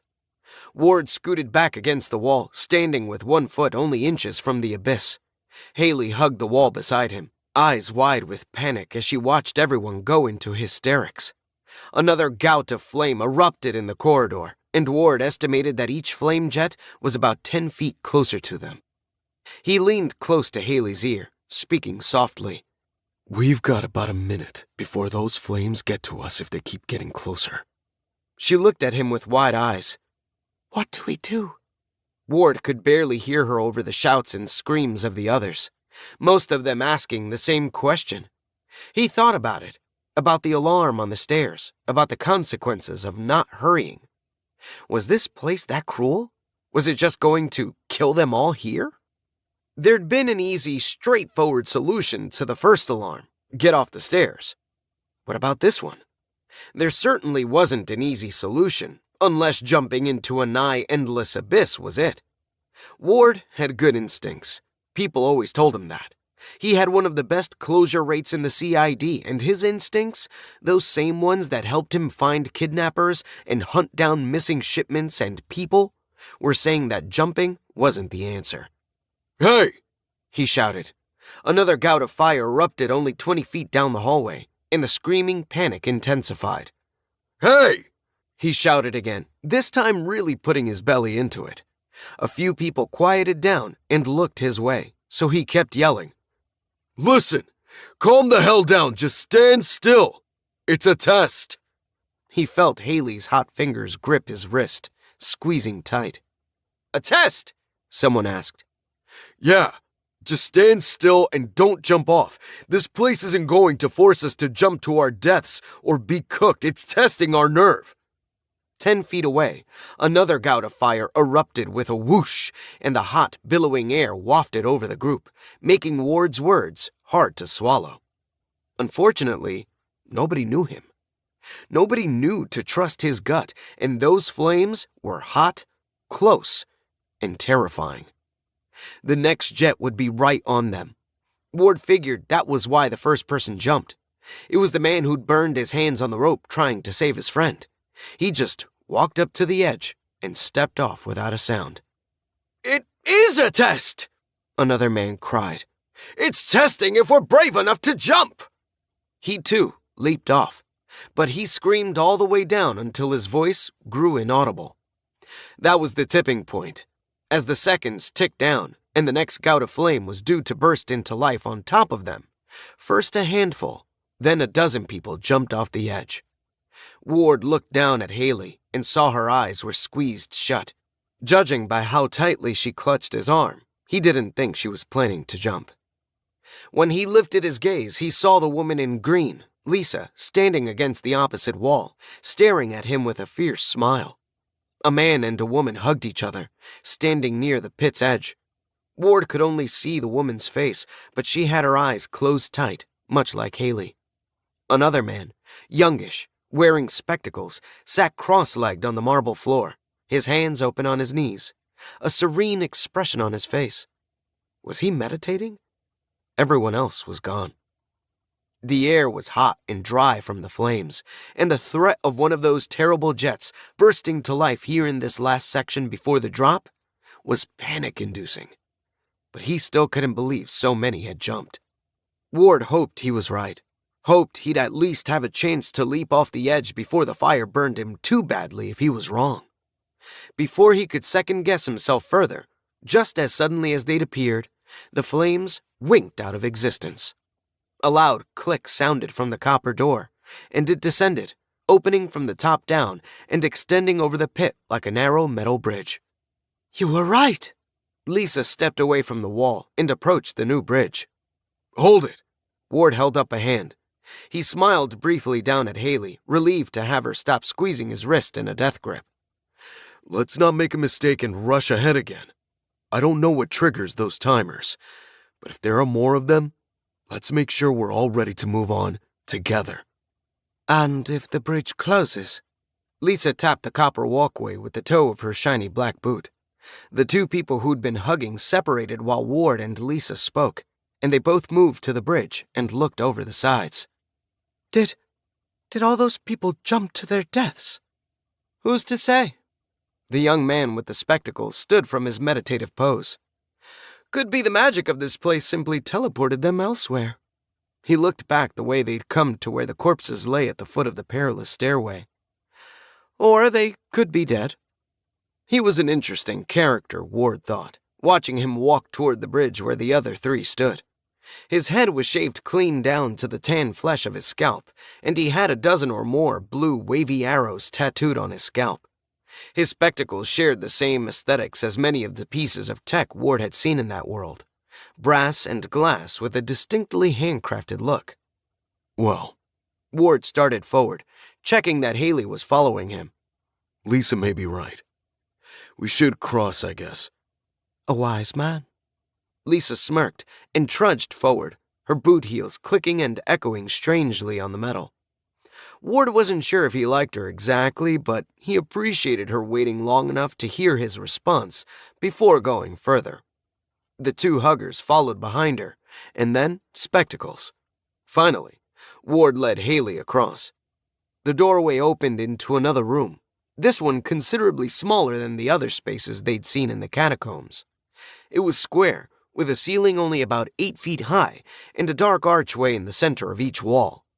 A pedestal sat in the center of the space, and atop it was a tarnished copper plaque stamped with text. Ward was still looking around, taking in the room's layout, when Lisa approached the plaque and read aloud.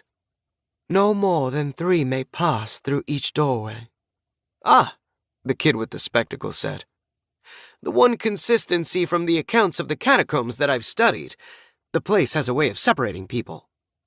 And if more than 9 of us made it to this room? The other man asked, clasping his companion's hand. Then it would be a race, Lisa replied with a chuckle, and Ward began to wonder if her humor was mean-spirited or if she just thought everything was a bit amusing. She looked around all the other 5 of them, then shrugged. I'll be going through the center doorway.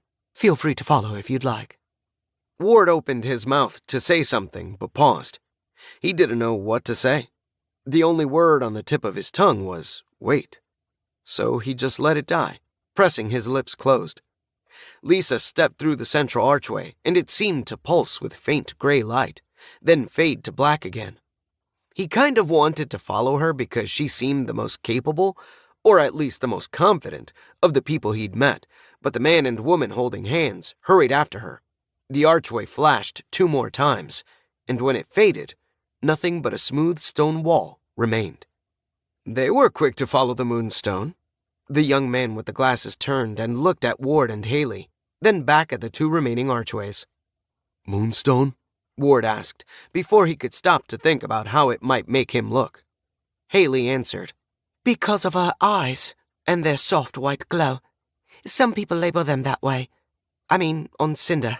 Well, probably the whole of Vainglory. I could tell you were from off-world. Do they have a different name where you're from? Ward thought about it briefly, then said, Yeah. On my homeworld, they just call them wizards and witches and whatnot. He nodded and folded his arms, stepping back and looking from Haley to the young man. I'm Ward, by the way. Do you all want to try to stick together? He pushed his glasses up on the bridge of his nose. I'm Nevkin. Haley. Nevkin nodded.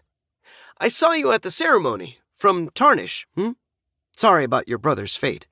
He looked at Ward. I would like to try to travel with you both, but we should all be cognizant of the fact that these ancient tunnels and vaults will likely try to separate us or even pit us against each other. I was thinking about that. Haley's voice was soft, and her eyes were downcast, probably upset at the mention of her brother. But the other man asked, if more than 9 people had made it to this room, it may have gotten bloody. Ward nodded. Yeah, I had the same thought. His arms were still crossed, and the lump of his .357 under his hand was comforting as his mind went down dark paths. So? Nevkin gestured left and right, from one archway to the other. He was wearing a small circular leather pack, a thick gray poncho-like garment, and pants that reminded Ward of the cowboy's jeans in old movies. His narrow boots looked sturdy, and overall, Ward had the feeling the kid was pretty capable. He looked at Haley, wondering if she had an opinion, but she was staring at the far wall where Lisa and the others had gone, her eyes unfocused. He figured she was probably still dwelling on her brother. I don't know. Flip a coin? Sure. Nevkin reached into a pocket under his poncho and pulled out a silver glory. Face or number? Face, Haley mumbled, then shook her head, snapping out of her trance. Wait, it doesn't matter. If I'm right, what way will we go? Nevkin shrugged, flipped the coin with a ping, and snatched it out of the air, slapping it onto the back of his hand. Before he uncovered it, he asked, If it's face, we go right. Number, we go left? Sounds good. Ward stepped forward to witness the coin's reveal. Nevkin lifted away his hand, and there Ward saw the coin with its prominent X on display. Left it is. He walked over to the archway and tried to peer into the darkness, but just as the light in the room they stood in had no source, the darkness seemed utterly devoid of it. I'll go first. Wait! Haley hurried forward and reached out to take his hand. Together. Nevkin shrugged and sauntered over, taking Haley's other hand. Together, then. 15. Encounter. The room Ward stepped into was starkly different from the one he'd left. It was so distinct that he began to wonder if the archway had teleported him somehow. He wasn't sure, though, because he still felt Haley's hand in his as he stepped into the new space. They stood atop a grand curved walkway carved from dark gray stone. Basalt or granite, if Ward were guessing. It swept downward with a steep grade, veering off to his left and curving toward a distant stone square surrounded by shimmering silver-blue water. It felt like the platform they stood on was hundreds of feet in the air, but Ward couldn't see the walls or the ceiling.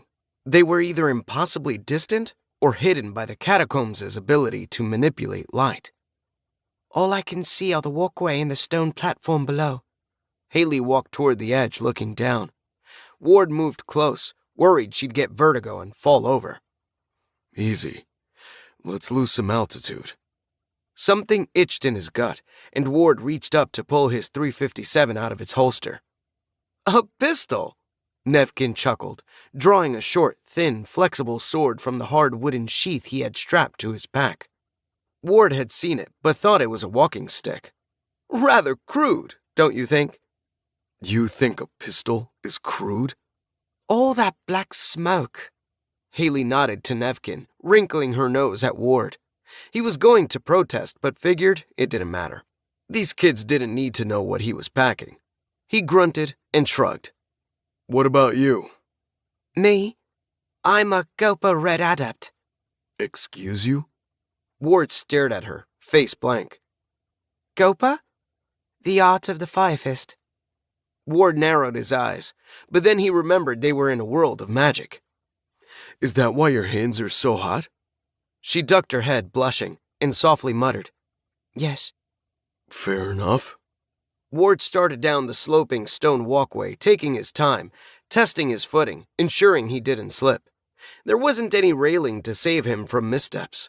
While they made slow, steady progress down, he asked over his shoulder, Is Red Adept high? In my world, we have different colored belts for martial arts, and usually black belt is the highest. Nevkin spoke up for Haley. A Red Adept has mastered 6 of the 11 Gopa forms. A Black Adept has mastered 9. If you're unfamiliar with Gopa, you should know that Haley has accomplished a tremendous feat by reaching the Red Adept level at her age. Well, shit. Nice going, Haley. Thank you. She still sounded down, and Ward couldn't blame her. He'd have a hard time getting over the death of her brother, especially with only an hour or so having passed. Trying to help her take her mind off her loss, he asked, If a Black Adept isn't the best, what do you call those who've mastered all 11 forms? Nevkin started to answer, but Haley cut him off. One with 10 forms mastered is a Sky Adept, and one with 11 is a Soul Adept. The sky encompasses all colors, and the soul encompasses all existence. That's poetic. I like the idea, Haley. Ward was trying hard to be encouraging, but he supposed he really did like the sound of it. They walked in silence for a couple more minutes, then rounded the last curve, and the stone platform was before them, only a dozen yards or so further on. At this level, Ward could plainly see the weird silvery blue water, and he paused to marvel at how it shimmered with color, almost like gasoline in sunlight. What the hell is that liquid? Looks like pearl water. Nevkin stretched an arm down over the side of the walkway and dipped the tip of his little sword into it. When he lifted it out, the silvery water ran slowly down the blade, thick as syrup. Yep, pearl water. So, you both know I'm not from here. What's pearl water? Nevkin shook his sword over the water, sending most of the liquid coating it to splash down into the pool. A naturally occurring liquid found deep in the ground here on Cinder. It's very flammable and a potent catalyst in alchemical mixtures. We should take some. I have a spare bottle, Haley added. All right, let's check out this platform first. Ward started forward, scanning the big stone square ahead for anything noteworthy. Now that they were closer, he could see it wasn't one cohesive piece of stone, but thousands of blocks nearly seamlessly fit together. The platform was almost level with the darkness-shrouded pool. If it were a quarter-inch lower, it would be flooded. Looking out over that water, Ward once again felt frustrated by the use of light and shadow to, quite literally, keep them in the dark. He could only see the first 10 feet of shimmering silver-blue liquid in any direction. Haley stepped onto the platform with him and gestured toward the walkway they'd just descended. Where are we supposed to go from here? I don't see other walkways. No, I imagine another challenge is here. Nevkin pushed past her and walked further onto the platform, eyes down, studying the stone blocks. Rather than walk to the middle like Nevkin, Ward turned to the left and scrutinized the perimeter. Either of you have any of those, glowstones, like the one that girl dropped into the pit? I have a few. Haley looked at Ward, then at the water, then back to him. Why? You don't want to drop one in the pearl water. Oh, they can spark it? The mana that makes them glow is volatile. It could react with the pearl water. It's a catalyst, remember? Nevkin pushed his glasses up while he spoke, and Ward had to fight the urge to say something snarky to him. I was wondering what's behind all these shadows. Wish I had my flashlight. Ward took his pack off and dug around, looking for the crank lantern he'd taken from the scavs.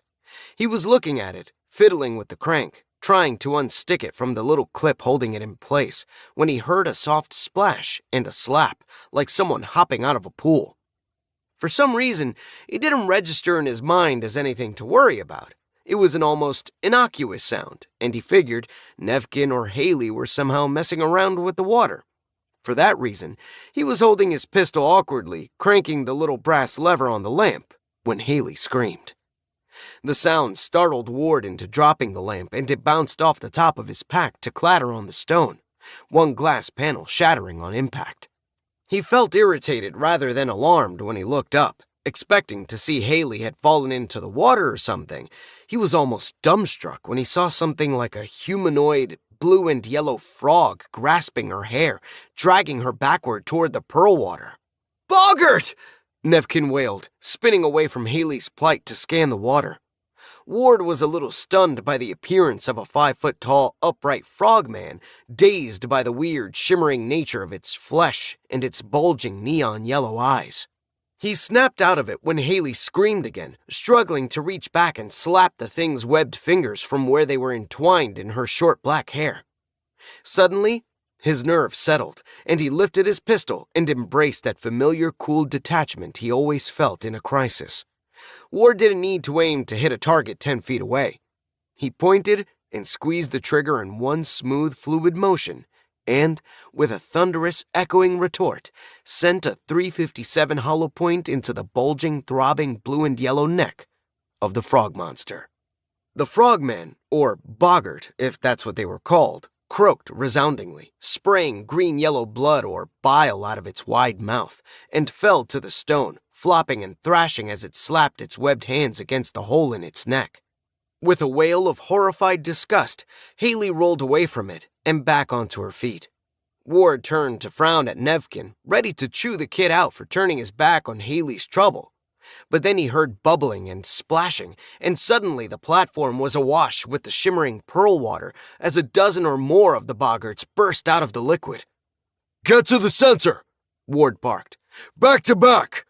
He led by example, hurrying away from the edge and toward the middle of the platform, shoving Haley into motion as he passed by. He was almost too slow. The boggarts were quick. They charged forward, webbed hands raised, needle-sharp claws extended.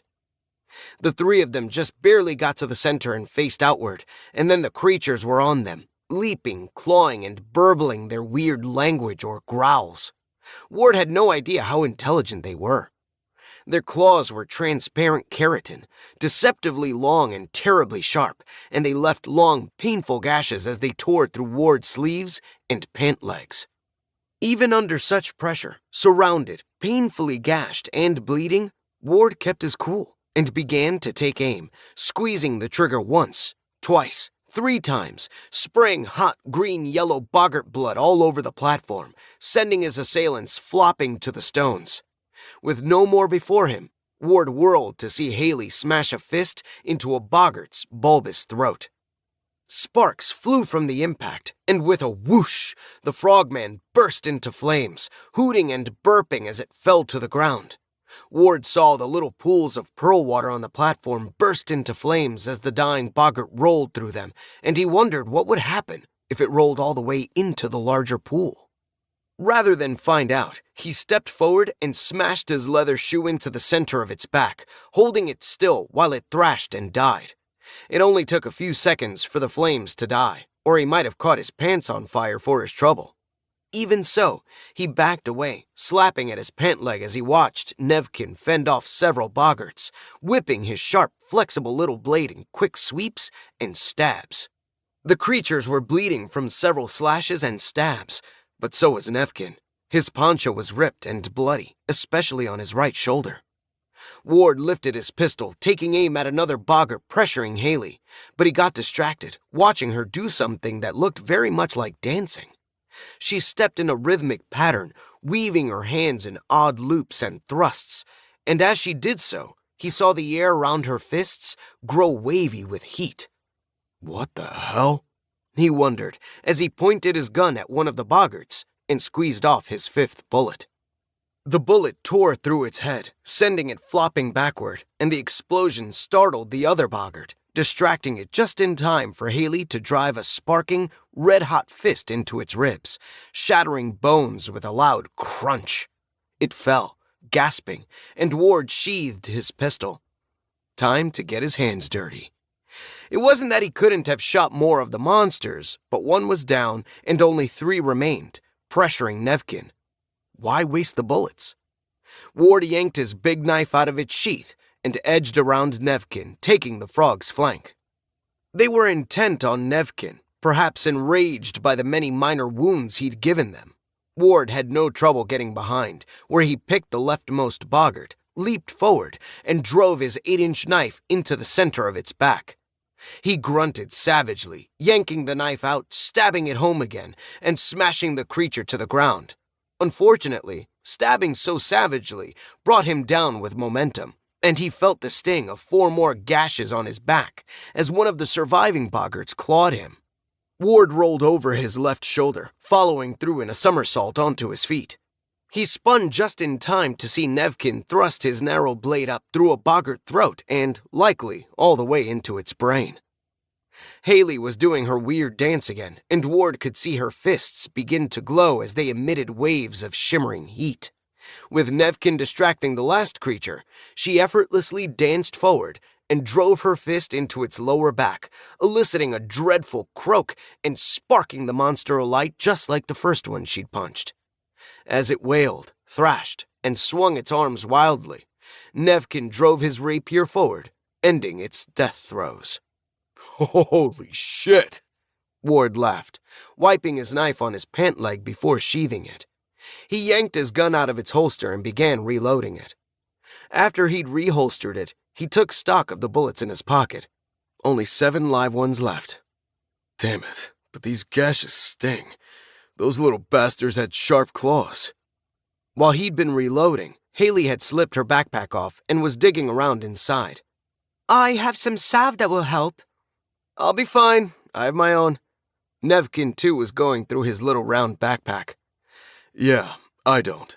Probably would have been a good thing to pick up before coming in here. Ward chuckled at himself, shaking his head.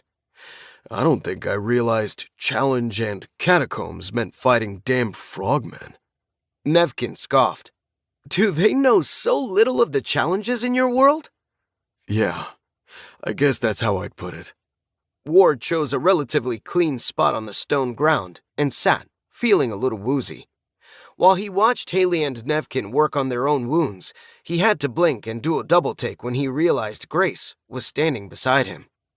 I don't think either of these two can see me. I don't see so much as a glimmer of a shine in their eyes. Isn't it interesting how your friend there could ignite her fists? It has to be different from what a, sorcerer can do. It wasn't lost on Ward that she'd used Lisa's term.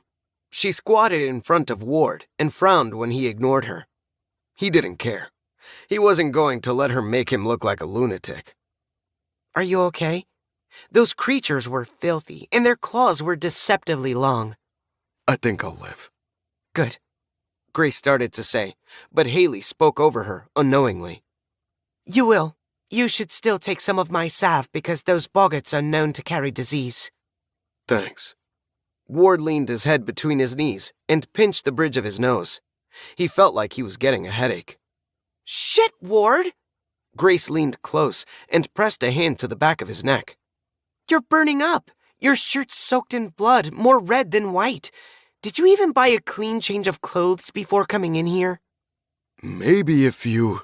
Ward was about to start complaining about how little Grace had spoken to him while he'd been in Tarnish, but then he remembered two near strangers were also listening to him.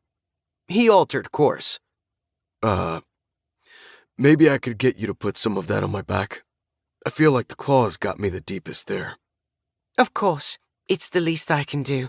You killed the lion's share of those filthy creatures. Almost done here. I know what you're thinking. I should have spoken to you more and helped you prepare more. I'm sorry, Ward.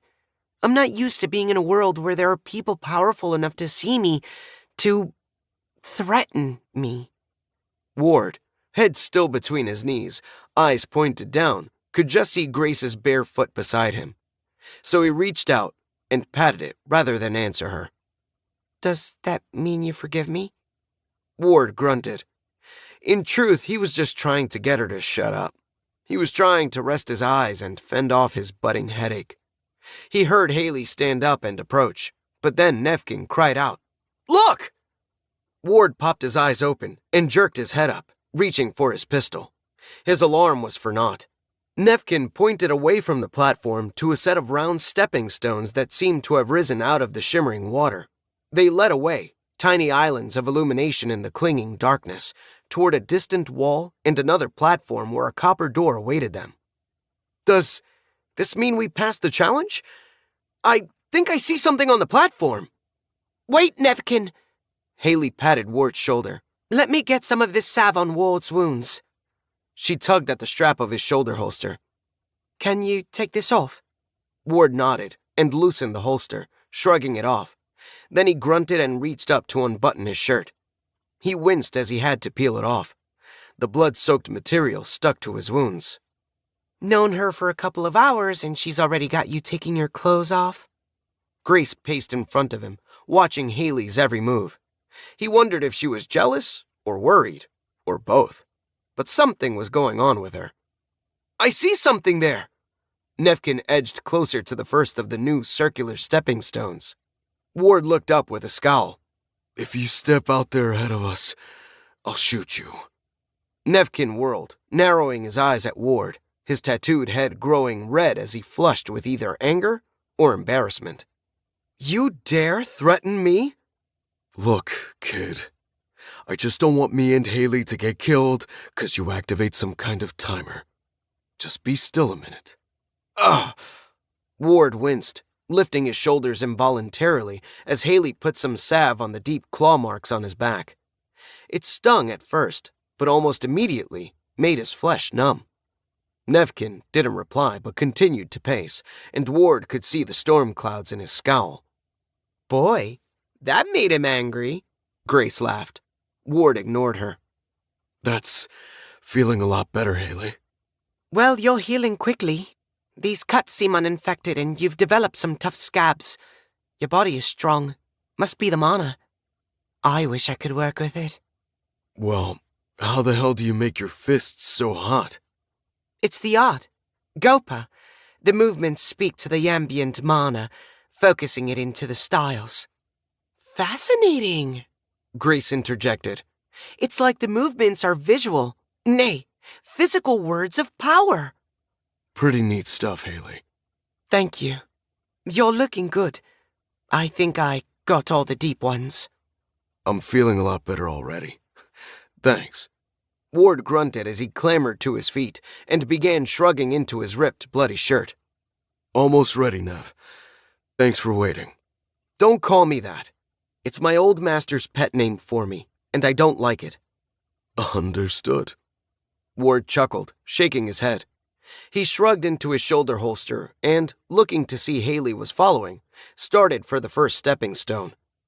We ready?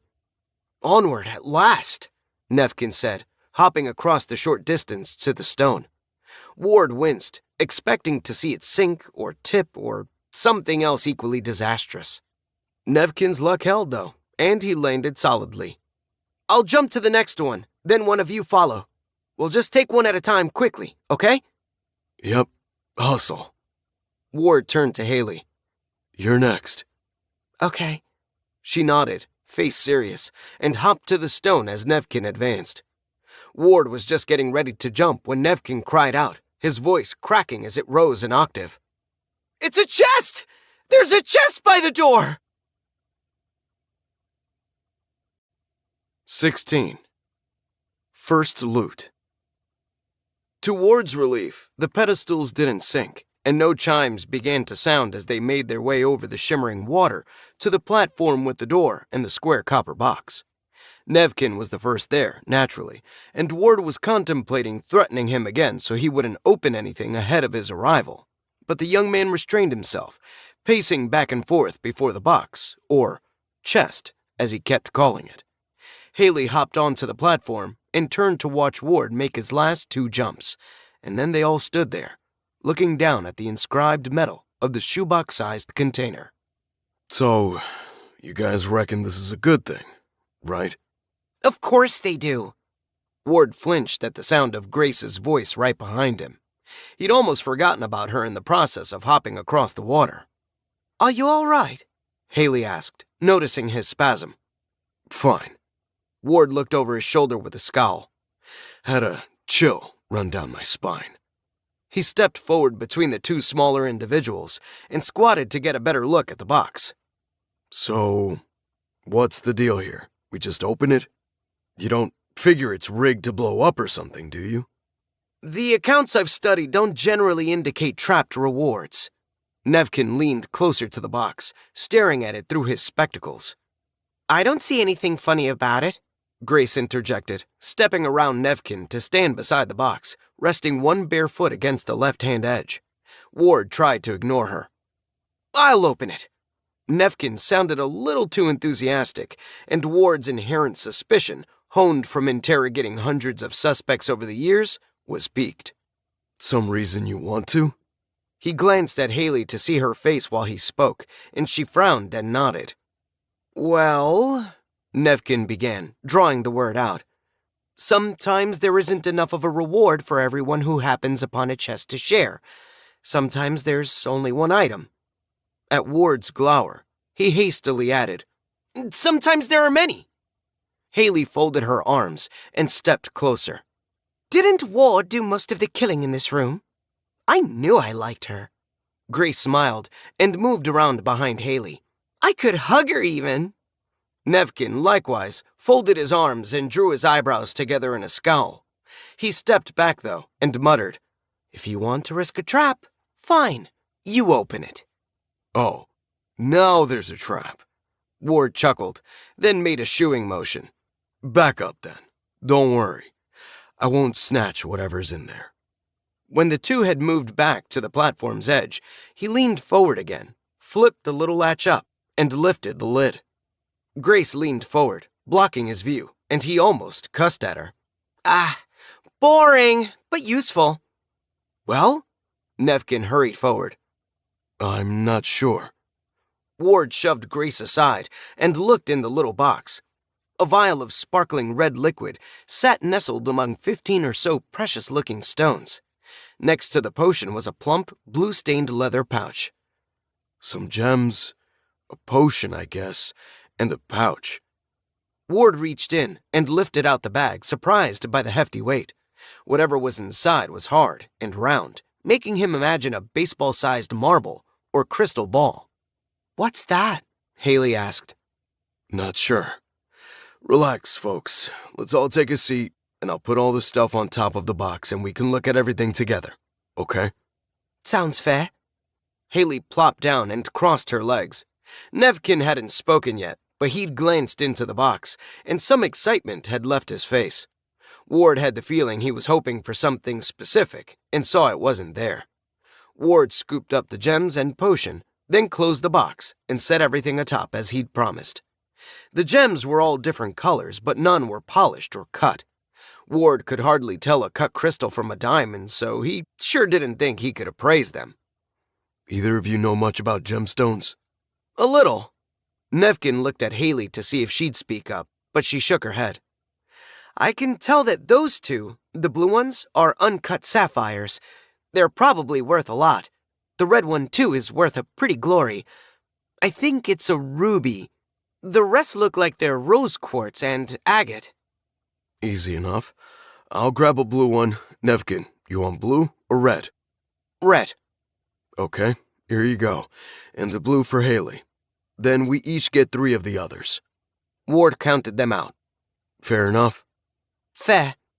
Haley opened her pack and stuffed the gems away. Ward did the same. Then he turned back to the other 2 objects. He picked up the thumb-sized vial of sparkling red liquid. Holding it, he realized something was inscribed in the glass.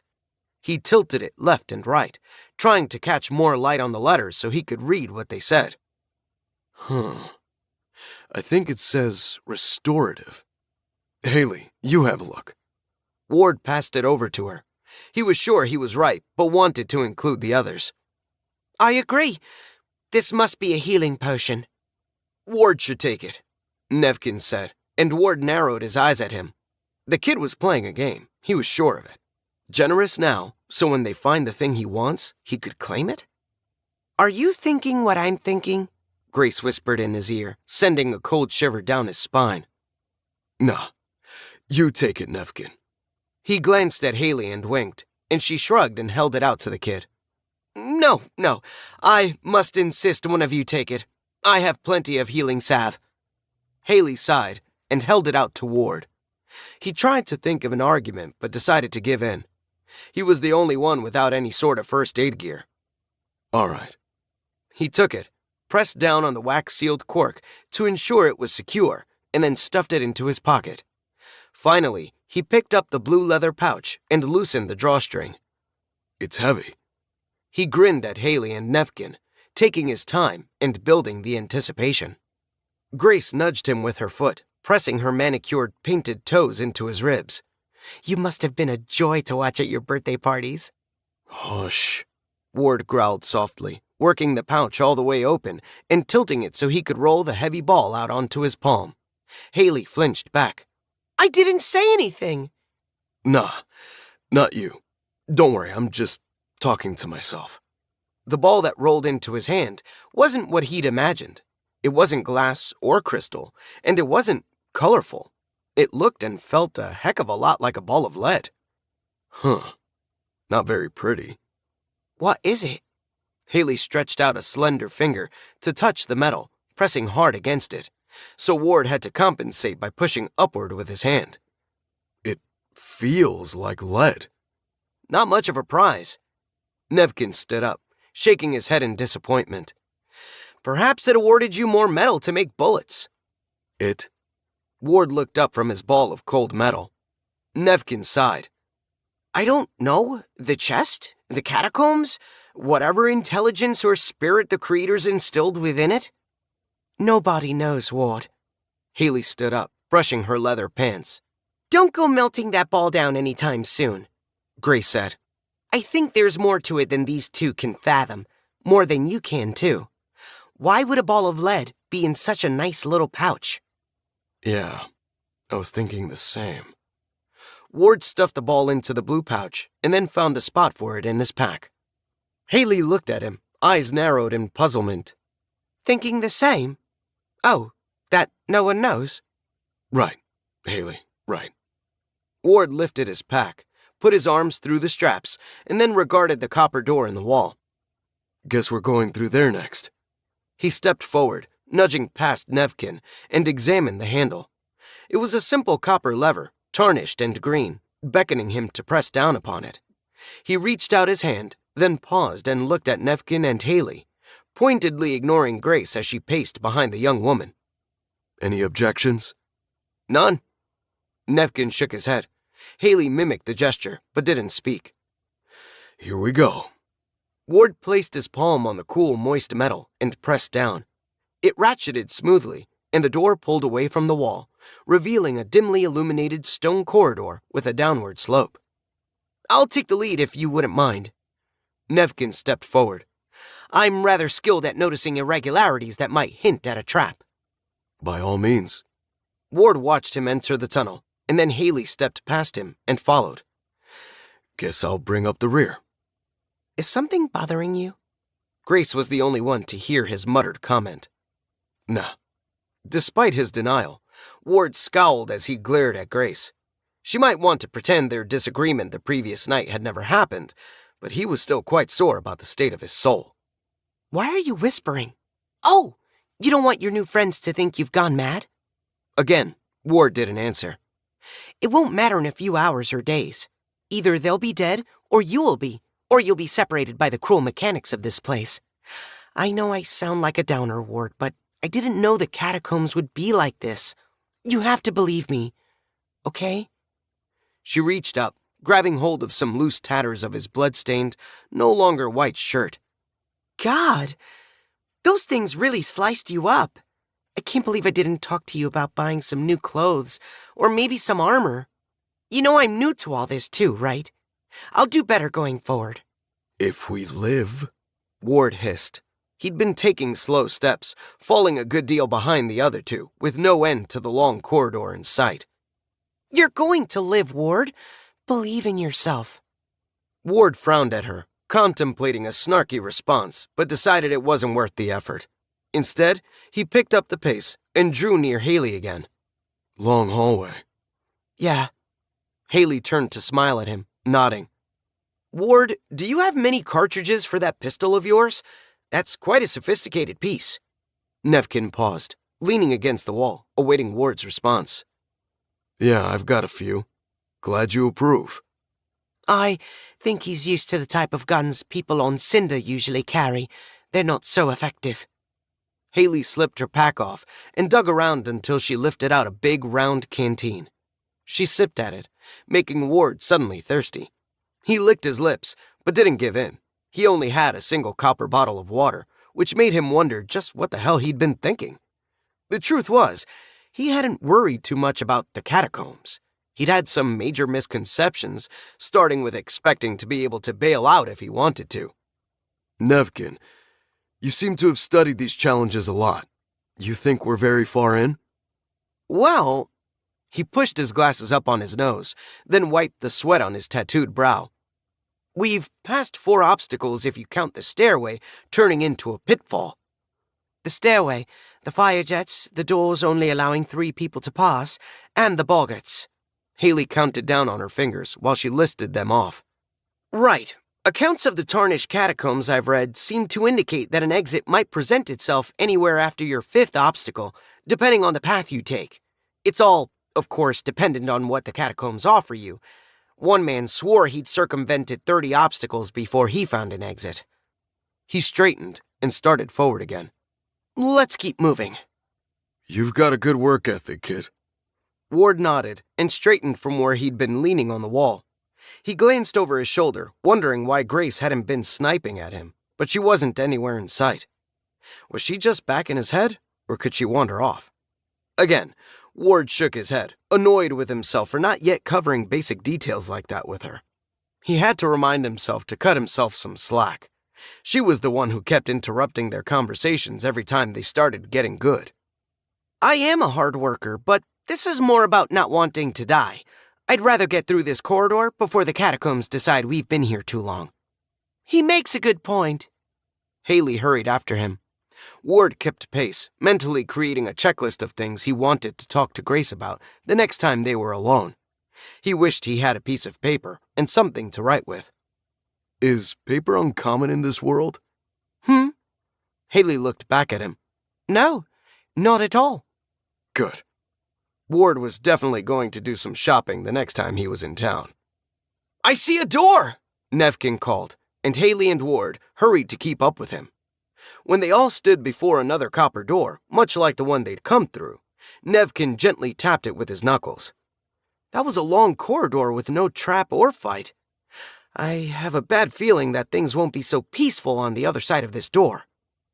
With that, he drew his little rapier and regarded Ward and Haley. I guess there's no going back. Ward drew his pistol with his right hand and yanked his big Bowie knife from its sheath with his left, holding it ready.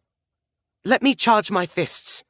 Haley stepped back and began to do her weird, fast-motion Tai Chi dance, and Ward watched, amazed, as her knuckles began to redden and palpable waves of heat radiated from them. After a few seconds, she nodded, holding her vibrating fists in a boxer's guard. Ready. Here we go.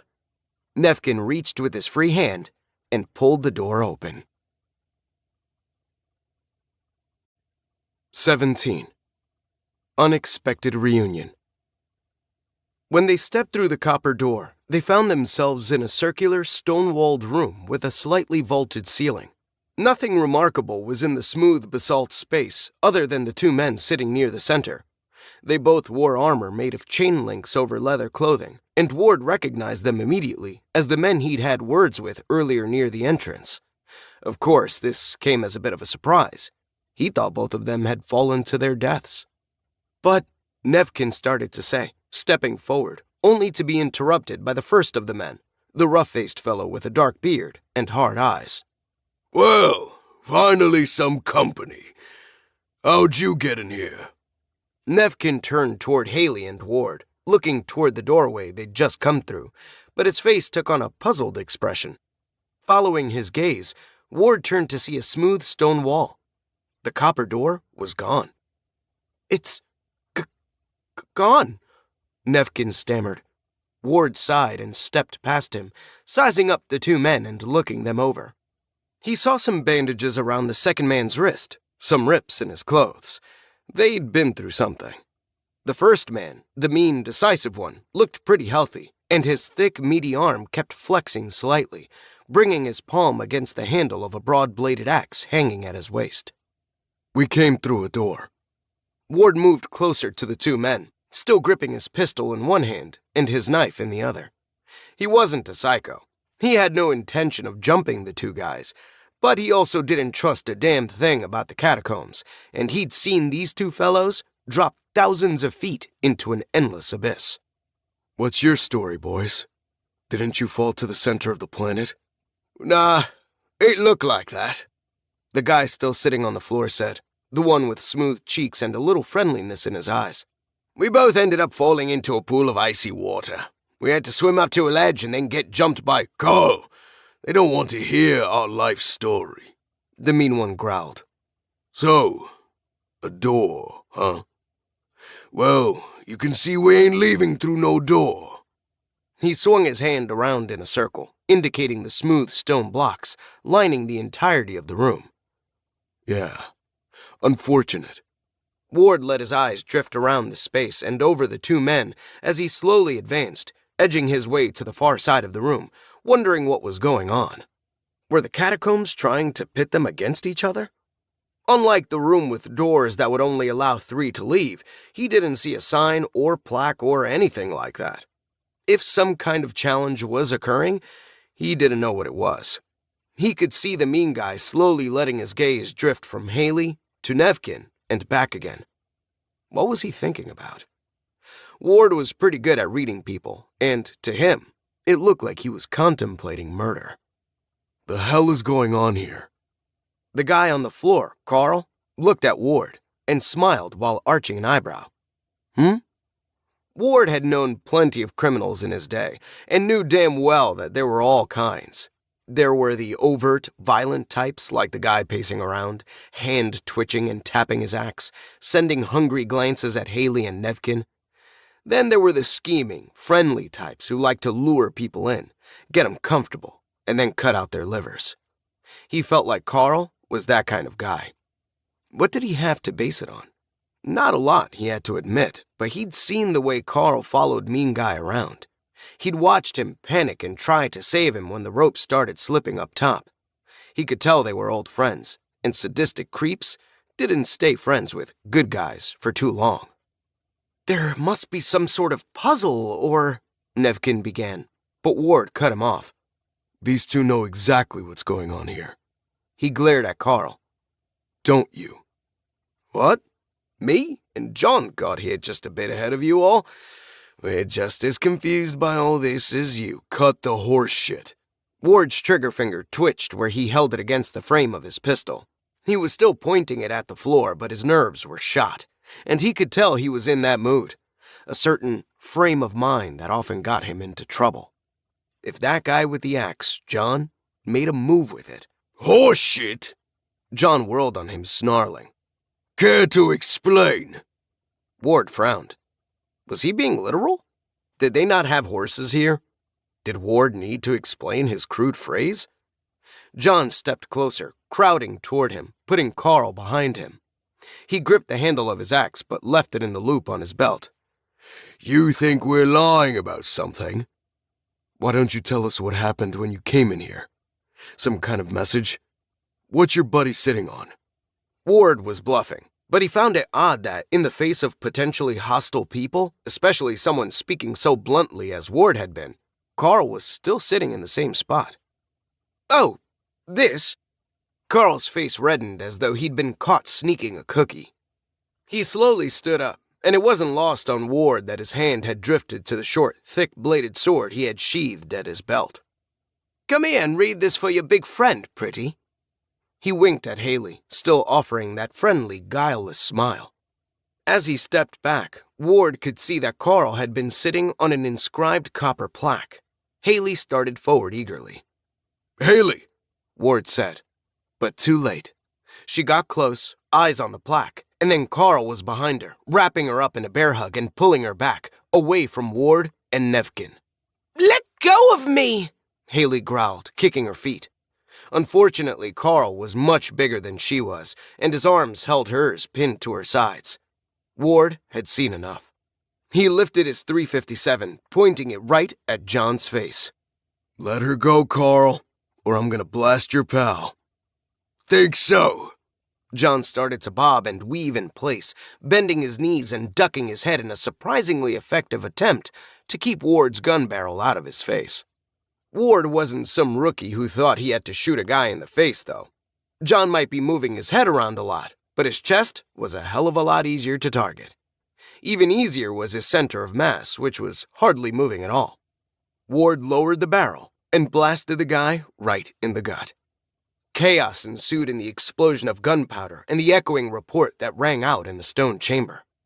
John doubled over with an oof. Carl began to wail in pain as Haley's hand wormed its way behind her and, charged with her special brand of martial arts, began squeezing him between the legs. Nevkin whipped out his rapier and dove forward, charging toward Carl's blind side. Ward wanted to save his bullets, so he holstered his pistol and swapped his knife for his right hand, and then he saw a flicker of light reflecting on metal, and John's axe ripped through the air right toward his face. He might have taken it in the forehead, too, if Grace hadn't shoved him, screaming, "Move, idiot, he's not dead!" Ward knew all kinds of weird things could occur in a man's brain during combat, but the thought that came to him as Grace saved him from an axe between the eyes was to wonder if this meant he wasn't crazy, that she had to be real. Could a figment of his imagination make him stumble out of the path of a flying axe? Carl's wail of agony had risen another octave, and he was thrashing his arms in a windmill fashion as Haley kept her deathly, hot-handed grip on his family jewels. Ward barked a short laugh when he saw what Haley was doing to him, and the thought crossed his mind that she had matters well in hand. "Are you crazy? Quit laughing and do something about this guy!" Grace was standing behind John as the big armored man squatted low in a fighting stance. He'd replaced his thrown axe with a knife a lot like Ward's, and though he pressed a hand to his belly, clearly in pain and bleeding from the gunshot wound, he looked angry enough to skin someone alive.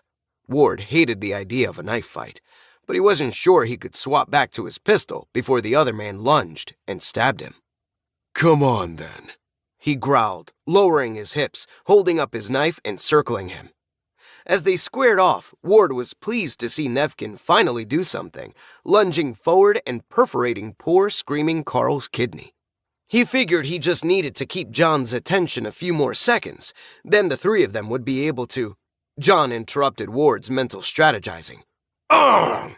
He sprang for Ward, hacking his knife in wild, windmilling swings. He hacked down, and Ward wove back, barely dodging the blow. John swung the knife up, grazing Ward's ribs as he twisted away. John was swinging so madly that when his arm raised at the end of the slash, Ward saw an opening a mile wide and drove forward, punching his 8-inch blade forward in a swift jab. He felt the knife strike metal, hitting John's chain armor, but he was thrusting as hard as he could, and though the armor stopped the blow, it caused the stab to skitter upward, and Ward kept driving. Hot liquid rushed over his knuckles as the blade sank into the other man's neck. Yes! Grace cheered, pumping a fist in the air. Ward stepped back, jerking his knife out and pressing his other hand to the stinging gash in his side. John had dropped his knife, holding both hands to his neck, trying to stifle the flow of blood to no avail. It oozed and pumped out between his fingers. Ward glanced at Haley and Nevkin and saw them standing over an unmoving Carl. Then John collapsed, his face ashen and his eyes rolling up in their sockets. Shit. That escalated fast. What a couple of assholes. Why'd they grab me? We didn't threaten them. Haley was visibly shaken, her hands trembling with adrenaline. The answer lies in this text. Nevkin stepped over to the copper plaque. After adjusting his glasses, he read aloud, "A room of stone built just for thee, with an exit awaiting a group of 3. With more or fewer in Stonewall's view, the exit shall fade, and the walls ensue." As Nevkin read, Ward turned in a slow circle, examining the walls, and sure enough, a copper door sat in the center of the wall behind him. This place is a goddamn nightmare. Do we need to hurry? What if more people are let into the room? Haley stepped away from the growing pool of blood around the perforated Carl. Ward looked down at his opponent, at the bloody pool that had spread out around him, forming a pattern on the stones that looked almost like a crimson cape billowing away from his neck. That's a good question. Nevkin frowned and leaned closer to the plaque. I would have hoped for another reward chest, considering it made us fight for our lives again. Did it, though? Grace spoke to Ward, even though she was addressing Nevkin's words. Ward looked at her and raised an eyebrow. It seems there might have been a peaceful solution. What if extra people had hidden somehow? It says in Stonewall's view. It doesn't say only 3 can be alive. Anyway, the 2 thugs made the decision easy. You should loot them, Ward. Ward looked down at John, then over at Carl. Neither man had a pack, but they had armor and clothes that were in a hell of a lot better shape than his. John was about the same size as he was. Either of you object if I take this guy's shirt and armor? Mine's shredded. Not at all. You should take this one's sword. It's a heavy chopping blade, but probably a good choice for a man your size, especially if you aren't well versed in the art of the blade. Nevkin knelt and began to unbuckle Carl's sword belt. Not well versed, huh? Well, I guess you've got a point. The room had begun to smell. The air was thick with a coppery, cloying scent that only a lot of spilled blood could cause. Haley's hands were still trembling, and Ward frowned at her, a little concerned. She hadn't acted that way after the fight with the frog creatures. Hey, kid. When she looked at him, he nodded at the corpse at his feet. Can you help me get this guy's armor off? We should hurry. It was true. He wouldn't mind the help, but he was trying to occupy her, trying to get her to stop thinking about the guy she'd helped to kill. They were going to keep me and kill you two. She's not wrong, Grace piped up. I know, Haley. She hadn't yet moved, and Ward suddenly felt stupid asking her to help strip a dead man. Hey, go wait by the door. I got this. John's armor was made up of interlocking rings sewn to a thick leather lining, and Ward had a hard time getting it off the guy, especially as he tried to keep the blood off it. Some of it couldn't be helped, though, even though he dragged the body a few feet away from the pool. After finding and unbuckling all the straps and wrestling with the body, he finally held up the blood-spattered, damaged armor. On the second inspection, John's shirt wasn't really in any better condition than his. The armor had slowed down Ward's bullet, but he'd still bled freely into his undershirt. Worse, The shirt was soaked in sweat and grime, and Ward couldn't stomach putting it on. He ripped the sleeves off, though, and used them as rags, trying to clean up the armor a bit before putting it on. When he'd finally gotten it on, he saw Nevkin standing nearby, looking impatient, holding the sword belt for him. Ward walked toward him, shrugging his shoulders, trying to adjust the heavy armored shirt. It was too small for him. His shoulders were broader than John's, and he couldn't get the straps along the side very tight. Still, he felt a hell of a lot more secure in it than just his tattered work shirt. Ward took the sword belt and slung it around his waist. It was a big, thick belt meant to be worn over the armor. It had a dozen notches, and he could see by the wear which one Carl had used. Ward's waist was 2 notches wider. Those guys were smaller than they looked. "You're just a big man." Nevkin shrugged and pushed his glasses up on his nose. Ward grunted and worked to fasten his pistol holster and knife sheath to the big sword belt, cutting the leather with his knife to make the slits larger. Wonder where their other belongings are. He walked over to the wall and picked up the axe John had thrown at him. It was a decent-looking weapon, about the size of a hatchet, but with a blade nearly twice as broad, clearly not meant for chopping wood. "The one who grabbed me mentioned falling into water," Haley murmured. "Yes," Nevkin nodded. "Likely they lost some items there." Hard to believe they swam in this stuff. Ward slapped a hand against his metal-covered chest. The armor had added a lot of weight to his burden, but at least it made the narrow pack straps more comfortable. "Now you look like you might handle a little more trouble." Grace nodded in approval, walking in a slow circle around him. "It doesn't fit you perfectly, but we can worry about that when you get out of here." Ward was just about to suggest they walk through the door while they still could, but then his eyes caught the flickering, ghostly sparkle of tiny clouds of mana drifting up from John's corpse.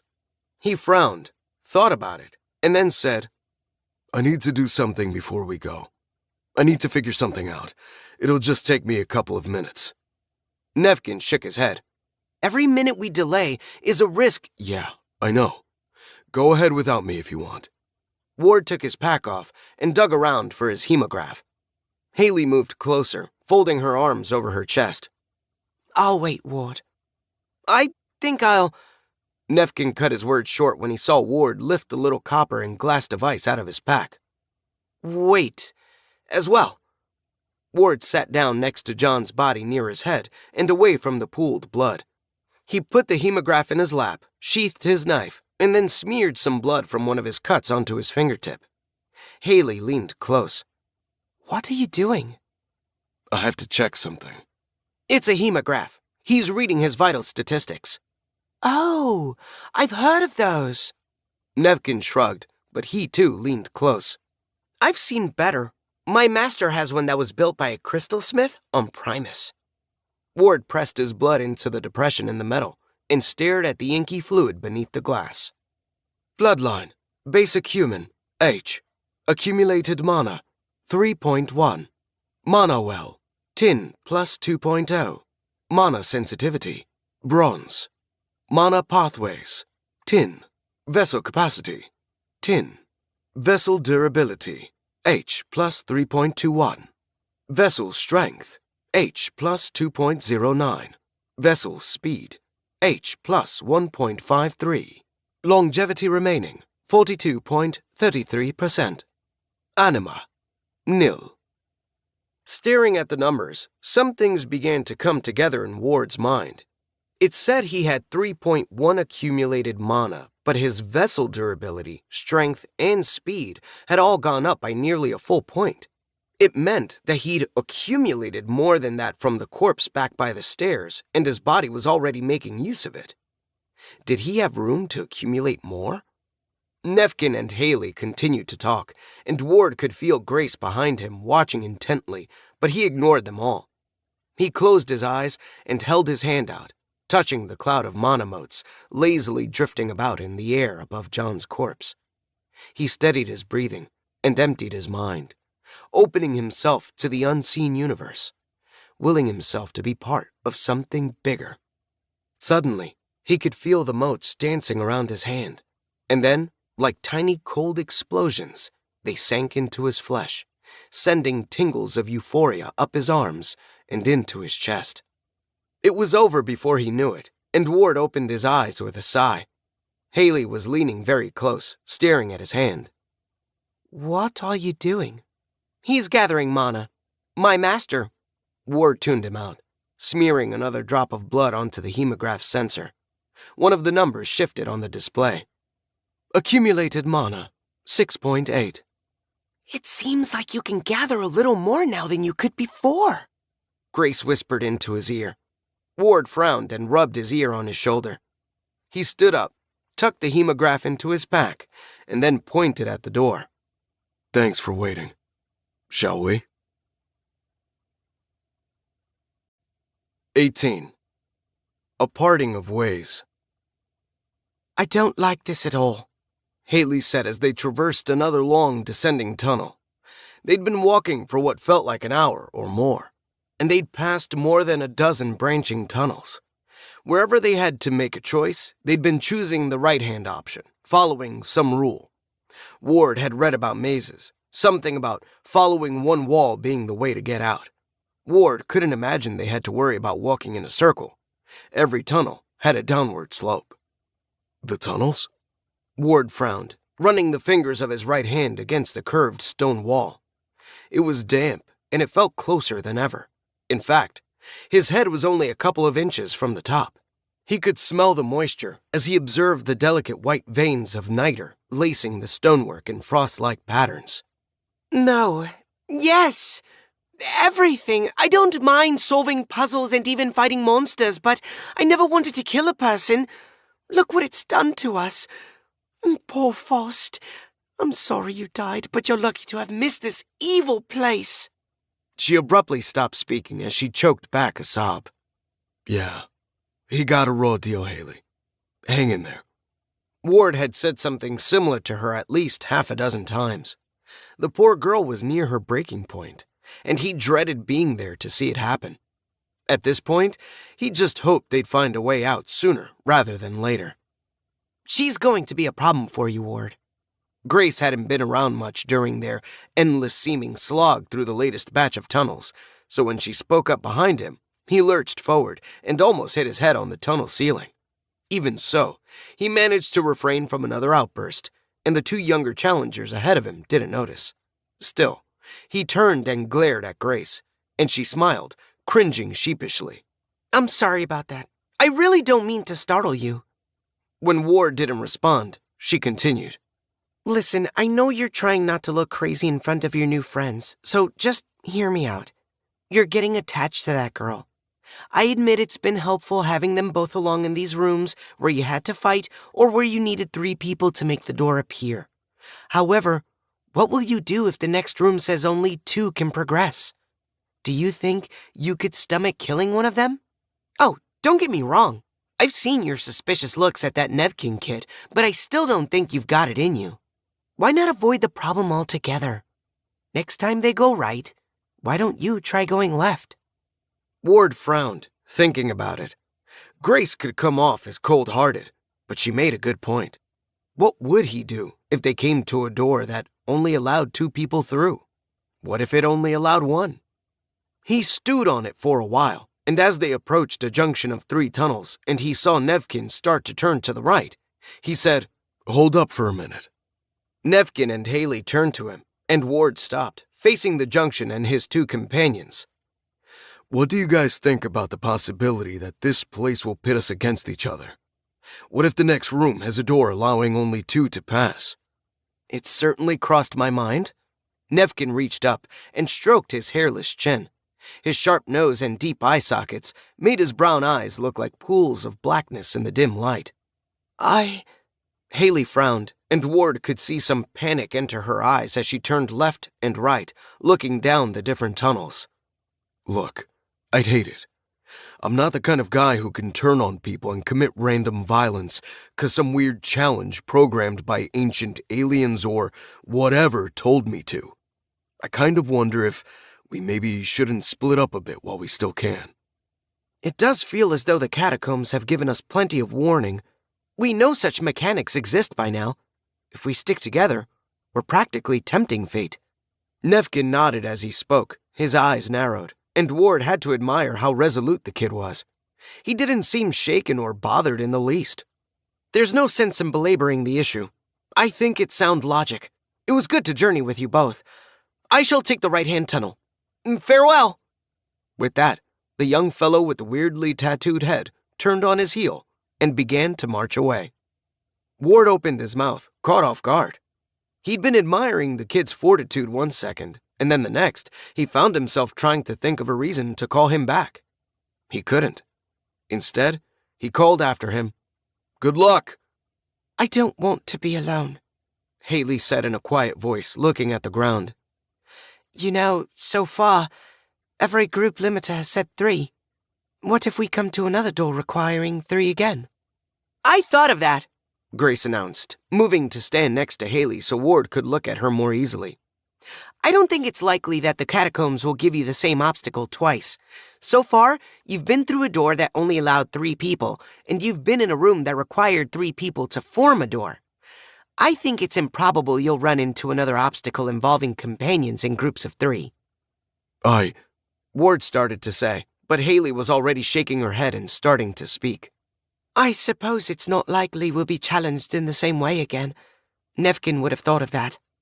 Yeah, but what if the next door requires 2 people? Ward shrugged. I don't know the right answer. Nor do I, Ward. You've been very brave and kind to me, though, and I appreciate it. As much as I hate this, as much as I fear being alone in here, I think we should separate before one of us is forced to do or witness something terrible. She stepped toward him, putting her long, slender arms around his ribs and hugging him. Ward sighed, feeling some pent-up stress release as she made the tough decision for them. He hugged her back, gently patting her between the shoulders. You're going to be okay. You'll make it out of here, and your folks are going to be proud. Thank you. I hope so. She sniffed and let go of him. Then she looked at the central and leftmost tunnels. Which passage did you wish to take? You choose. Very well. I will venture to the left. Good luck, Ward. You too. Ward watched her descend the slightly curving tunnel, and in less than a minute, she was gone. Well, alone at last. Grace clapped her hands together, once again startling Ward. Quite a time you've had in here. He scowled at her, stretching his neck, trying to shake off the chill she'd given him. Yeah. I'm not saying you didn't have ulterior motives, but I'm glad I never had to go against those 2. Oh, I know. Trust me, I could see the writing on the wall. It would have ruined you. No, this is for the best. Just you and me now. Come on, let's see what's down this way. She turned and, being the figment of his mind that she was, began to skip barefoot down the musty, rough stone passageway. Damn it! Hold up! I've had a few things I've wanted to talk to you about. Ward took a few steps toward her, entering the tunnel and noticing a slightly steeper slope. Grace stopped and came back toward him, hands clasped behind her back. Yes? You get how fucked this whole thing is, right? It's really dumb luck that I'm not dead yet. Here I stand, deep in the belly of some alien world, surrounded by God knows how much stone and dirt. Some kind of intelligence is running these catacombs, and it seems to want to kill as many of us as it can. Did I miss anything? Well, you missed that you were smart enough to start running on the stairs. You were the first to tell everyone to stand still when the flame jet started. You were tough enough to survive 2 hostile encounters. Oh, and I helped keep an axe out of your forehead. Doesn't sound like dumb luck to me. She shrugged. What's your point? My point? Well, shit. Ward sighed and started walking. I guess I don't have a good one, 'cause if you hadn't brought me to this world, I'd be dead back on Earth. I'm not a dummy. Well, I mean, other than the whole thing about you stealing my goddamn soul. It's not your... Soul, right.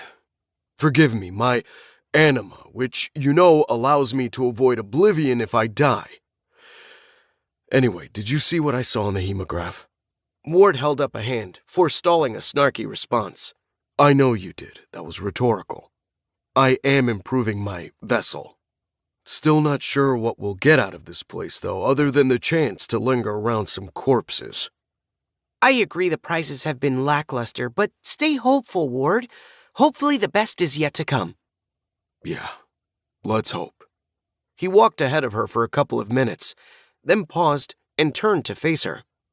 How far from me can you wander? Only to where you can see. Remember, I'm actually inside you. I can only physically interact with your body. This manifestation is only a mental construct. She gestured up and down her body. Sorry, but that means I can't scout into places to see the unknown. I suppose you don't notice things that I don't notice then. Well, wait, how'd you know to shove me out of the path of that axe?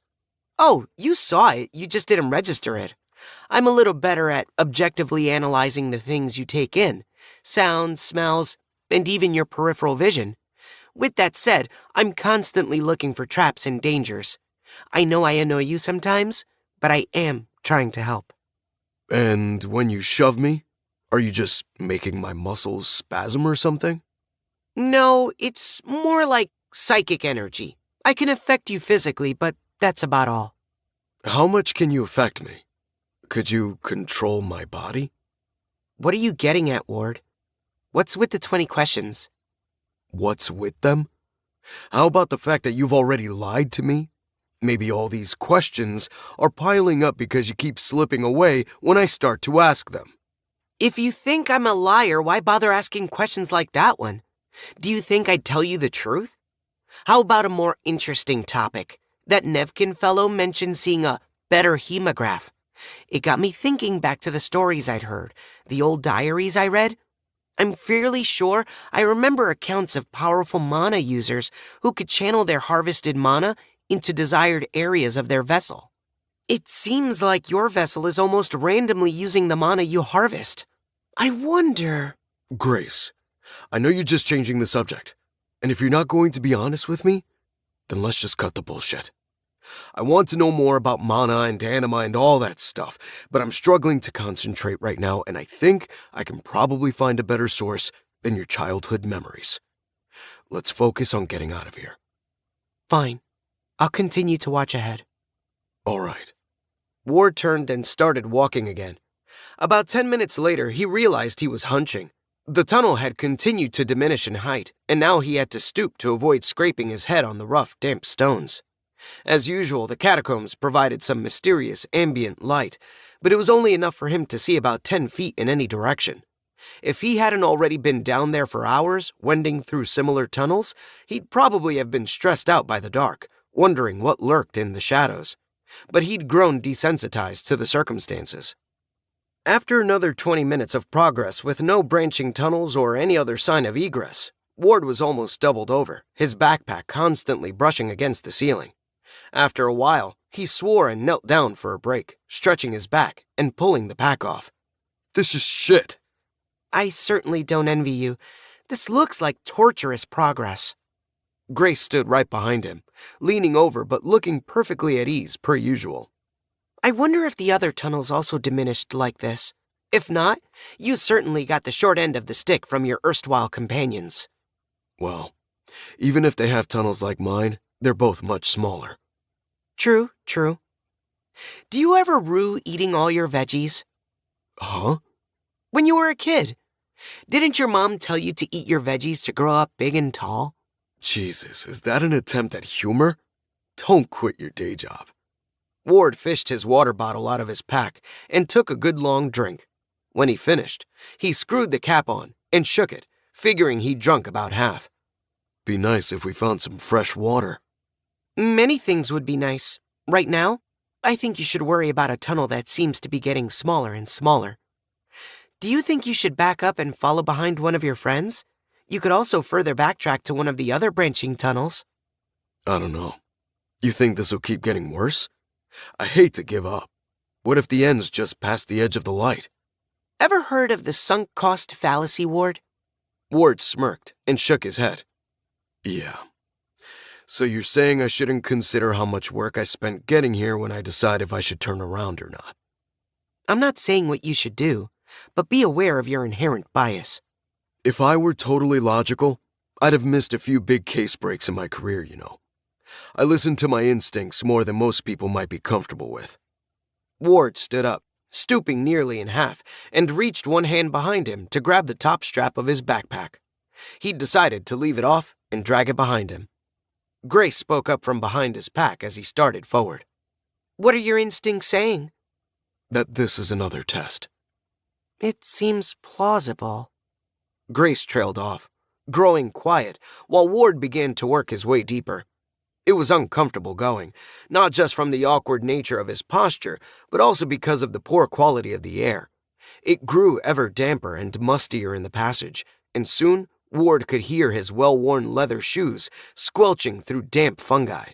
As he'd feared, the passage continued to narrow.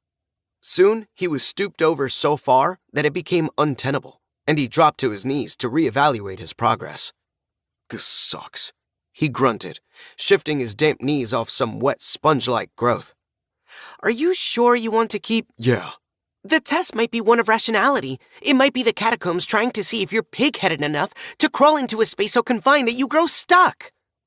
Grace had lost her cool, detached effect, and her near-hysterical tone was grating on Ward's already frayed nerves. If you can't calm down, you need to disappear for a while. Let me think. He reached under his armored shirt, fishing around for the old leather belt holding up his trousers. He unclasped it and pulled it out of the loops. Then, twisting sideways, he looped it around his ankle, pulling it tight through the old brass buckle. He hooked the long end around the top loop on his backpack, using a piece of leather cord to tie it in place. He nodded, giving it a few hard tugs to ensure it was tight. That way, I can drag it behind me as I crawl. He turned to start forward again, but Grace was there, on her hands and knees, staring into his eyes. "Ward, hear me out." She spoke calmly, clearly trying not to aggravate him. So he sighed and settled back on his haunches, taking the opportunity to rest a minute more. Go ahead. If this tunnel gets much narrower, and you keep going, what will you do if you find you cannot progress? What if it's too tight to turn? Ward sighed and rubbed his palm along the damp, rough stone blocks.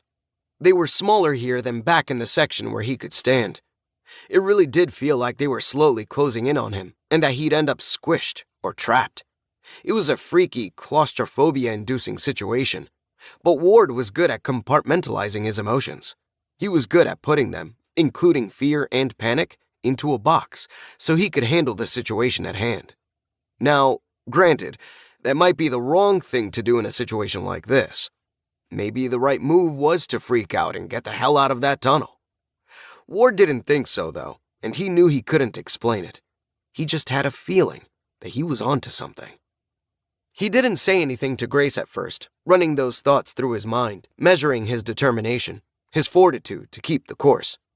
When he decided he still wanted to continue, he opened his mouth to say so, but Grace sighed heavily and beat him to it. "Oh, forget it, old man. I can see it in your eyes. Well, good luck, I guess. It's only our funeral if you're wrong." My funeral, and your time out, you mean? Fair.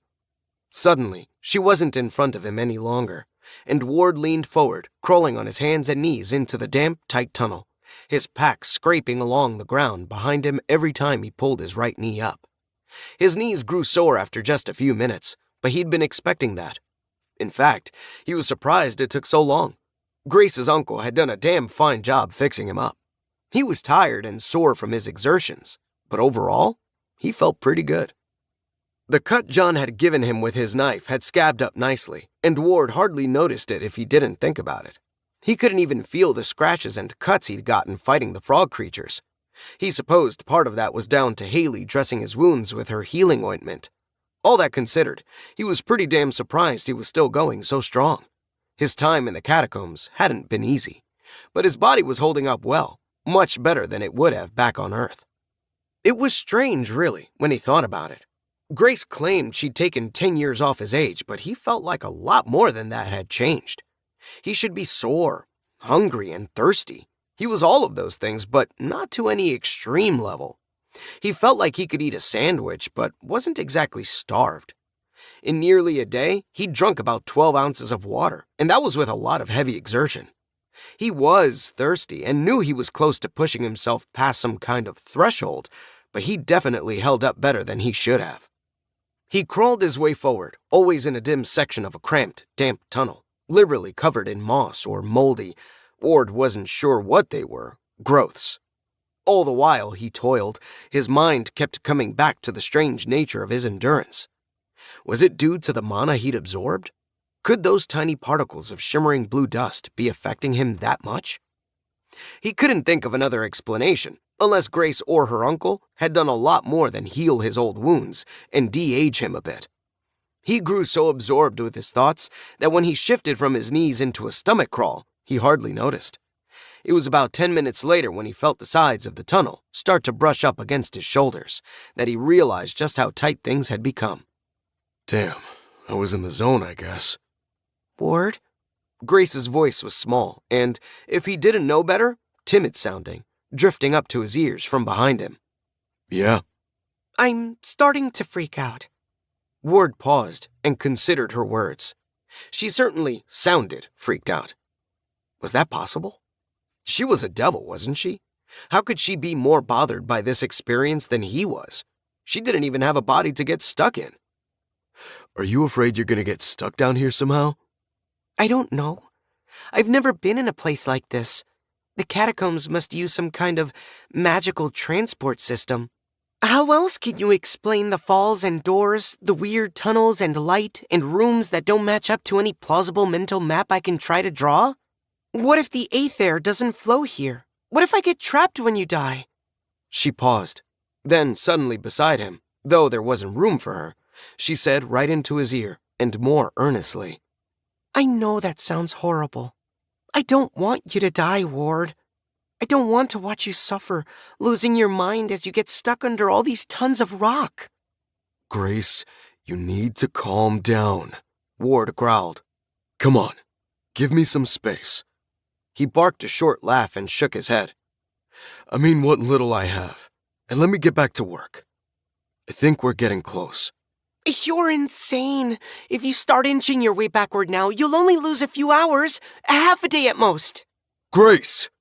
At his shout, she disappeared, and he was alone in the tunnel again. Ward did feel like he was nearing something, but he didn't know why. It was only after he'd crawled for another 10 minutes or so that he figured it out. The air was fresher, and he could even feel a faint breeze tickling the hairs on his sweat-covered arms. Buoyed by the realization, he began to scrabble forward in earnest, shimmying his way over the damp, fuzzy stone until the light that seemed to follow all of the challengers through the catacombs expanded to reveal a circular room with a tarnished copper stairway winding its way up the walls. As relief washed over him and he hurried toward the small, barely ward-sized opening, eager to be out of the tunnel, his eyes fell on another object sitting near the base of the tarnished stair. It was a copper chest, just like the one he, Haley, and Nevkin had found. Well, he said, sliding out of the tunnel like a slime-covered, stubble-faced, gigantic fetus from a muddy womb. Oh, thank the Lord! Grace suddenly appeared in the much larger space, prancing around as though she were center stage at a dance recital. Ward smirked, leaning against the stone wall, sighing heavily as he tugged his backpack up beside him, digging around for his water bottle. Hey, he said, unscrewing the lid. You being a devil and all, when you say, thank the Lord, who exactly are you talking about? 19. A messy situation. Hey. Ward swallowed a gulp of water. You think it's a good sign that we found some stairs leading up? Everything's been down so far. Grace walked over to the narrow, tarnished copper steps and tapped her bare toes on the first one. Seems like it might be a good sign. She turned to him and frowned. How long will you make me wait to watch you open that chest? That little copper box? Ward chuckled, enjoying teasing her. She scowled and stared at him for a minute. God, you're filthy. Ward sputtered, almost losing some of his precious water. Excuse me? I just crawled through hell. Hey, seriously though, when you say God, are you— Ward, I don't know anything more about God, gods, or the afterlife than you do. When I say things like that, I'm just speaking like all the humans I've hung around with for the last few decades. Okay? Right. Well, I figured I'd ask. Ward stuffed his water bottle back into his pack and then laboriously clambered to his feet.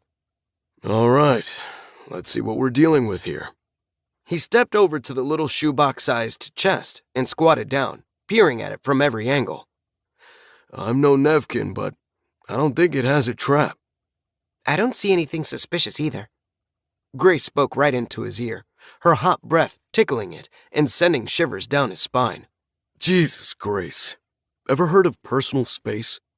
I'm a devil living in your head. He shuddered again, then turned back to the chest. Let's see here. He flipped up the little latch, then carefully lifted the lid, peeking through the gap as it widened. When he saw what was within, he flipped the lid all the way open. Nothing sat within, save one small bottle, probably about 8 ounces worth of white, milky fluid inside. You shitting me? A bottle of milk? Don't be a dummy. Just because it's white doesn't make it milk. This might be it. This might be a refinement elixir. Refinement? That's what you were hoping I'd find, right? Something to make me better at dealing with mana? That's right. Something to improve your vessel. Okay. Ward gingerly wrapped his fingers around the bottle and lifted it. Let's see if there's any kind of label. Careful! She hovered close, holding her hand beneath his as if she could catch the bottle if he dropped it. Ward scowled. Would you relax? I'm not suddenly going to have butterfingers just 'cause, oof! He grunted and stumbled, pretending to fumble the bottle. Grace screamed and, in a panic, waved her hands around near the ground where it looked like he was about to fall. Oh, good grief, relax! He laughed, standing up straight, a bottle firmly in hand. You asshole! Grace leaped up, the fire in her eyes flaring brightly as she scowled. Okay, let's see here. Ward carefully rotated the bottle. It was corked and sealed with something like blue wax. As he spun it in his fingers, he found that the wax had been stamped with a fanciful, curlicued R on one side. R for refinement? We can hope. What if it's R for regression? What if it turns me into a caveman? What difference would there be? Grace smirked, folding her arms over her chest. Proud of yourself? I handed that to you. He pondered the little bottle again. What do I do? Just chug it? That's actually a good question. Grace stepped closer to him, peering at the wax seal on the bottle. Nothing to do but try, I guess. This room seems pretty safe. The stairs go up a long way, and I can't imagine anyone sneaking up on you through that tiny, awful tunnel. Yeah, all right. Ward started dragging his thumbnail through the wax around the cork, trying to peel enough away so he could grip the stopper. After he'd chipped most of it off, he seized the cork between his incisors and twisted the bottle, tugging until the cork started to slip free of the glass. Wait! Grace grabbed his arm. You should sit down before you drink it. I don't know what it will be like, but you might faint or something. Faint? Ward snorted. I doubt it. I've drunk some pretty strong stuff in my day. Oh, brother. Grace sighed and buried her head in her hands. Why me? Why did I get such an oaf for a host? You chose me, remember? Anyway, relax. Ward turned, then sat on the second step of the copper stairs. Happy? I guess it's a compromise. Okay. Bottoms up. Ward yanked the cork the rest of the way out and tipped the liquid into his mouth. He was thirsty, so he was glad for the drink, but when he tasted it, he chugged enthusiastically. He supposed that if he wasn't thirsty or hungry and hadn't just crawled on his belly for 2 hours, he might not have so enthusiastically enjoyed the sugar-sweet concoction. As it was, he appreciated it, and when he lowered the drained bottle and smacked his lips, savoring the tangy, almost citrus aftertaste, he noticed Grace staring at him with wide eyes. What? What? I'm watching to see what happens. I think we were wrong about it. I just feel really Ward's words cut off in a strangled gasp as his stomach contracted into a tight ball, and he doubled over in agony. Jeez! His guts kept spasming in waves, and he could feel things roiling around in there. Ward had had food poisoning a few times. He'd experienced his body voiding its contents in both directions a couple of times in his life, but this felt different. I'm poisoned! He gasped and writhed, hot and cold waves rippling through his flesh, starting at his stomach and radiating outward. He felt sweat exploding from his pores, drenching his shirt, pants, and hair. He coughed and wheezed, and his mouth filled with tangy saliva that dribbled out over his chin as the spasms spread from his stomach to his back, neck, and limbs. Hang in there, Ward. I think that potion's cleansing you or something. Oh, geez, we should have taken your clothes off. Well, at least that armor's keeping you from scraping yourself up on the ground while you writhe around. Ward couldn't concentrate on her babbling. His vision had gone all weird and rainbow-hued. The walls and ceiling were wavy and transparent, stars and galaxies visible beyond them.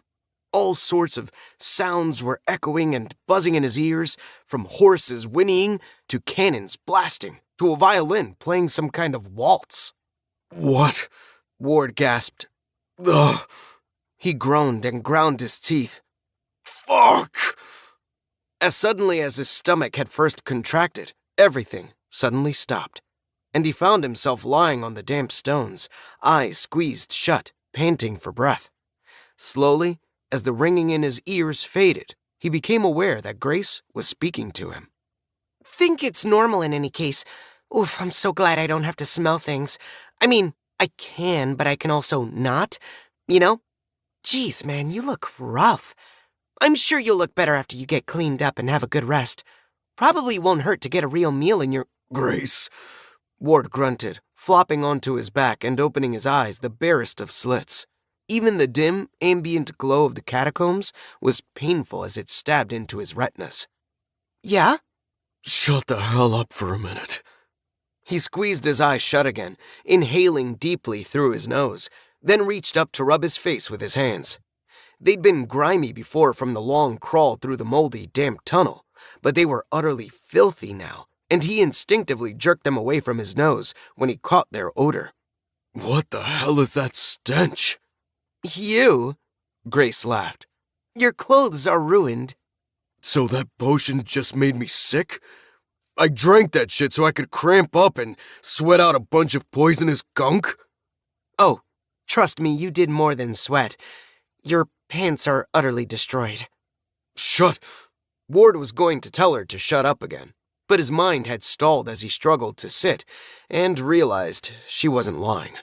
He'd pissed and shat himself for sure. Damn it. I have no clean clothes and like 6 ounces of water. Well, I won't tell anyone if you don't. If you run into someone, just say you... Oh, maybe just say you had to crawl through a sewage-filled tunnel. God, I feel weak. Ward leaned forward to rest one palm on the cold, rocky floor, waiting for his head to stop spinning. I'm sure whatever that potion changed in you took a lot of energy. You should eat the rest of that travel cake you stole from the scavs. I didn't steal it. He crawled over to his pack, still resting on the floor near the stairs, then began to dig through it. He pulled out the thick woolen blanket he'd slept on while out in the wild, and an idea occurred to him. Yeah, this'll do. He set it aside, then fished out the foil-wrapped cake. Before he knew it, he was crumpling the foil into a ball and licking the last crumbs of the cake from his fingertips. That was amazing, Grace laughed. I've never seen a human eat something so dry so fast. Your face is beet red. Hard. Ward choked on the word and dug out his copper water bottle. He chugged the last of it, then finished what he'd been trying to say. Hard to swallow. He sat back with a sigh, already feeling much better. After gathering his thoughts, he drew his knife from its sheath and got to work on the blanket. Grace slowly circled him as he measured and cut, scrutinizing his work and nodding. Want to tell me what the hell just happened to me? I don't feel refined by that potion. Oh, but you were. That gunk you expelled was an accumulation of impurities and old cells from your body. The potion must have purged them from you as it built up your vessel, your body. I bet you've improved in lots of ways. I can't see a big difference in you physically, but then I'm used to you. Maybe if you cleaned some of that gunk off your skin and stood next to the old Ward, I'd notice the changes. He dragged the knife blade down an imaginary line on the wool blanket and snorted. The old Ward? You know, Ward from before the potion. Anyway, I bet you'll see a big difference when you next try to absorb mana. Heck, you might even survive using one of the words now. The, words of power? Ward held up the cut section of the blanket and nodded. I'll check the hemograph in a minute. I'm gonna get naked, so give me some privacy. Are you joking? I just saw you do the most vile things a human body can do. I think I'll survive seeing your penis. Ward was too exhausted and anxious to get out of his clothes to argue. If you want to see me naked like this, that's your business, I guess. Didn't think you were that kind of pervert. Like this? Covered in shit, weirdo. Ward pulled the heavy, armored shirt over his head, grunting with the effort. He held it up, pleased to see that his shirt had absorbed most of the stuff he'd excreted. The hauberk was filthy, but not with his gunk. He draped it onto the copper stairs, then pulled off his shirt. Before he threw it away, as he wanted immediately to do, he balled it up and scraped it over his body, trying to wipe away as much of the filth as he could. That done, he performed the same procedure with his pants, wishing he had some water to rinse off the mess the whole time. Once he was finished with that, he picked up his new knee-length poncho constructed from his scavenger blanket and draped it over his head. He folded the sides flat and then cinched his old belt around his waist, holding it in place. Not bad. I've seen worse, but that was back in the 12th century or so. You're extremely helpful, you know that? Ward stuffed his bare feet into his leather shoes, then pulled the armored hauberk back on, grunting and staggering as he forced his head through the neck hole. He hadn't fully unbuckled the straps because it was a lot easier to put on by himself if he didn't. Finally, feeling a bit more like a human being, he strapped on his sword belt. At least you've got nice legs, Grace quipped as he sat down again on the steps. Ward didn't let her get a rise out of him. Instead, he picked up the hemograph and balanced it on his knee while he pulled out his knife. Let's see if you're full of shit or not. A few seconds later, he was puzzling over the updated table that the device displayed. Bloodline, awakened human, AH. Accumulated mana, 0. Mana well, copper. Mana sensitivity, iron. Mana pathways, copper. Vessel capacity, copper. Vessel durability, AH plus 13.11. Vessel strength, AH plus 0.08. Vessel speed, AH plus 9.31. Longevity remaining, 62.33%. Anima, nil. Holy shit. Grace breathed into Ward's ear, suddenly hovering by his side. Ward, I don't fully understand this thing's ratings, but that seems like a big change. Ward frowned, staring at the numbers. I wish I had a notebook. I'm trying to remember what they all were before. The copper ones were tin before, right? Yes, and your mana sensitivity was bronze. I'd guess tin leads to copper, and copper to bronze, which, in the case of your mana sensitivity, became iron. And my other stats, they say AH now for awakened human. That's pretty cool. The numbers are totally different. Do you think if I get those high enough, I can go to the next stage? Whatever's after awakened human? Grace sat down by his side and shrugged. It's a good theory. I'm out of my depth, Ward. Obviously, none of my earthbound hosts ever got this far. Can't complain about 20% more longevity either. Ward held the hemograph up and chuckled. Assuming this thing has any basis in reality. It could be just a bunch of bullshit like astrology for all I know. Ward, don't mock astrology. Good grief, but you've got a lot to learn. Uh-huh. Ward stood with a grunt, then stuffed the hemograph into his pack and slung it over his shoulders. It certainly felt a lot lighter. Well, I need a shower, a huge beer, and some pizza. Let's get the hell out of here. With that, He began stomping up the stairs, 2 at a time. 20. Together again. Grace continued to pester Ward as he climbed, and climb he did. The stairs seemed interminable. He tuned her out for a while and was thinking about the stairs and their ceaseless upward climb when she chimed in with a thought that echoed his own. There's no way we descended this far. There must be portal magic involved in this place. Thought we all agreed on that earlier. To mix things up, Ward went back to taking the steps 2 at a time, amazed as ever by his body's endurance. Just confirming the hypothesis. Come on, quit ignoring me. It'll help pass the time. Answer this one. When I transported us here and you thought you were dead, why were your sister and her family the only people on your mind? No lover? No kids? Never slipped one past the goalie? Ward paused, turned, and looked into her face, noting the teasing grin, the sparkle of flames dancing behind her red-orange irises, and her perfectly coiffed hair falling to her spotless, wrinkle-free suit. Damn it, Grace. You got bored asking me about my nightmares, so now we're gonna talk about my other failures? You wouldn't spill any details about those weird thoughts that wake you up at night. What's that image of an empty swimming pool that keeps coming up? What about the man yelling? The one you keep seeing with the goatee and the sloshing drink? You're lucky I've got thick skin. You know how many people have tried to rattle me in my life? I don't know what the hell you're talking about, and it won't matter how many times you repeat it.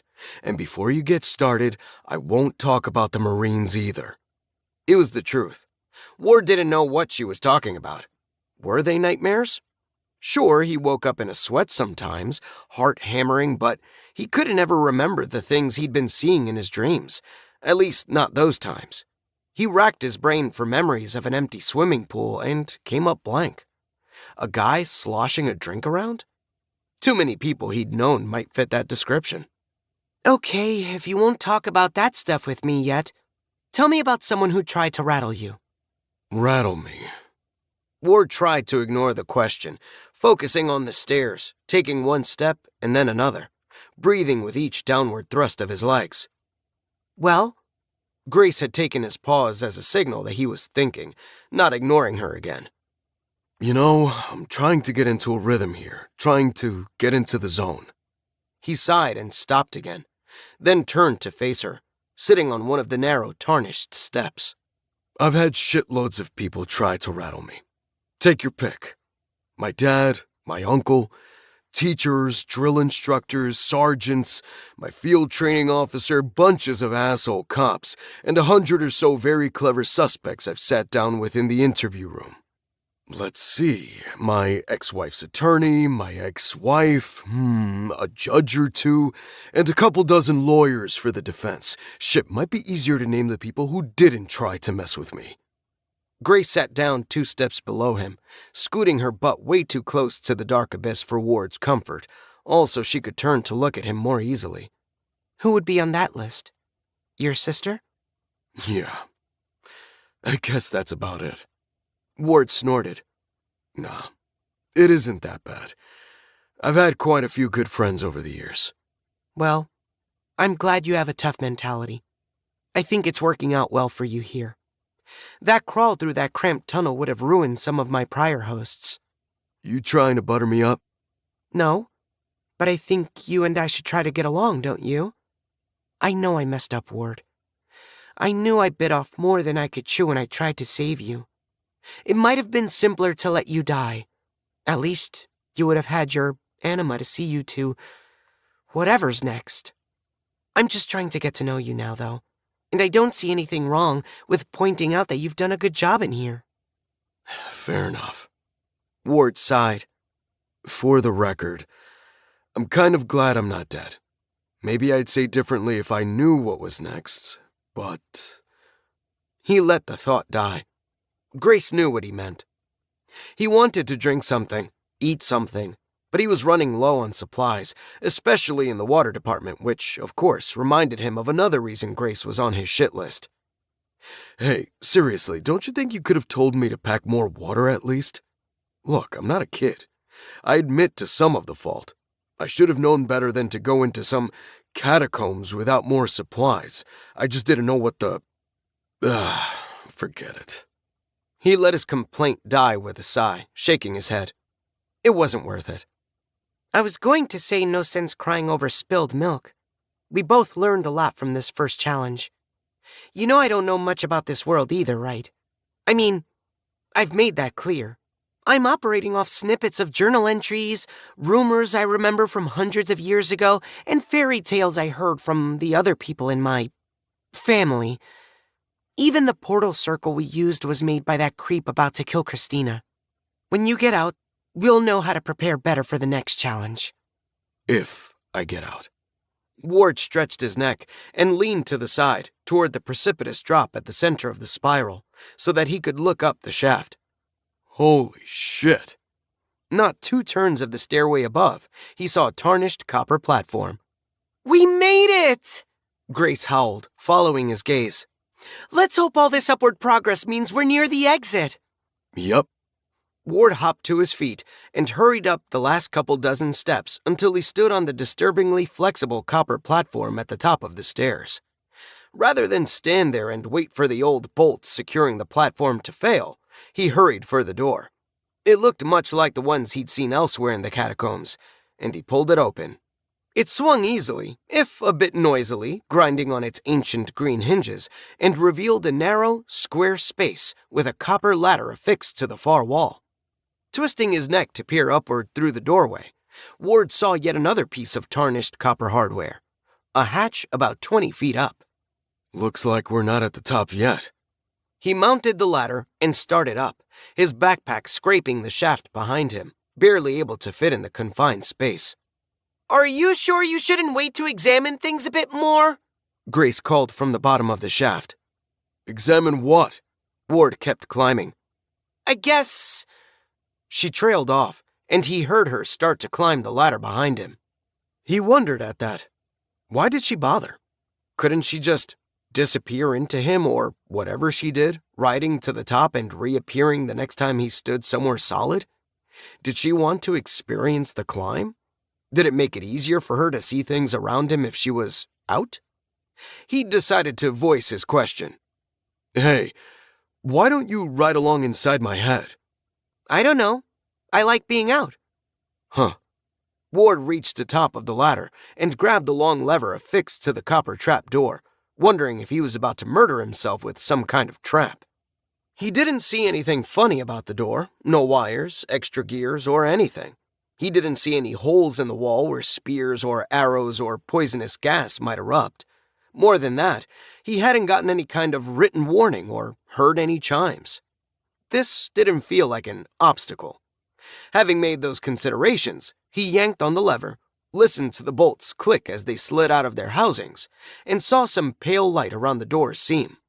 Ward pushed the trapdoor open with a clang and peered upward, trying to see what he could without poking his head through. The light up there differed from the ambient pale light that seemed to follow him through the catacombs. He saw flickers of yellow and orange that reminded him of a fire. Far above, he saw a domed copper ceiling and the edge of a curved wall, but nothing else. He tilted his head down, looking along the side of the ladder to lock eyes with Grace. Doesn't look like we're out yet. Are you going? She started to say, but Ward was already climbing, poking his head through the opening. The stone floor outside the trap door was a slightly different shade, more brown or tan than gray. When his eyes drifted around the room, he immediately saw Nevkin about 15 feet distant on his hands and knees, staring his way. When he saw Ward, he reached up to adjust his glasses, then called out, "Ward! Welcome to our prison." Is that Ward? Be careful where you move. He heard Haley's voice from the opposite direction and saw her standing, staring his way but not moving forward. Hey, guys. Ward grunted as he pulled himself out of the hole. Once he was sitting on the edge, he got a better view of his surroundings. The room was circular, with no doors of any kind in the walls. When he let his eyes drift away from the walls, frowning at the lack of an exit, he saw the floor wasn't solid stone. It was divided into thirds by long strips of what looked like inlaid copper. They ran from the circular wall to the center of the room where they met at a tarnished copper pillar that stretched 30 or 40 feet up to the middle of the domed copper ceiling. He, Haley, and Nevkin were all in a different segment of the room. So, what's the deal here? Nevkin held up a palm, and Ward saw it was red and blistered. It looked awful, though he could see it was smeared with some kind of salve and figured that moist sheen probably made it look worse than it was. "Don't try to cross the copper lines." It burned you? Haley spoke up for him. Yes, it only burns living things as far as we can tell. Nevkin and I tried throwing things across the lines and they didn't burn. Did you test it? I mean, on yourself? Ward clambered to his feet and approached the copper metal strip separating his segment of the room from Nevkin's. Yes, just with the tip of my knuckle. I didn't want to burn my palm or finger. It hurts a lot, Ward. I wouldn't recommend it. Careful!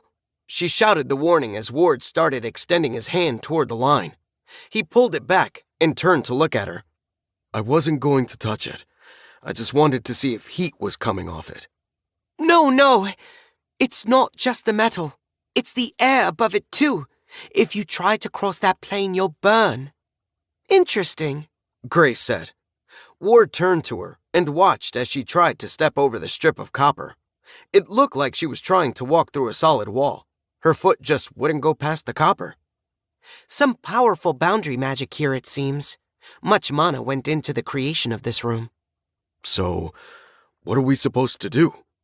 Ward turned and paced over to the opposite side of his section, to the line separating him from Haley. At the center of his triangular space, it was 8 steps across. Careful! Haley cried. Imagine if you tripped. Uh-huh. Ward turned and carefully followed the metal line to the central copper pillar.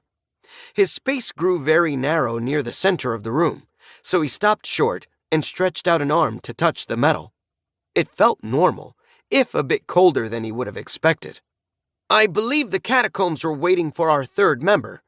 You. I was the first to arrive in this room, and then Haley appeared through a doorway that no longer exists. You'll notice the hole you climbed through is gone." Ward whirled, and sure enough, the stones were smooth where the trapdoor had been. Damn it. It would be interesting to see how this place was created. I wonder if true transformative magic is taking place, or if we're all being influenced by powerful illusions. It could be that everyone who came into the catacombs together is standing in the same room, suffering from wild mana-induced fantasies. As Ward had seen him do 100 times, Nevkin reached up and pushed his spectacles higher on the bridge of his nose. Ward turned to look around the room again. There wasn't something written on a stone or plaque or anything? Not that either of us could see. Haley moved to the center of her section and looked around slowly as though confirming that nothing new had popped up in her space. I don't see anything, Grace added, as if in response to their words. A chime began to ring through the space, echoing oddly from the walls and high domed ceiling. Ding, ding. Ward turned in a slow circle, scrutinizing every inch of his space, but he couldn't see anything he was supposed to do. He couldn't run anywhere, he couldn't climb anything, and he couldn't jump up or down to any ledges or through any holes. As the chimes grew more frequently, he turned to Haley. Only logical thing we can do is hold still. There's nowhere to go if we can't cross the copper. Even if we could, Nevkin added, we'd just walk in a circle. Ding, ding, ding, ding. Ward reached for his pistol grip, then thought better of it and drew the thick, heavy sword he'd looted from Carl. He didn't know how to sword fight, but he could swing it or stab it. He'd checked it out earlier and found the metal was sound, well-oiled steel, and the edge was sharp as hell. He felt good holding the heavy weapon in his fist. He saw Haley doing her dance, charging up her fists, and Nevkin had drawn his rapier. Ding, ding, ding, ding, ding, ding. As the last chime rang out, Ward saw the central copper pillar begin to rotate, and then it started to descend, sinking into the stone floor. He followed it upward with his eyes and saw that a round section of the ceiling was descending atop the pillar, revealing a circular, copper chamber, almost like an elevator as it sank downward. Ward watched as the copper structure, built almost like a giant birdcage, came into view. He could see a latch and hinges and realized a gate was facing his section of the segmented room. Before he could say it, though, Nevkin announced, "I see a gate in my section!" "Me too!" Haley cried. All of us. Ward continued to watch, and as the birdcage elevator descended a bit further, he saw something moving behind the bars. It's occupied. You're right. Haley's dance movements sped up, and Ward could see her fists glowing red, radiating heat waves. They looked like they'd hurt like hell. What about you, Nevkin? She called. The same. I believe we are all about to have an encounter. Ward figured he was right. There was little chance the catacombs were about to send them something friendly, not on the heels of those chimes. He watched the cage lower a bit more, and then, when it was only about 10 feet from the ground, he saw his incoming guest. It looked more lizard than man, hissing and leaping against the cage door, rattling the metal and screaming its animal hatred through a mouth filled with jagged triangular teeth. The creature looked like it had to weigh at least 300 pounds, and it shook that metal cage door like it was close to ripping it off the hinges. Ward studied the hulking shoulders, the red, baleful eyes, and the thick, scaled hide. Shaking his head and cursing his luck, he swapped the sword to his left hand and pulled out his pistol.